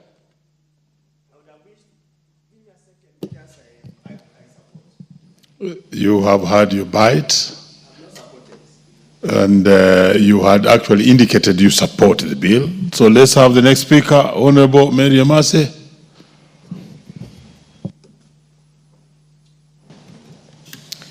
Thank you, Honorable Speaker, for the opportunity to contribute to this bill. From the onset, I want to say that I support the Treaty Making and Ratification Amendment Bill number 2 of 2024. Honorable Speaker, this bill is very timely and it is very important. One is that it gives Parliament the opportunity to be able to represent and protect the people of Kenya. By giving Parliament the opportunity to be able to scrutinize the treaty before it is approved. Because, Honorable Speaker, we know that all these treaties that are signed have some ramifications. They have multifaceted impacts, economically, even politically. Just echoing from where Honorable Undo left, that sometimes even some of the other agreed treaties have some political implications that can even, mess the relationship between nations. So, Honorable Speaker, this treaty is important because the Parliament will have the opportunity to be able to look at what are the objectives. What is the need? Do we as a country need it? Will the passing of this treaty increase trade? Will it, for example, help the country access new markets? Will it increase investment flows into the country? Or shall it have other impacts in terms of curtailing other policies and laws that will impact on the economy, that would affect taxes and many other policies? So it is important because it gives Parliament the opportunity to be able to scrutinize before it is approved. That is on clause, that is 5A. And also, at the same time, it is also recommending that if any changes are being made to the treaty, it gives timelines within which the House needs to be notified, that is Parliament. In clause 5.2, it gives the 7 days within which such a notification for such a change should be brought to the National Assembly. Also, another good thing about this bill is that it gives room for consultation between the National Assembly and the Cabinet Secretary. That if that Parliament is able to give their reservations, and it goes further to speak about it on clause 7, that we can be able to give our reservations as Parliament with reasons. So that is a good thing about this bill, and also the fact that the Cabinet Secretary must give an annual report of all treaties, the status of reports. Yetu zinazotokana katika sheria mama, sheria ya katiba yetu ya Kenya. Na pia tuna zile sheria ambazo zimetokana na mikataba ya kiulimwengu. Sheria za kiulimwengu ambapo nchi yetu ya Kenya huwa inaweka sahihi. Na ni muhimu sana sheria hizi ziweze kutambulika kinaga ubwaga haswa na bunge la kitaifa. Kwa sababu sheria hizi kabla hazijakubalika huwa ni paka bunge liweze kuthibitisha, ndiposa bunge litawezesha kutengeza sheria katika nchi ambayo itakuwa pia inaambatana na katiba yetu ya Kenya, ndio iweze kutambulika kiulimwengu mzima ya kwamba nchi yetu imekubali. Niweze kusema Mheshimiwa Murugara amezungumzia kinagaubwaga sana vile vifungu ambavyo vimewekwa kuzungumzia mswada huu, na mimi niweze kusema vifungu vimezungumzia masuala muhimu sana, kwa sababu sheria hizi za mikataba ya kiulimwengu ni sheria ambazo lazima tujue faida yake ni nini katika taifa letu la Kenya na madhara yake ni nini katika taifa letu la Kenya. Kwa mfano tukiangalia zile sheria za mikataba ya mambo ya kibiashara, hasa tukiangalia kama masuala ya ushuru ama biashara kwa jumla. Je, tukiweka mikataba hii tutaweza kuboresha uchumi wetu wa kitaifa katika nyanja za biashara, ama tutadidimiza uchumi wetu wa kitaifa katika mambo ya biashara. Vile vile pia mikataba hii huwa ina mambo ya kisiasa na pia ina mambo ya tamaduni zetu. Kwa mfano, mikataba mingi sana huwa inazungumzia haki za kibinadamu. Hivi juzi na jana tumeona ya kwamba kuna nchi kadhaa ambazo zimekubaliana kuzungumzia ya kwamba pengine mwanamke na mwanamke wanaweza kuwa wapenzi, mume na mume wanaweza kuwa wapenzi. Je, kwa mfano kutengeza mkataba kama huu, iwapo hautaletwa bungeni kwa wakati unatengezwa na tukaujua na tukafanya mashauriano, mkataba kama uno unaweza kutuletea dhara katika mila zetu za Kiafrika na katika tamaduni zetu za kidini, dini yetu ya Kiislamu na pia dini yetu ya Kikristo. Kwa hivyo swala kama hili ni swala muhimu sana. Pili pia, kwa mfano kuna ile mikataba ambayo, kwa mfano sisi kama kina mama, wakati wa kuidhinisha siku za kina mama, huwa tunaenda katika ule mkutano mkubwa kule Amerika kuzungumzia zile haki za kimsingi, haswa haki ambazo zinaangalia masuala ya kina mama, masuala ya watoto na masuala ya walemavu. Na huwa si bunge lote ambalo limekwenda pale, ni watu wachache ambao wamechaguliwa kuweza kuhudhuria mkutano kama ule. Na wakati mwingi kunafanyika mikataba kama hiyo na unapata nchi imeweka sahihi pengine bila kuangalia vizuri mkataba kama ule, alafu baadaye tunaona inakiuka mila zetu, desturi zetu na pia inakiuka katiba yetu ama sheria mama ambayo ni katiba ya taifa letu la Kenya. Mswada huu pia umezungumzia ya kwamba utatengeza wakala ama gazeti ambalo litatangaza ya kwamba tunatengeza mkataba wa sheria hii ya kiulimwengu ya kuzungumzia jambo fulani, ambapo Wakenya pia wataweza kuelewa na kufahamu, kwa sababu katiba ishasema ya kwamba Wakenya wapate uhuru ama nafasi ya kupata ufahamu ama kueleza mambo ambayo yanajiri, kuweza kupata mawasiliano ya mambo ambayo yanatukabili katika taifa letu la Kenya. Kwa hivyo ule muda ukitolewa gazeti kama lile, Wakenya wakiangalia pia wataweza kuwaeleza mawakilishi wao ambao ni wabunge katika bunge la kitaifa ya kwamba mkataba kama huno madhara yake ni haya, faida zake ni hizi, na iwapo sisi tumekubali ama hatukukubali swala kama hili. Kwa hivyo jambo kama hilo ni jambo zuri sana. Pia vile vile ya kwamba watu wataweza, wabunge wataweza kushauriana na waziri muhusika katika swala lile ya kwamba je, mkataba kama uno wa kiulimwengu utakuwa sawia, utakuwa sawa na sheria zetu na sera zetu kabla haujaweza kuidhinishwa kamili na kuweza kuchapishwa. Swala hili ni swala ambalo hivi sasa nafikiri haliko, lakini tunapopitisha mswada kama uno na unapotiwa sahihi na rais wetu ambaye tunamheshimu sana, itaweza kuwa nafasi ya kumpatia waziri, kuwapatia wabunge kuweza kuwa na ushirikiano na mazungumzo ya kuweza kupata mwongozo ya kwamba iwapo tutaufuata sheria hii tuweze kuitengeza na tuweze kuithibitisha, ama tutaweza kusema hatuwezi kuithibitisha. Vile vile pia tutaweza kupata nafasi mwafaka ya kuweza kupiga msasa, kwa sababu unajua hii mikataba huwa ni kama vile sheria hizi ambazo tunazitunga hapa katika hili bunge la kitaifa. Huwa ina vifungu, inazungumzia na maneno mengi sana, vile kama sheria nyingine.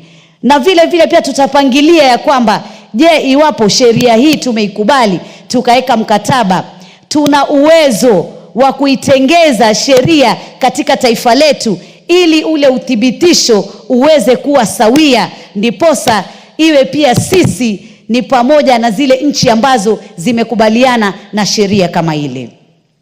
Mara nyingi sheria hizi pia huwa zinakuja kisiasa sana. Unapata nchi fulani ambazo zimejiweka pamoja, zina ushirikiano fulani, pengine wa kisiasa ama wa kibiashara, wanakubali mkataba kama huu. Na unapata nchi nyingine ambazo pengine hazishirikiani na nchi hizi kwa mambo ya kisiasa, pengine wana mizozo, wana vita fulani vya kisiasa, vya kibiashara, unapata wao hawaungi mkono. Sasa saa nyingine mnajipata nyinyi ni nchi mumeingizwa katika mkataba ambapo kumbe wale ambao wameshiriki ama wamekubaliana na mkataba ule ni mahasimu ya wale marafiki zenu katika nchi kadhaa.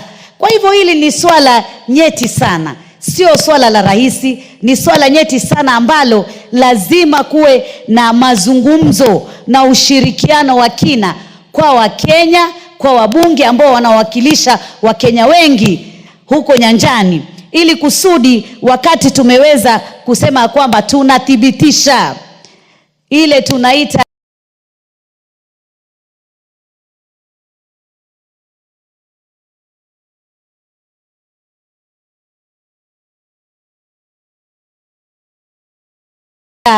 kwa lugha ya Kiingereza ratification, ama ile treat making, kama tunatengeza wakati inatengezwa. Maana mara nyingi sisi tunatengeza, lakini kunakuwa na uwakilishi ya watu ambao wanatoa mapendekezo, na wakati mapendekezo yale yanatolewa ni wakati mwafaka ajue yale mapendekezo kabla ule mkataba wenyewe haujatengezwa, na sisi kuletewa tu kuambiwa kama taifa ekeni sahihi katika mkataba kama uno, kwa sababu unazungumzia haki za kibinadamu, unazungumzia haki za kimsingi. Kweli haki za kibinadamu ni muhimu sana, lakini katika hizo haki za kibinadamu kuna haki nyingine ambazo zinakiuka mila zetu, kuna haki nyingine zinakiuka tamaduni zetu na dini yetu na Waafrika ama Uafrika. Kwa hivyo lazima kila jambo lifanywe kwa taratibu ambazo zitaweza kufuatwa, ndiposa tuwe tukiweka mikataba, tunaweka mikataba inayofaa na tunaweka mikataba ambayo inatusaidia sisi wa Kenya na wale Wakenya wengi ambao pengine hawana nafasi ya kuwa katika bunge hili ya kuweza kusema kwamba tumekubaliana na mkataba kama uno ama tumekataa mkataba kama uno. Na ule muda pia uliowekwa, muda ule wa siku 7 ya kwamba lazima bunge liweze kujulishwa na watu waweze kufahamu, pia ni vizuri kuwe na muda wa kuwekwa. Si ati mumeletewa tu na mnaambiwa muweke sahihi ama mnapatiwa vikwazo, kwa sababu mara nyingi pia hii mikataba ya kiulimwengu ya kitaifa huwa inakuja na vikwazo. Pengine mnaambiwa ikiwa hamtaweka sahihi, basi sisi katika msaada uno ambao tunawapatia hatutawapatia, ama sisi tutasitisha msaada kama uno ambao tulikuwa tunawapatia, hatutawapatia tena. Kwa hivyo Mheshimiwa Spika, mswada huu ni mswada wa muhimu sana na ni mswada wa maana, naunga mkono, na nimwambie Mheshimiwa Murugara asante sana kwa ufasaha wako ulivyouelezea kinaga ubwaga. Asante sana Mheshimiwa Spika. Very well, asante sana. Mover.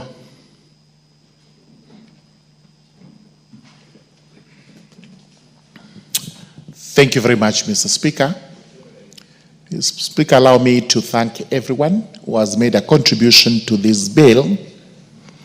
It's a very important bill, and the speakers have actually openly and candidly stated how important it is for this House to be involved in treaty making. Instead of just doing the ratification alone, we are also doing treaty making.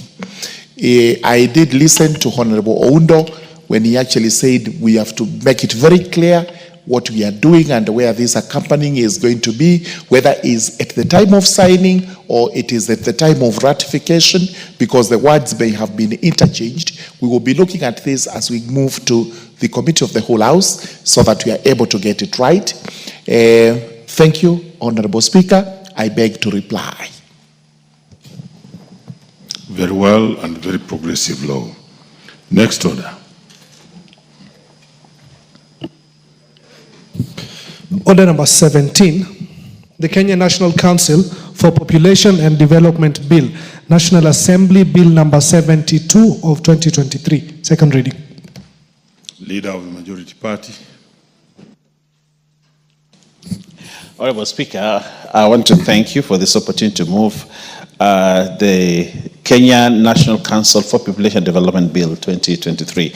Honorable Speaker, I beg to move the Kenya National Council for Population Development Bill 23 be read a second time. Honorable Speaker, The gist of this bill, and that's what I want to say at the beginning, is very simple: to anchor the Kenya National Council for Population and Development in law.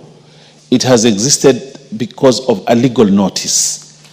And you know, like we passed in this parliament, legal notices can only exist for up to 10 years only. Beyond 10 years, they collapse. And therefore, the National Population Council requires an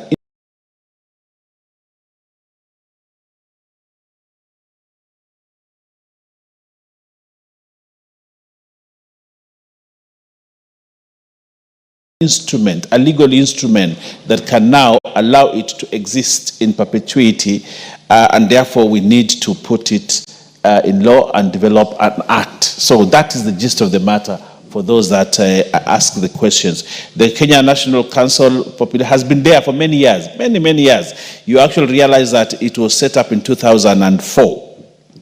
2004. It's been there for many years, but it has existed on the basis of a legal notice. And it is this legal notice that we want now to transform the National Council for Population into an act of parliament, and therefore give it a better platform for it to exist. It is a saga within the National Treasury, and therefore, Honorable Speaker, if you allow me, I want to go into the details of it a little bit, and then I'll ask the Honorable Bashir to actually second. Honorable Speaker, by way of introduction, the National Council for Population Development was established in 1982 as a department in the then office of the Vice President and Minister of Home Affairs.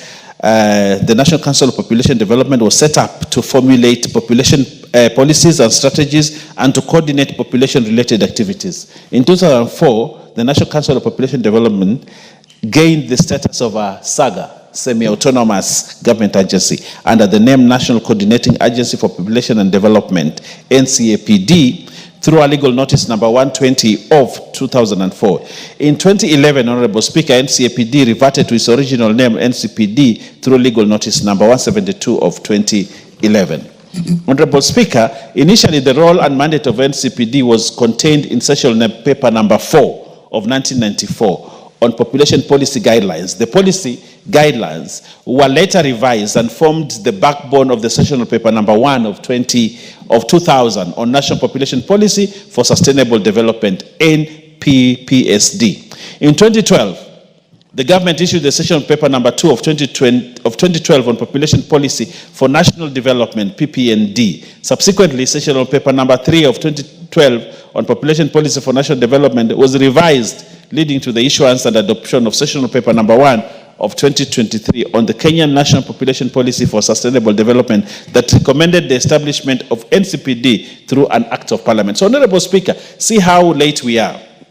In 2023, that's when a recommendation was made to actually transform the NCPD through an Act of Parliament. And that's why, if you look at this bill, Honorable Speaker, it is the National Council for Population Development Bill 2023. We are late, Honorable Speaker, on this matter. And therefore, Honorable Speaker, looking at the transformation, many sessional papers have gone through and all that to eventually come back to the fact that it has to be enacted and anchored in law. And that is what we need to do, Honorable Speaker. Presently, the Executive Order number 1 of 2023 on Organization of Government dated January 2023 recognizes NCPD as a SAGA under the National Treasury and Economic Planning State Department for Economic Planning. So that is where it is actually anchored, Honorable Speaker, at the National Treasury. Honorable Speaker, as you may be aware, Section 21(1) of the Statutory Instruments Act 2013 provides for the automatic revocation of statutory instruments after the collapse of 10 years.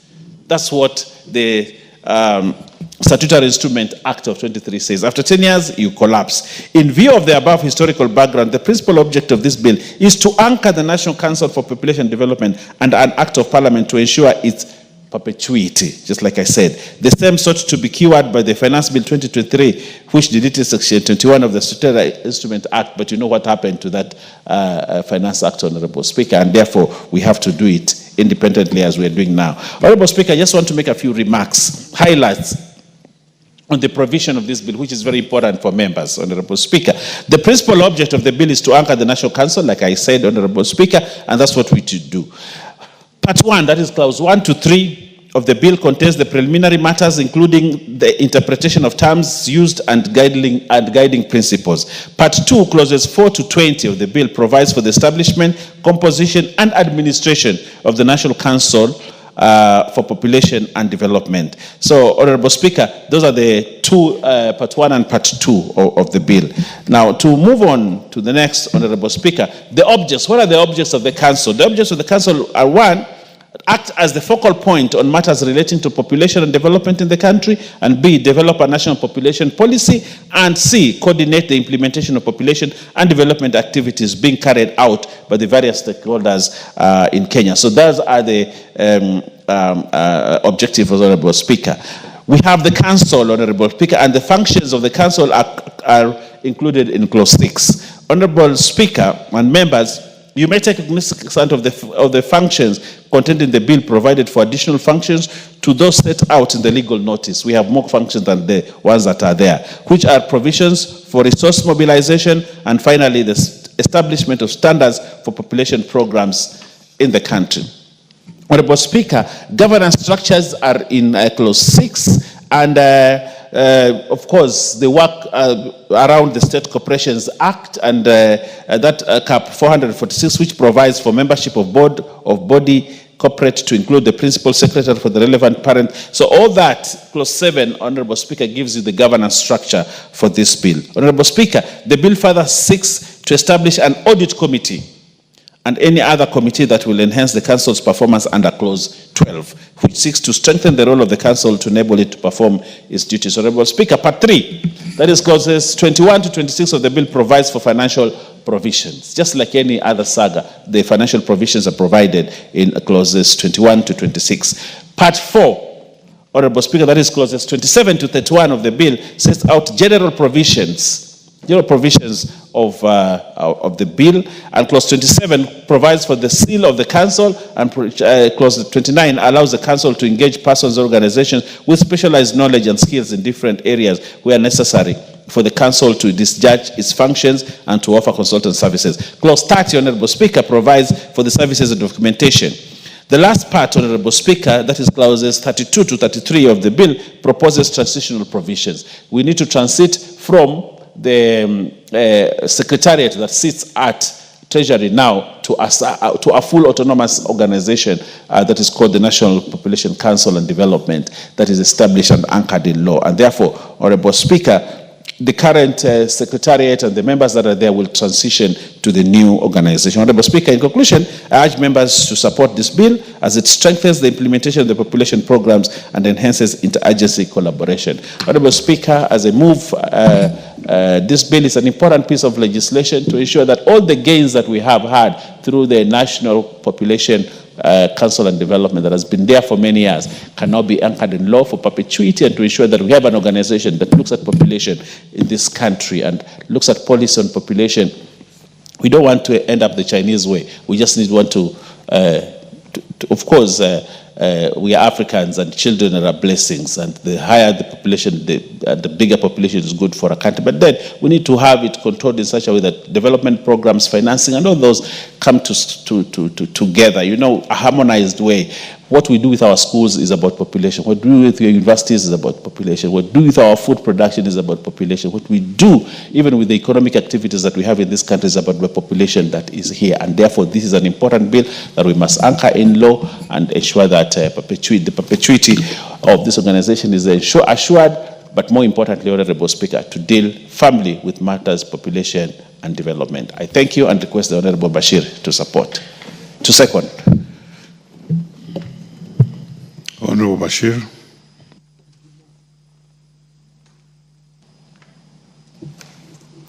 Honorable Speaker, I beg to second.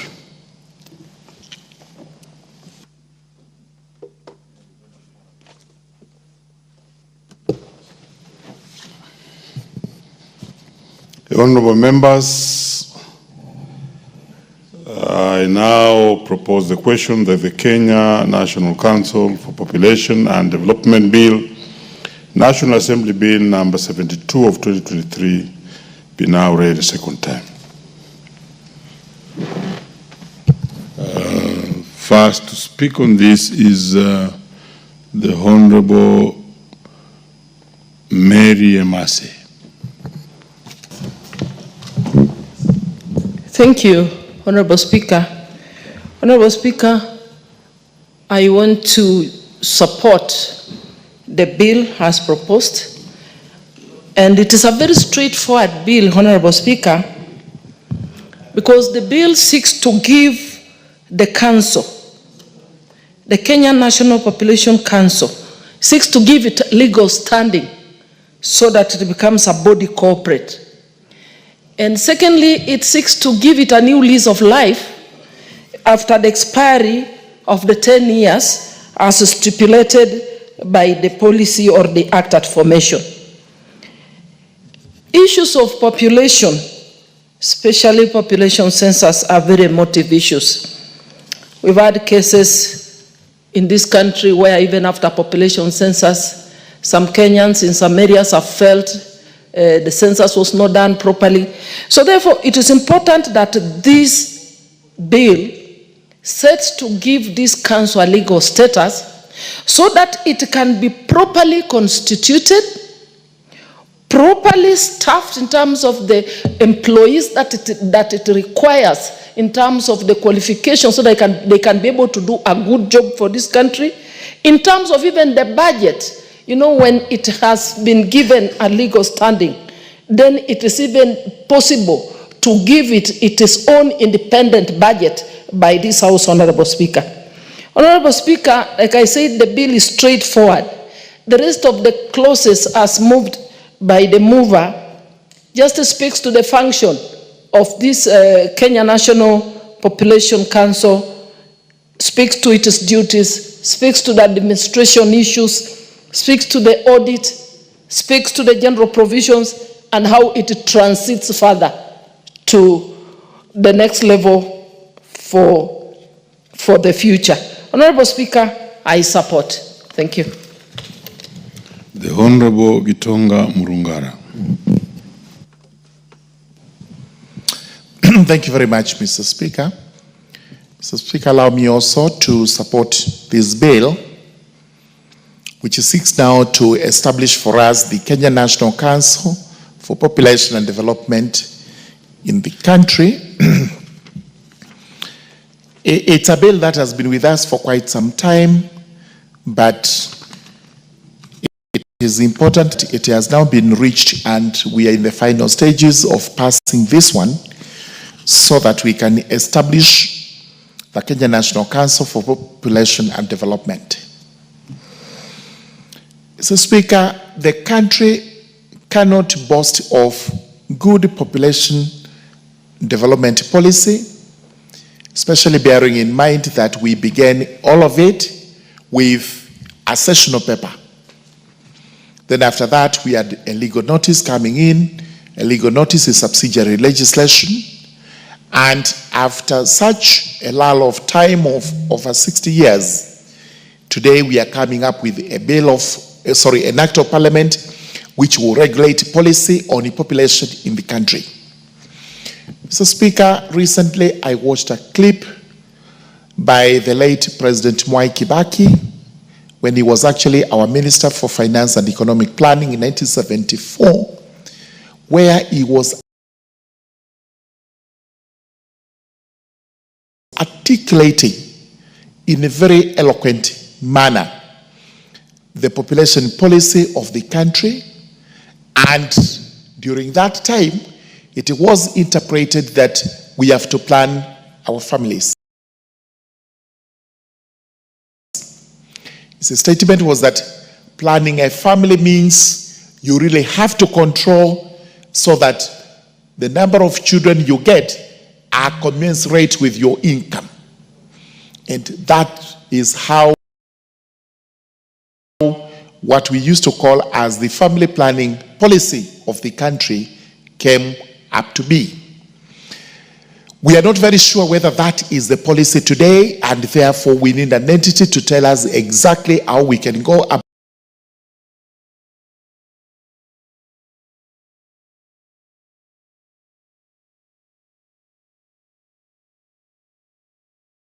about planning our families and our population as you know very well, population is a resource, it's a human resource.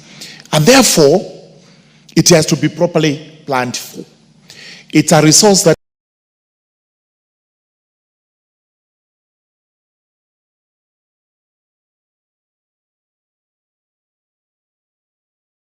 is very important for the country.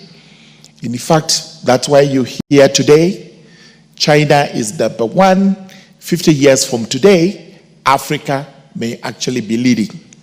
The reason towards that is due to the fact that we are saying we need to get more people onto the continent so that we can boost our production, we can boost our markets, and therefore we are able to compete relatively well with the other continents in the world. So here today we established this council whose main functions will be to plan for us the issues relating to population. As stated, it's a straightforward bill. After forming and after giving what the functions of this entity are going to be, the responsibilities, we now set up the council, which is going to be governed by a board of directors, and the board will have several members that are to be appointed as set out in the Act.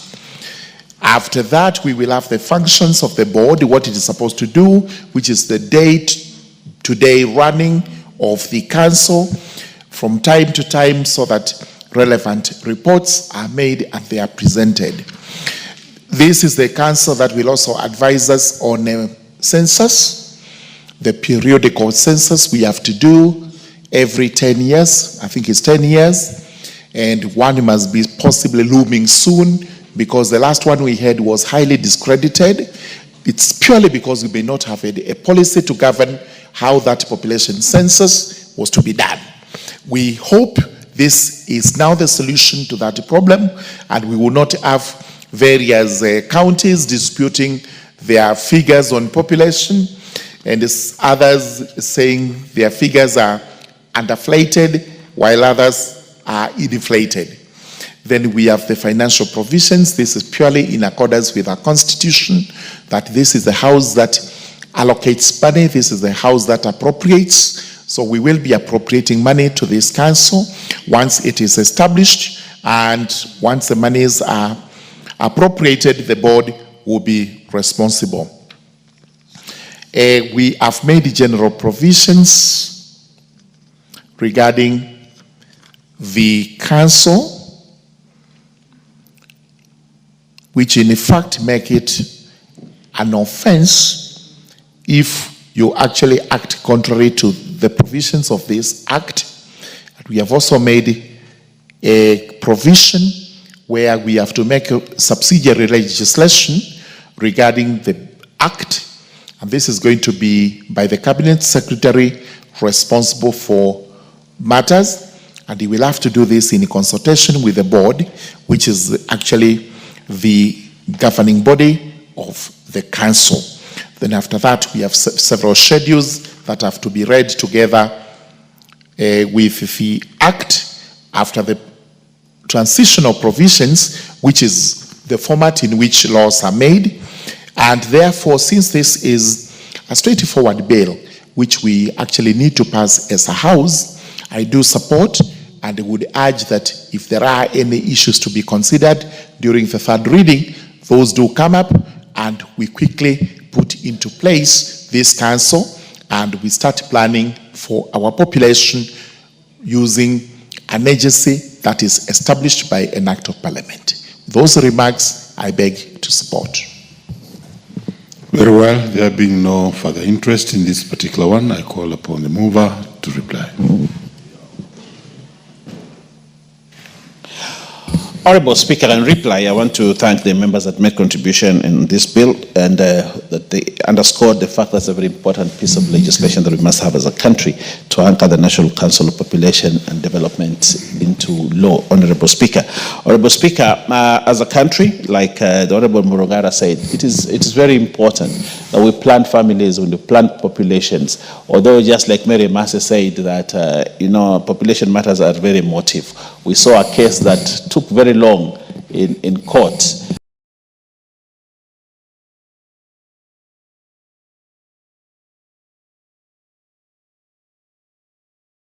The issues of population in the northeastern and all that. But Honorable Speaker, it is very important to note that we need a body that starts issuing policies and making, giving directives on the issues of population in this country. I am a big believer that this country should have as many people as possible. We should have a huge population. It's a good market for our products. It's good for productivity. But also having a good population without properly planning for it. For our schools, we need to have good plans for school. We need to have good plans for markets, for transport system, and for housing, and all that. These are things that must be put in place as we project and look forward to a bigger population. We can't just have a population. We must properly plan for it. And the National Council for Population Development, Honorable Speaker, is given the mandate to do that. Honorable Speaker, therefore, I reply. Very well. We shall defer putting of the question to both order number 17 and order number 16 to the next sitting. Next order.